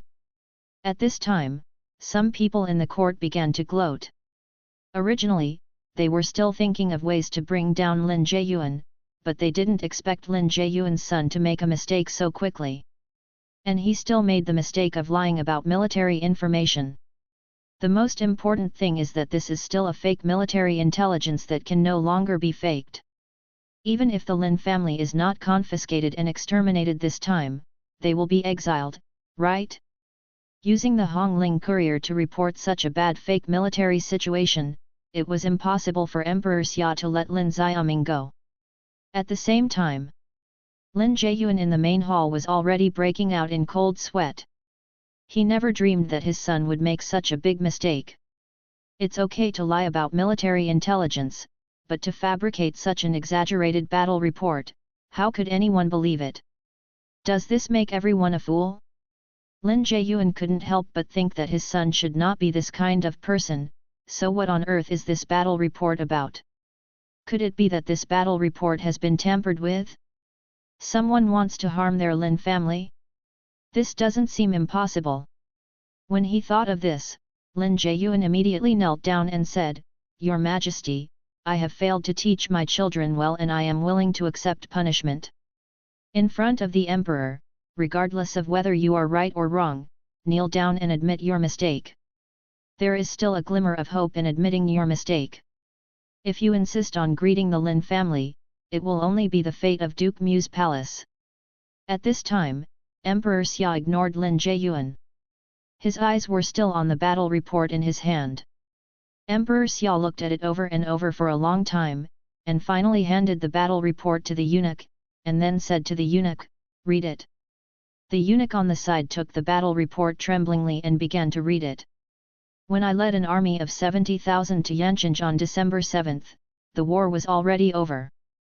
The king of the north fought bravely and led tens of thousands of soldiers from Beijun to kill 200,000 barbarians in one night and captured more than 100,000 barbarians. Outside the Ning River Valley, barbarian corpses litter the fields, and the blood of the barbarians dyes the entire Wanning River red. According to my understanding, the barbarian Sirius king was shot to death by the northern king with an arrow when he attacked Yancheng. 3 days later, the northern king will send people to kill Tian Lang. The Wolf King's head is sent to the capital.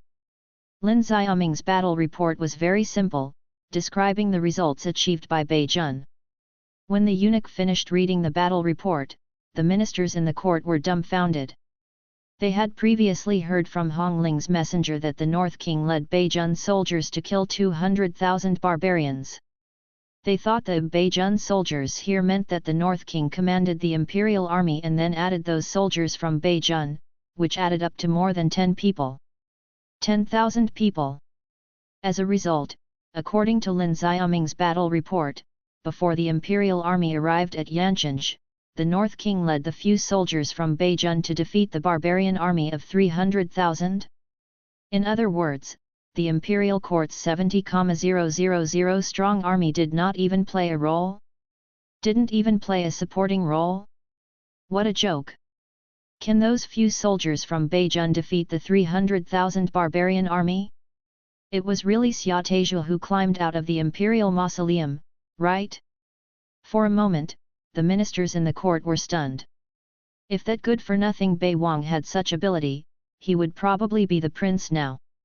He would not appear in Beijun at all, but would be above the court, and he would still stand at the front of all the officials.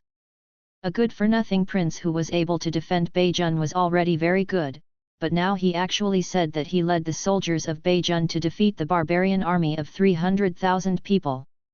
And judging from the battle report, which stated that 200,000 barbarians were killed in one night, this was obviously a crushing victory. The most ridiculous thing is that the battle report said that King Bei shot the barbarian Sirius king to death with one arrow. Although people don't know much about the current Sirius king, officials also know that the Sirius king is at least a master.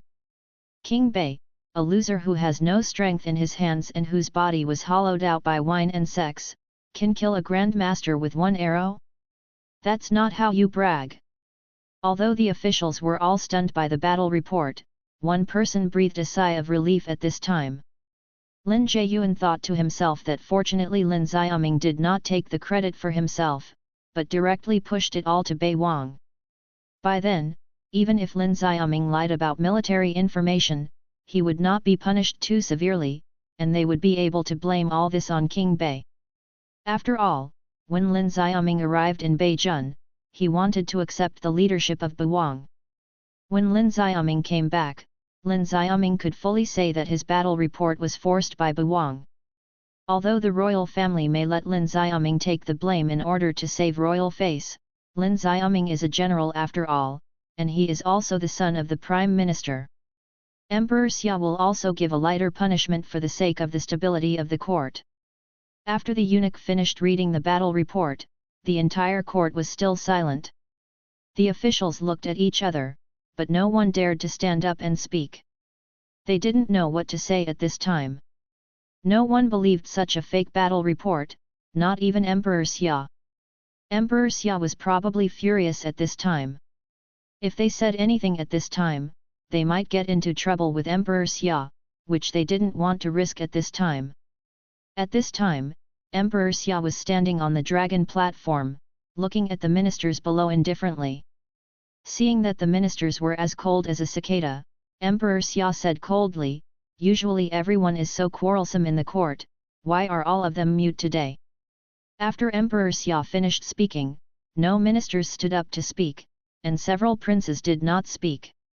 Even the 8th prince Lu Chen, who was not dealing with Lu Chen, kept silent and did not say a word. They all just lowered their heads and waited quietly. They were waiting, and so was Emperor Xia. They were waiting for Emperor Xia to say how to deal with this matter. And what is Emperor Xia waiting for? What he was waiting for was another battle report. There were supervisors in the imperial army, and the supervisors were usually the trusted eunuchs around Emperor Xia. Besides the eunuchs, Emperor Xia also had shadow guards, and he was also waiting for news from the shadow guards. Lin Xiaoming's battle report was so shocking that Emperor Xia even doubted it was true. If Lin Xiaoming said that he killed tens of thousands of barbarian soldiers and other barbarian soldiers fled, he might think that Lin Xiaoming was exaggerating his military achievements. But if you say that you killed 200,000 barbarians, this is equivalent to going to the other extreme, and it is so false that it cannot be false. What Lin Xiaoming wrote was not a battle report, he wrote about the 10 tribes. The atmosphere in the hall was extremely dull at this time, and people could even hear their own heartbeats. After an unknown amount of time, a voice outside the hall finally broke the silence. Great victory in North County. Hearing this voice, the ministers' hearts trembled. Generally speaking, the first battle report is sent by the frontline general, and the second one is sent by the supervisory army. Although the supervisory army and the general are both on the front line, they are not in the same plane. The supervisory army represents the eyes of the emperor. Although occasionally there will be collusion between the supervisory army and the general, this situation is rare in Daxia, because the eunuch who is the supervisory army knows very well that the shadow guards around the Xia emperor how powerful it is. Most of the supervisory troops dare not collude with the frontline generals. The first battle report was a great victory, and the second battle report from the supervisory army was also a great victory. Doesn't that mean that Beijun has really achieved impressive results? How can this be? Is it possible that Lin Xiaoming's battle report is true? No. Impossible. Absolutely impossible. They would rather believe that Xia crawled out of the imperial mausoleum than that King Bei has this ability. Soon the red silk messenger sent by the supervisory army came to the main hall. He knelt on the ground and said loudly, "Great victory in Beijun." King Bei led the soldiers of Beijun to fight bravely. Killed countless enemies. Promote the prestige of our country. This time the red damask messenger did not directly say how many barbarian soldiers were killed, but based on the words of the second red damask messenger, it can be basically judged that Beijun is really likely to have achieved a great victory. The ministers were almost shocked. There was really a great victory in Beijun? Are the barbarians already like this? But the ministers soon realized that killing 1,000 barbarian soldiers can be said to be a great victory, and killing 10,000 barbarian soldiers can also be said to be a great victory. The second Hongling messenger did not say how many barbarian soldiers Beijun killed this time. This does not mean that Lin Xiaoming's battle report is true. Maybe Lin Xiaoming really lied about the death toll of barbarian soldiers. Besides, Lin Xiaoming said that the war would be over before they reached Yancheng. What kind of great victory could be achieved with the few soldiers of the northern king? It would be good to kill thousands of barbarian soldiers to the death. At this time, the eunuch below the dragon platform quickly took the battle report from the second Hongling messenger, then walked to Emperor Xia and handed it to Emperor Xia. Emperor Xia picked up the battle report without hesitation and read it carefully. At this time, the ministers raised their heads again and looked at Emperor Xia's face, wanting to see how angry he would be later. However, what the ministers expected did not happen. As Emperor Xia's eyes swept over the battle report, his brows became more and more frowned, and soon his brows were wrinkled into the character Chuan. At this time, the ministers did not see anger on Emperor Xia's face. The expression on Emperor Xia's face was more of surprise, confusion. This time Emperor Xia did not let the eunuch read the battle report. Unlike Lin Xiaoming's battle report, which was so concise, the supervisors accompanying the army described in detail what they saw in the battle report. The supervisor said that he saw barbarian corpses everywhere, which matched Lin Xiaoming. The supervisor also said in the battle report that he saw that Beijun had at least 50,000 heavy cavalry.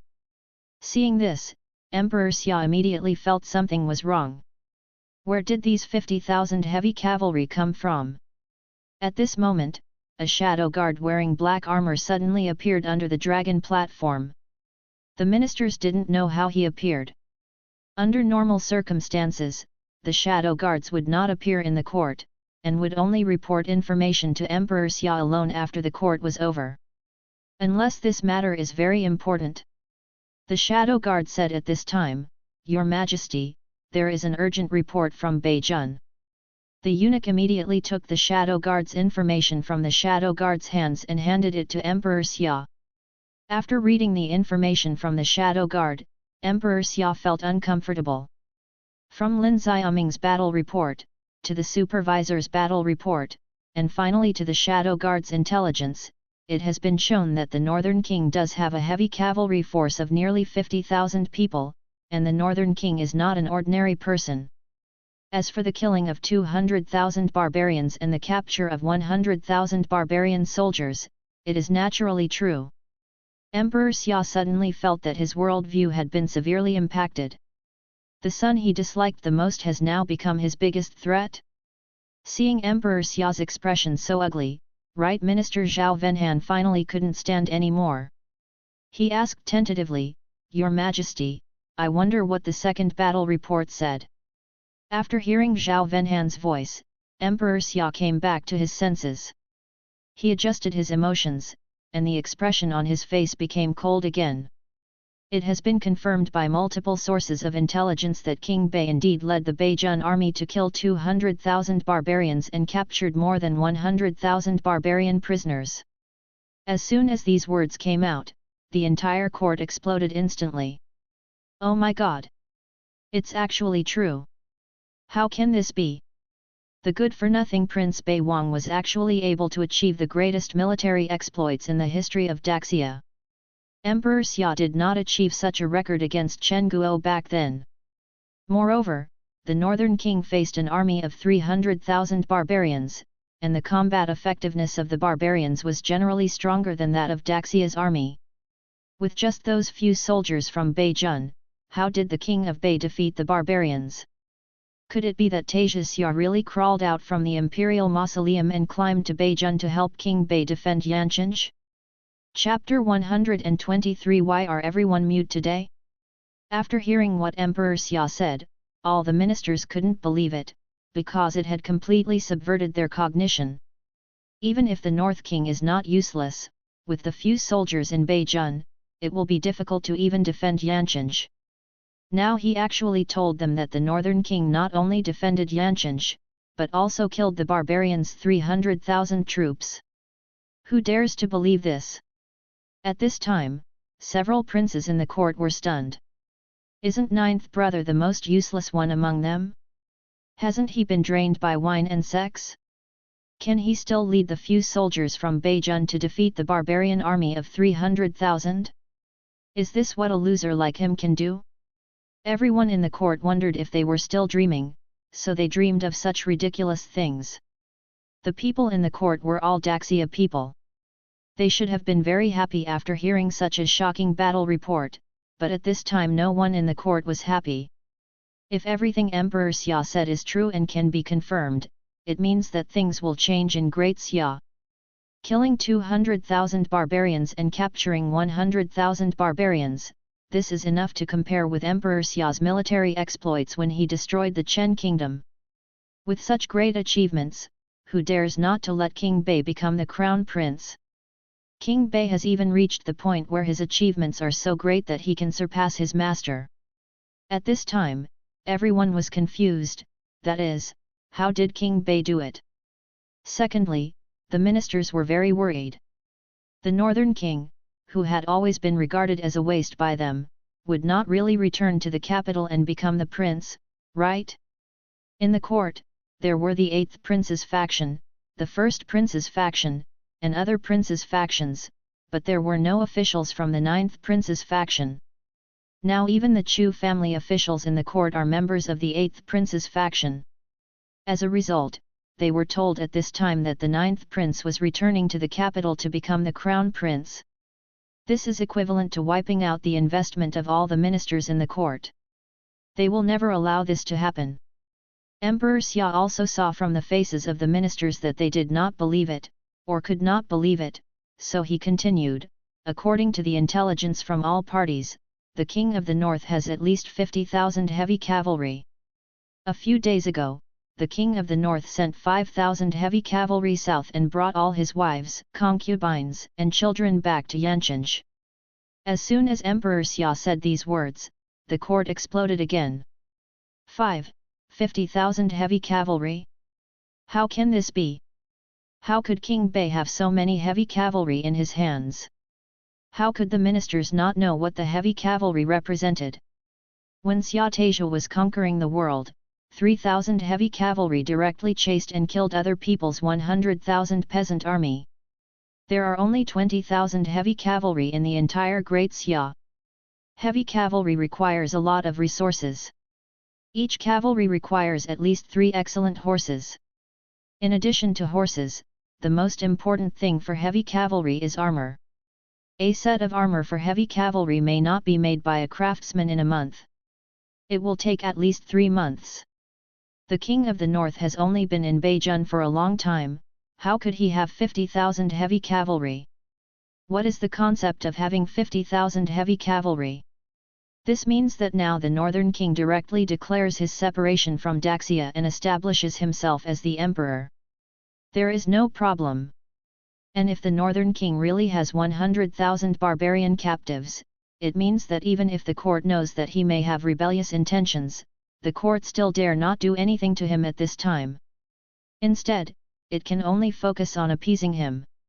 It stands to reason that King Bei doesn't have the time or resources to build 50,000 heavy cavalry. So where did his heavy cavalry come from?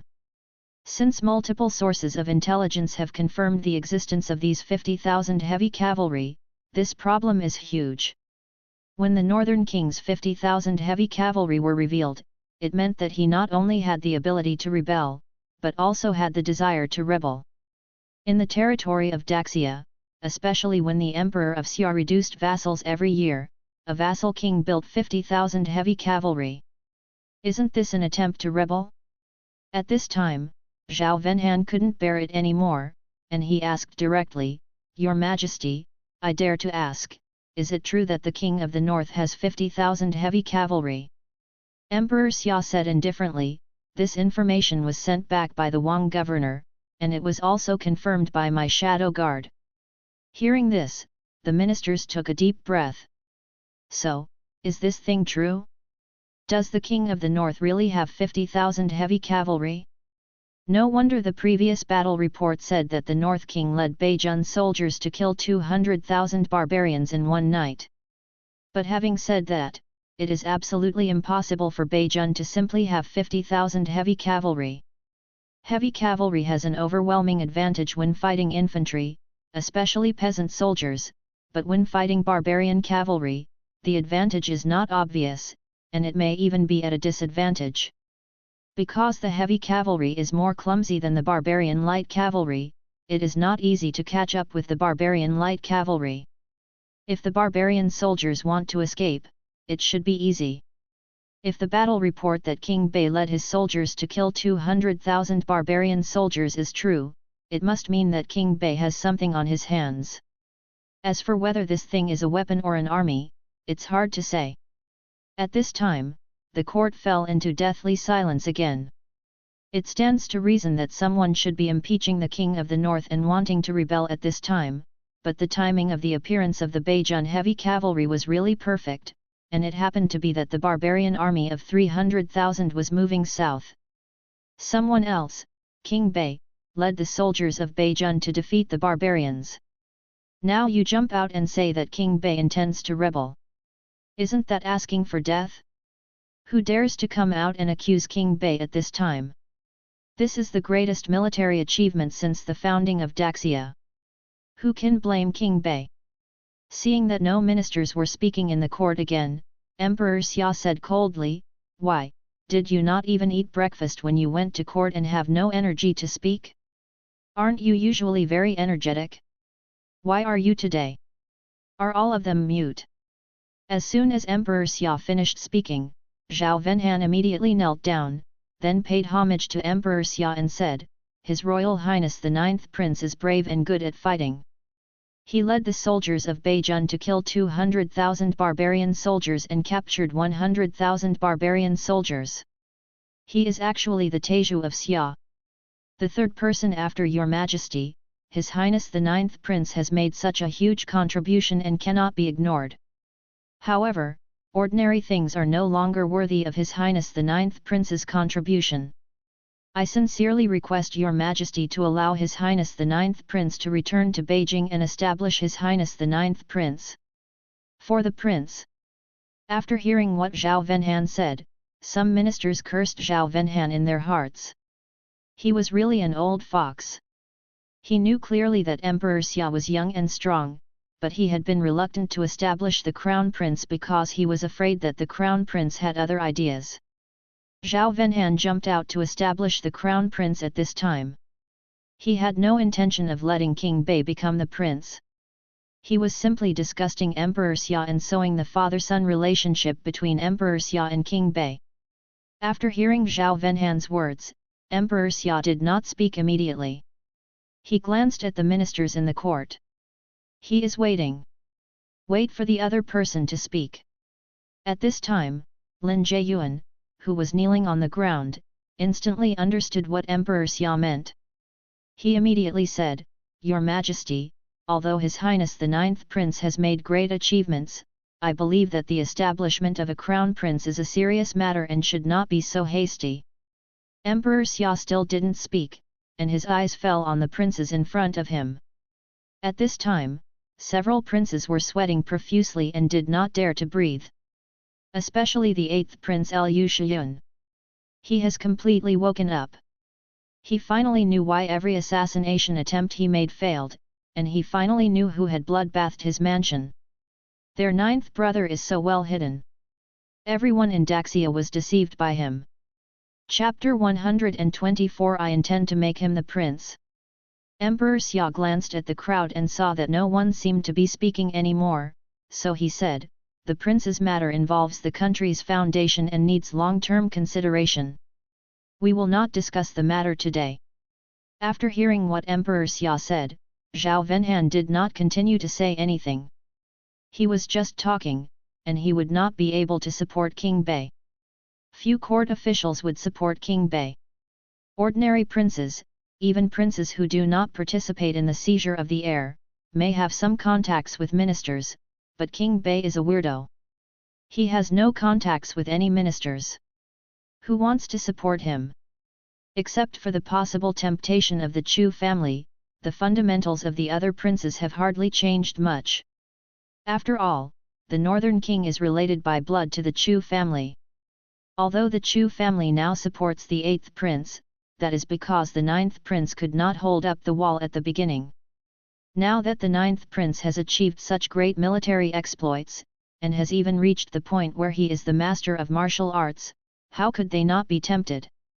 Maybe they will support the 9th prince again. Of course, this is definitely a huge challenge for the other princes. The first is Beijun's 50,000 heavy cavalry. If Beijun's 50,000 heavy cavalry are not dealt with, the Buang will always be a sword above their heads. Even if they win the throne in the future, Beijun's military might be so strong that they are likely to be driven out of power. If the 50,000 heavy cavalry are not eliminated, even if the northern king is not eliminated, all the princes will have trouble sleeping and eating. Almost in an instant, all the princes in the court who participated in the battle for the right to inherit the throne stood on the same front, that is, the North King was their biggest threat and they must take down the North King. At this time, Emperor Xia continued, "My dear friends, King Bei has made such great contributions. How do you think the court should reward him?" In the end, Emperor Xia left this issue to the ministers. King Bei's contribution was so great that even Emperor Xia didn't know how to reward him for a while. The position of prince was definitely not enough. He had no intention of establishing the crown prince so early. What's more, that person was still King Bei, a prince who didn't even know if he was his own child. How could he make him the crown prince? After hearing Emperor Xia's question, the ministers in the court looked at me and I didn't know what to do. This merit is so great that only the position of prince seems to be comparable to this merit, and other rewards will seem insignificant. But obviously Emperor Xia will not hand over the crown prince's position to King Bei, so what kind of reward should be given to King Bei? You can't just reward him with nothing. There is no reward. If the people of Daxia knew about it, they would not agree, and this cannot be justified. You must know that the North King killed barbarians. A barbarian tribe with a blood feud with the people of Daxia. Someone else, the Northern King, killed so many barbarians, but the court showed no sign of it at all. How could the people of Daxia agree? At this time, Lin Jiayuan said, "Your Majesty, I believe that King Bei's contribution is so great that ordinary rewards can no longer compare with it." Hearing this, Zhao Venhan immediately choked and said, "Prime Minister Lin, aren't you talking nonsense? What your Majesty needs is a specific reward, not listening to you talking about Chaegyulu here." Lin Jiayuan ignored Zhao Venhan and continued, "I believe that the expansion order can be used as a reward for the Northern King's contribution." Hearing this, the court was in an uproar.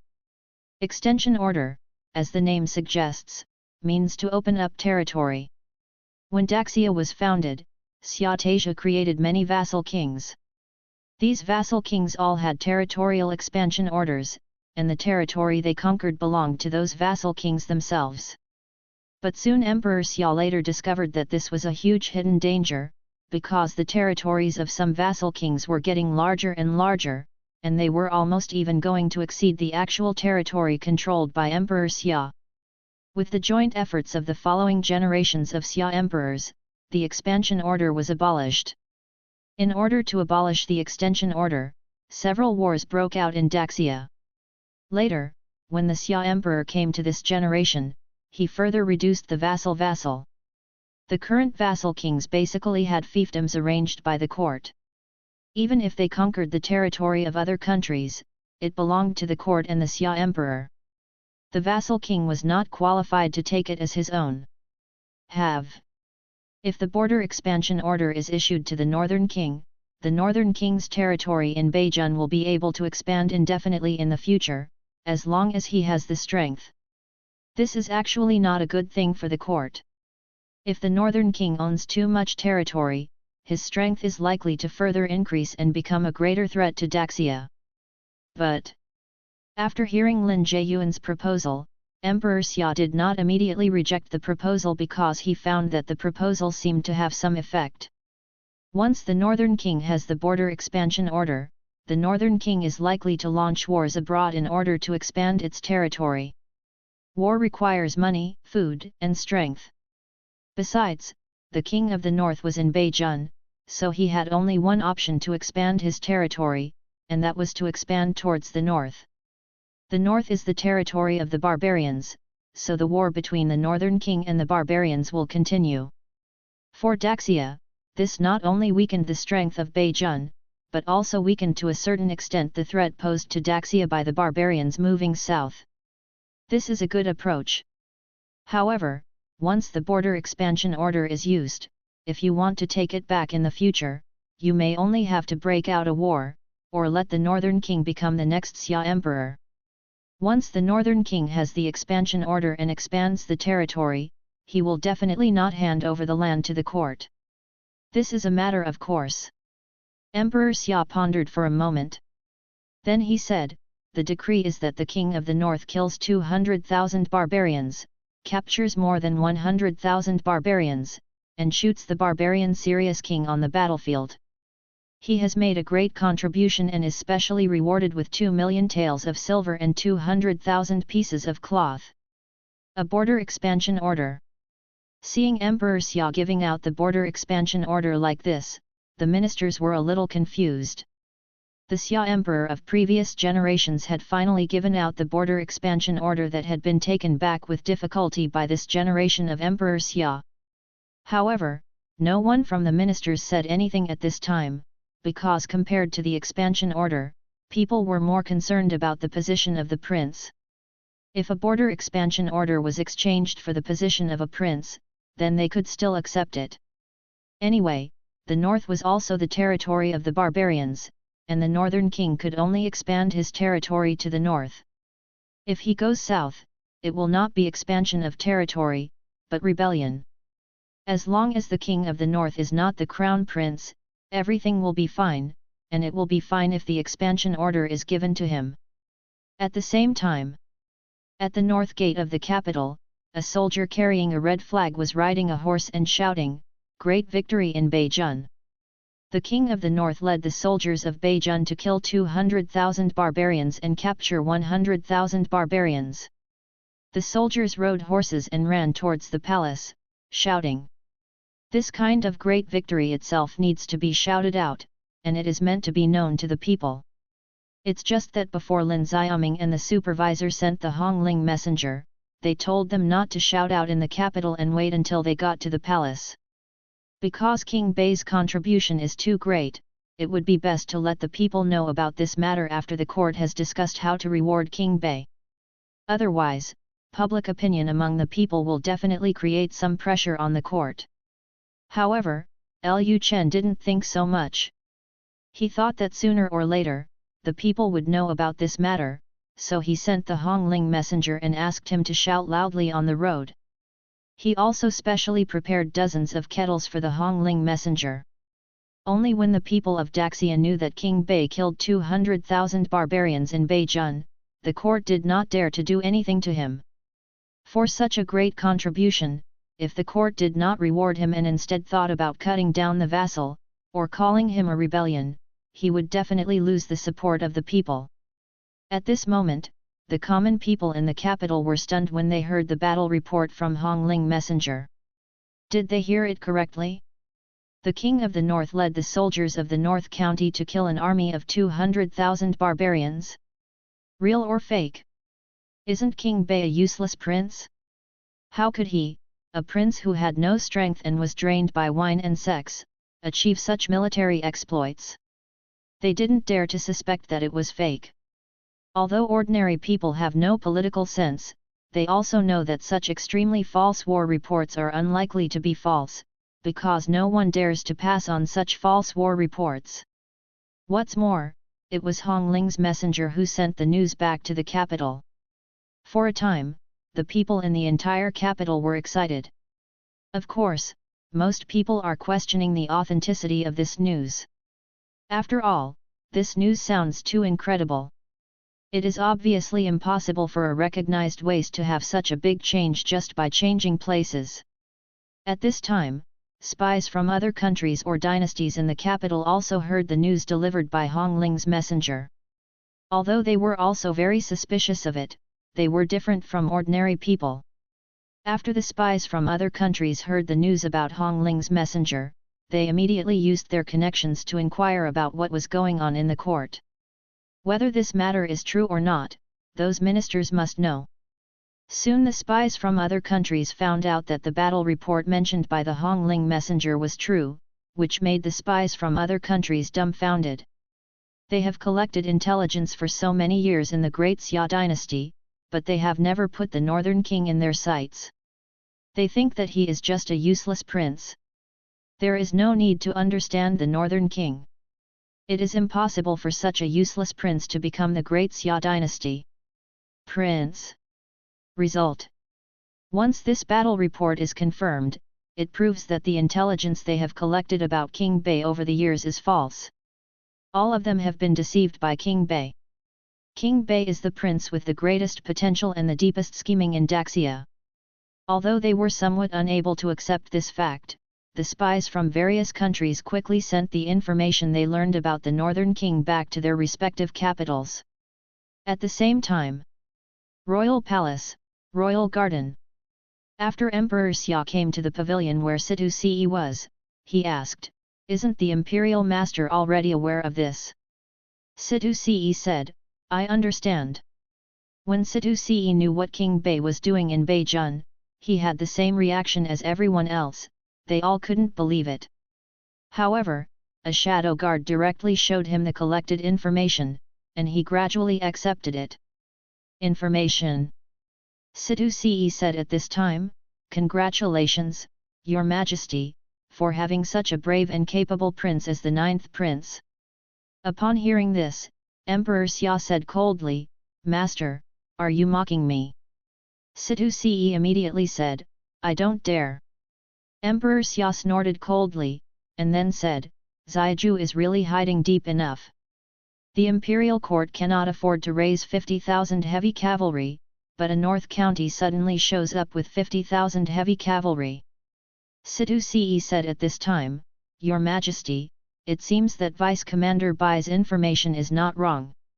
There is a high probability that His Highness the 9th Prince is not cooperating with Swanyu Palace because he does not need to rely on Swanyu Palace at all. Emperor Xia said, Hasn't the Imperial Master thought about where Zaiju's heavy cavalry came from? The Imperial Guard should know what Beijun is like. He has only been in Beijun for a long time. How can he build 50,000 heavy cavalry? Situ Ce asked, Does Your Majesty think that His Highness the 9th Prince has colluded with other dynasties and that these heavy cavalry are from other dynasties? But as far as I know, apart from Daxia, Beijun only borders the Dayu dynasty. If such a large group of heavy cavalry passes through Dayu, it is impossible for the shadow guards to have no news at all. Hearing Situ Ce's words, Emperor Xia fell into silence. Situ Ce is right. Heavy cavalry is the key target of surveillance by major dynasties. If any dynasty uses heavy cavalry, other dynasties will know about it, so there will be no news at all. And no dynasty is willing to give away 50,000 heavy cavalry to others. This is obviously impossible, so there is only the last possibility left. These 50,000 heavy cavalry were indeed built by the King of the North. But whether in terms of time or resources, Beijun is not enough to build 50,000 heavy cavalry. Is it possible that his son can summon soldiers out of thin air? At this time, Situ Ce said, Your Majesty, I think this is probably a good thing for you. Emperor Xia asked, Why does the Imperial Master think so? Situ Ce replied, You don't know where these 50,000 heavy cavalry came from, nor do the ministers in the court, nor do the aristocratic families. After hearing what Situ Ce said, Emperor Xia reacted. Situ Ce meant to pretend that King Bei was supported by him.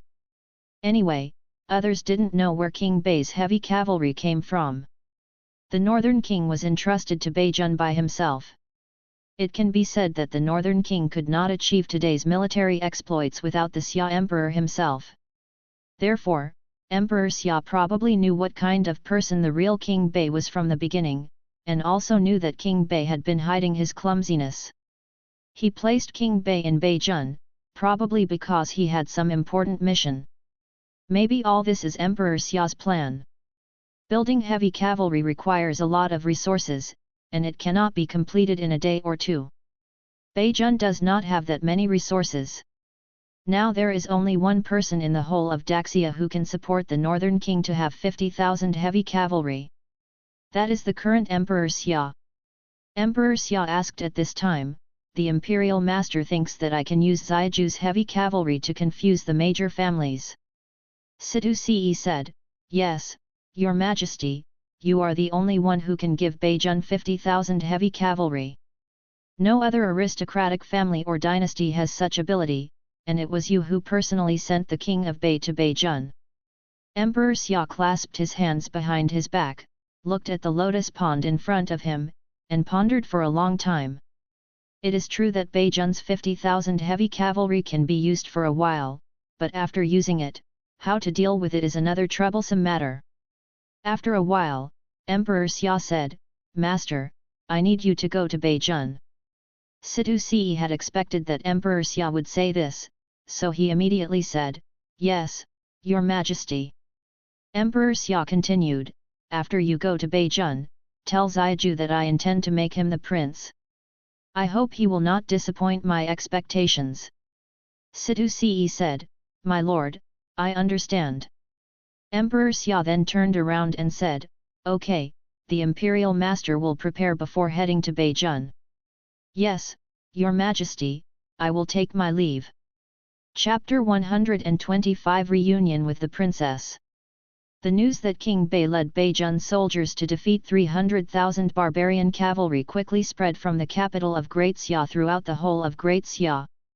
At the same time, people also heard about the expansion order rewarded by Emperor Xia to King Bei, which also confirmed that King Bei the military exploits achieved are real. For a time, the people of Daxia changed their views on the northern king. Now in the eyes of everyone, Bei Wang's former ignorance and greed for pleasure were all just an act. When they thought that King Bei once issued a notice to recruit concubines, countless families started thinking about marrying their daughters to King Bei. At the same time, the rise of the northern king has also put great pressure on the major families in Daxia. Just as Situ-Ce guessed, no matter which family is now, they all believe that the 50,000 heavy cavalry of the northern king are actually the personal belongings of the Xia emperor. Soldiers. Because only Emperor Xia had the ability to build 50,000 heavy cavalry in Beijing. In the eyes of the aristocratic families, the North King was probably an important chess piece arranged by Emperor Xia in Beijing. After all, without Emperor Xia entrusting him to Beijing, the North King would not have had such military exploits. These 50,000 heavy cavalrymen were like knives placed over the heads of the noble families, making them restless. The generals and soldiers in the core area of Daxia can basically be bought with money by aristocratic families. Even though Emperor Xia reorganized the army and took back military power, there are still shadows of major aristocratic families in some armies. But the soldiers in Beijing were different. The major families didn't even know when the 50,000 strong heavy cavalry of the Northern King was born, let alone bribed the soldiers of that army. That's why the major families suspected that this heavy cavalry was from Emperor Xia. King Bei was specially asked to go to Beijing to build it. Because there is grassland further north in Beijing, which is a natural horse pasture, perfect for raising horses. In addition, the major families do not pay attention to Beijing, nor do they pay attention to Bewang. This led to the emergence of a heavy cavalry force of 50,000 in Beijing. None of them know. And now why did Emperor Xia let King Bei display these 50,000 heavy cavalry? In the eyes of the major families, this was because Emperor Xia was about to take action, so he first let the 50,000 heavy cavalry sharpen their swords against the barbarian army of 300,000, and then intimidated the families in Daxia. Indeed, the deterrent effect has been achieved. Ever since they learned that Beijing had 50,000 heavy cavalry, the voices of the aristocratic families in the court instantly became much quieter. Not only that, the major aristocratic families became more peaceful for a long time. A few days later, North County. The Bewang Mansion's motorcade slowly entered Yancheng. At this time, Lu Chen was waiting at the gate of the city. After a while, the carriage carrying Mu Zixuan and the others entered the city gate. Seeing Lu Chen coming to pick them up in person, Mu Zixuan immediately asked the carriage driver to stop, then got out of the carriage and ran directly to Lu Chen. He threw himself into Lu Chen's arms. "My lord, I finally see you." At this time, De Zhou and Xiao Zhou also got off the carriage, and ran to Lu Chen together and lay in Lu Chen's arms. Lu Chen comforted them with a smile on his face. Okay, so many people are watching. Let's have a good chat when we return to the palace." Hearing Lu Chen's words, Mu Zixuan and De Zhou Xiao Zhou blushed instantly. It had been such a long time since they had seen their men, so naturally they were thinking about something. As soon as they heard Lu Chen said to have a good chat, they immediately understood what Lu Chen meant. At this time, Chu Yukin was watching Lu Chen from a distance and did not come closer. After all, her sister was still watching from the side. If she came closer, she didn't know what Chu Qingli would say about her. If it had been before, she would have walked up directly. With Chu Qingli staring at her so directly, Chu Yukin always felt a little stressed and guilty. Seeing Chu Yukin just looking at him on the horse, Lu Chen suddenly felt confused. How is this going? Why did Chu Yukin become so alienated after being separated from her once? Don't you care about yourself anymore? If it had been before, Chu Yukin would have wanted to strip him naked and check everything before she would feel relieved.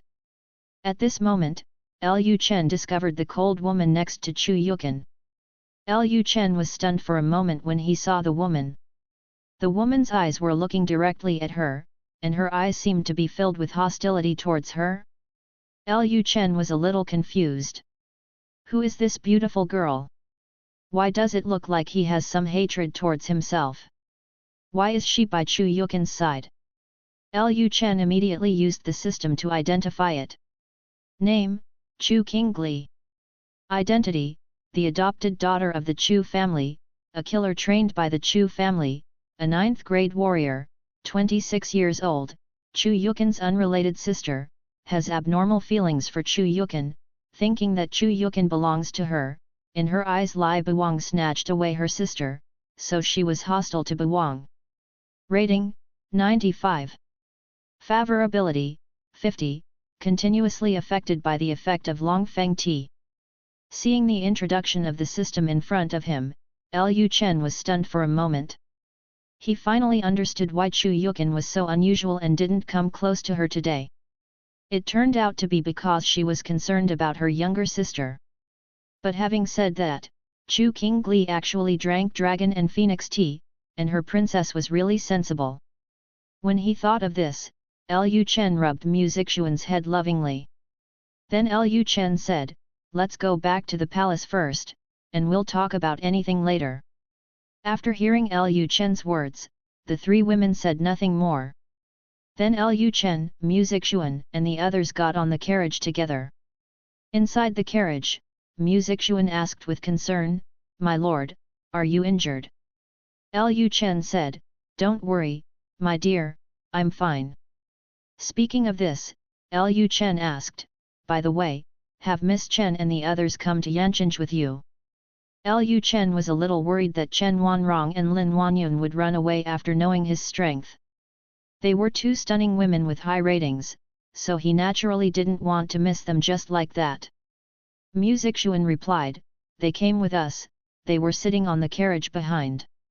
Hearing Mu Zixuan's answer, Lu Chen relaxed a little. It seemed that Swanyu Palace had not given up on him yet, so that was the best. Mu Zixuan suddenly thought of something. She glanced at Lu Chen with the corner of her eye, and then said cautiously, "Your Majesty, I made a mistake in Anping City." Lu Chen asked confusedly, "What mistake did you make?" Mu Zixuan said, "I gave the dragon and phoenix tea to Aunt Chu's sister to drink." Hearing this, Lu Chen not only didn't get angry, but showed a smile. Then he hugged Mu Zixuan's delicate body and said, "My beloved concubine did her best to choose a concubine for me. What can I do wrong?" Seeing what Lu Chen said, Mu Zixuan was slightly relieved. She was worried that Lu Chen didn't like Chu Qingli, and then said that she would randomly find some women for him. Then Mu Zixuan snuggled into Lu Chen's arms and just stayed there quietly. Not long after, they returned to the palace. After everyone got off the carriage, Lu Chen saw Chen Wanrong and Lin Wanyun again. Lu Chen said to Chen Wanrong with a smile, "Miss Chen, Aunt Lin, I thought you would think Beijun was dangerous, and then you would never come to Yanqing again." Hearing this, Lin Wanyun said, "Your Majesty, we all know what happened in Beijun. With Your Majesty here, what danger can there be in Beijun? Now it is not an exaggeration to say that Yanqing is the safest place in the entire Daxia." Lu Chen said, "Aunt Lin, your words are a bit exaggerated. The safest place is probably the capital." At this time, Lin Wanyun suddenly thought of something, so she continued, "By the way, Your Majesty, our palace master plans to open a restaurant in Yanqing. I don't know if it is possible." Hearing this, Lu Chen turned to look at Chen Wanrong, and then said, Miss Chen is coming to Yancheng to open a restaurant? If you want to make money, shouldn't you open a restaurant in the capital? Yancheng is not a place where you can make money. Chen Wanrong replied, with the prince here, I believe that Yancheng will soon become a more prosperous city than the capital. Chen Wanrong's voice was clear and pleasant, just like the big sister next door, which made Lu Chen's heart itch. Of course, Lu Chen could tell what Lin Wanyun and Chen Wanrong meant. They were not just trying to open a restaurant in Yancheng, they were testing themselves. Swanyu Palace's opening of a restaurant in Yancheng means that Swanyu Palace's forces will enter Yancheng in the future. In other words, Swanyu Palace intends to support Bei Wang and stand on Bei Wang's side. Lu Chen then said, since Miss Chen believes in me so much, I can't let down Miss Chen. There is no problem in Swanyu Palace opening as many restaurants as they want in Yancheng. Hearing this, Lin Wanyun and Chen Wanrong were slightly relieved. They were still a little worried that King Bei would refuse. Since they agreed, it would be easy. Next, they only need to wait for the opportunity to control King Bei.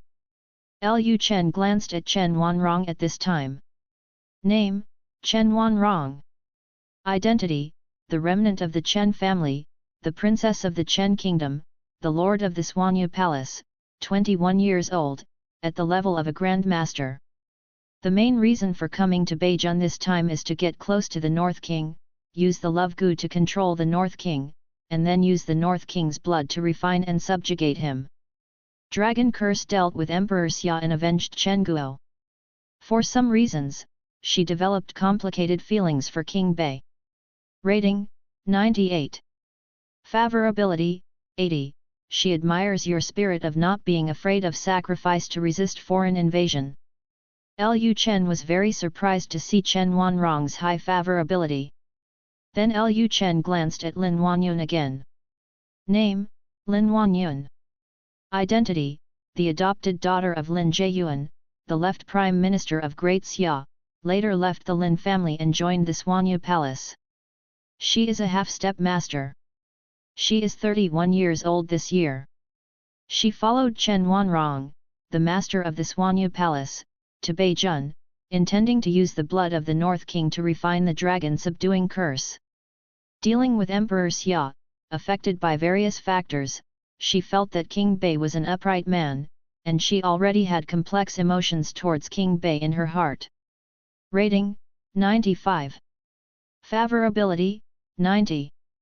This one has a favorability of 80, and the other has a favorability of 90.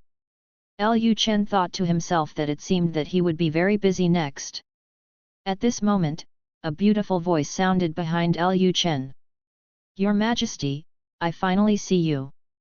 Lu Chen turned around and saw that it was the charming Wang Qingkai. Wang Qingkai immediately came to Lu Chen's side, threw herself into Lu Chen's arms and said, My lord, my family is thinking of you day and night in Anping City. Hearing this, Lu Chen smiled slightly, and then said, I'm afraid you don't miss me, but other things about me, right? Hearing this, Wang Qingkai said coquettishly, My lord, when did you become so bad? Lu Chen said, Okay, go in quickly. I have something to talk to you about later. Wang Qingkai said, The slave family is waiting in the room for the prince to arrive. Having said this, Wang Qingkai twisted her waist and entered the palace. At this moment, Chu Qingli from a distance looked at Lu Chen and a group of Yingying Yanyan, and said coldly, I thought the king of the north was different from what the outside world said. It seems that I misunderstood. He is still the northern king. Hearing Chu Qingli's words, Chu Yukin said, Qingli, there are men who are not fond of beauty. There is nothing wrong with Chener liking beautiful girls. If he doesn't like beautiful girls, how can he continue the family line? Come with me, and I'll introduce you to Chener. Having said this, Chu Yukin walked towards Lu Chen, and Chu Qingli followed reluctantly. If it weren't for staying in the palace, monitoring Chu Yukin, and preventing anything from happening to Chu Yukin and King Bei, she would not have appeared in front of King Bei. After Chu Yukin came to Lu Chen, she said to Lu Chen, "Chener, let me introduce someone to you. Subscribe to Chinese Novel Audio Wave. Thank you."